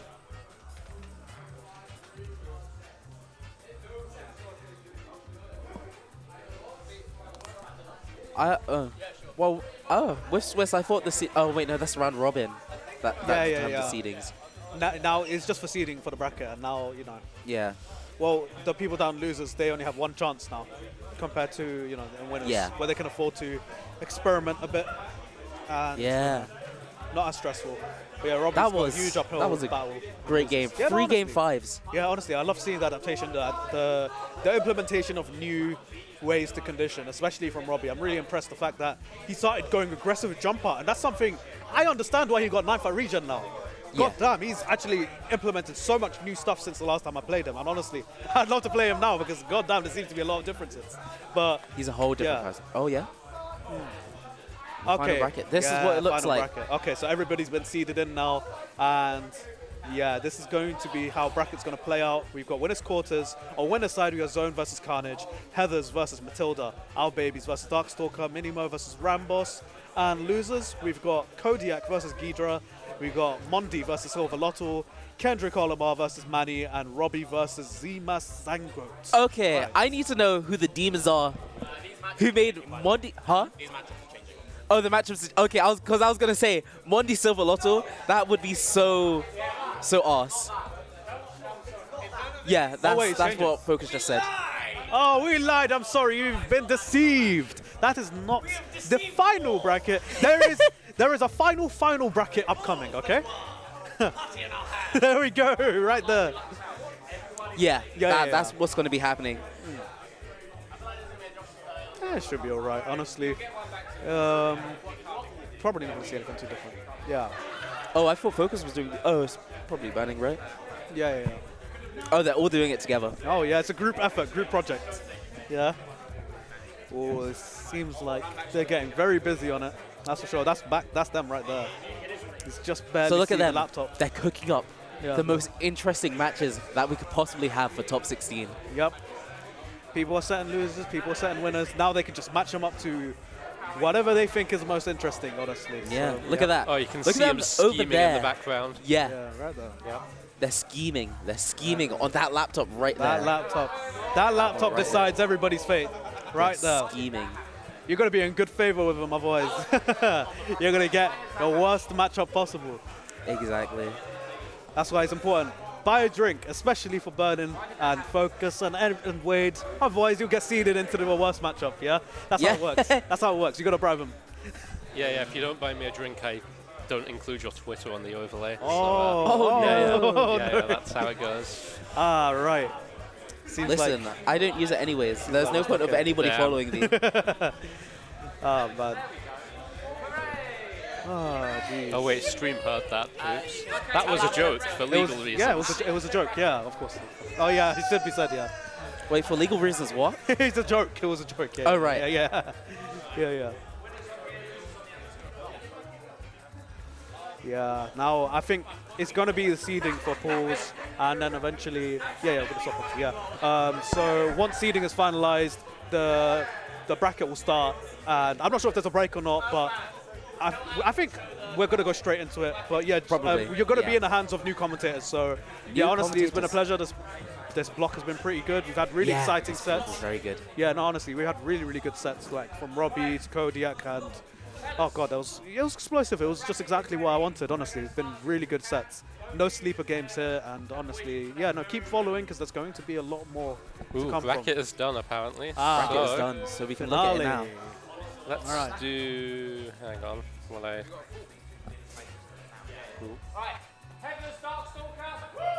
Oh, Right, there- okay, look, looks right like now. it's about to start now. It's about to start, so we need are to going trade to. commentators. Yep, we're going to hand it off to our next commentators in this block. and Who they're are going the to be next handling commentators? it. Well, one of them is the lovely Galaxy. Ah, The other one, oh, Asura. and Ah, Asura. yeah, Galaxy and Asura. That's a great. Okay, you're in very good hands. That very, was very good hands. that was loud, but yeah, very good hands.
Okay, just doing a commentator swap and then we should be good to go.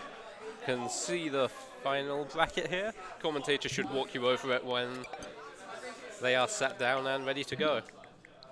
So I think our first set will be the Darkstalker versus Heathers. Yeah, that's who we've got lined up right now. So stick around for that any second now or minute.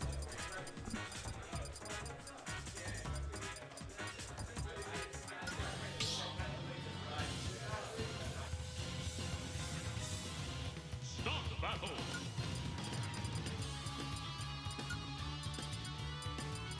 Joker.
In the summer of 2021, the Meltdown Bar in London welcomed the best of London's players back to the first offline competition we had seen in a year and a half. And now, 2 years later, here in the summer of 2023, we are back with DAT Saturday Showdown, an event I hold great fondness for, because that event in 2021 was, I believe, my first time commentating offline. Yeah. And we are now back here again, and I am back at the Meltdown Bar commentating with the wonderful Azura. How in the blue hell are you doing here on this wonderful, stormy London afternoon? You know what? Wonderful, stormy afternoon in London is the best way to put it. I'm doing great. It's been a while since I've obviously been here at Meltdown. A lot of different changes. Everything is lovely. Yes. But yeah, I'm down for it. I mean, I've been looking at the bracket, and obviously every single person here is in contention for a regular Meltdown Grand Finals. Yeah. It's insane. The energies in the matches have been crazy so far. Bunch of reverse 3-0s, bunch of crazy upsets so far, but we are getting into the top 16 here just a bit. Yeah, so to get you caught up, we have had 16, all 16 of these wonderful players have been invited to this bracket here, and they have just played between 3 and 5 grueling sets already throughout the Swiss phase to decide who ends up in winners and who ends up in losers. I believe it is Owl, I believe it's Owl and RAMBOSS with a perfect score of 3-0.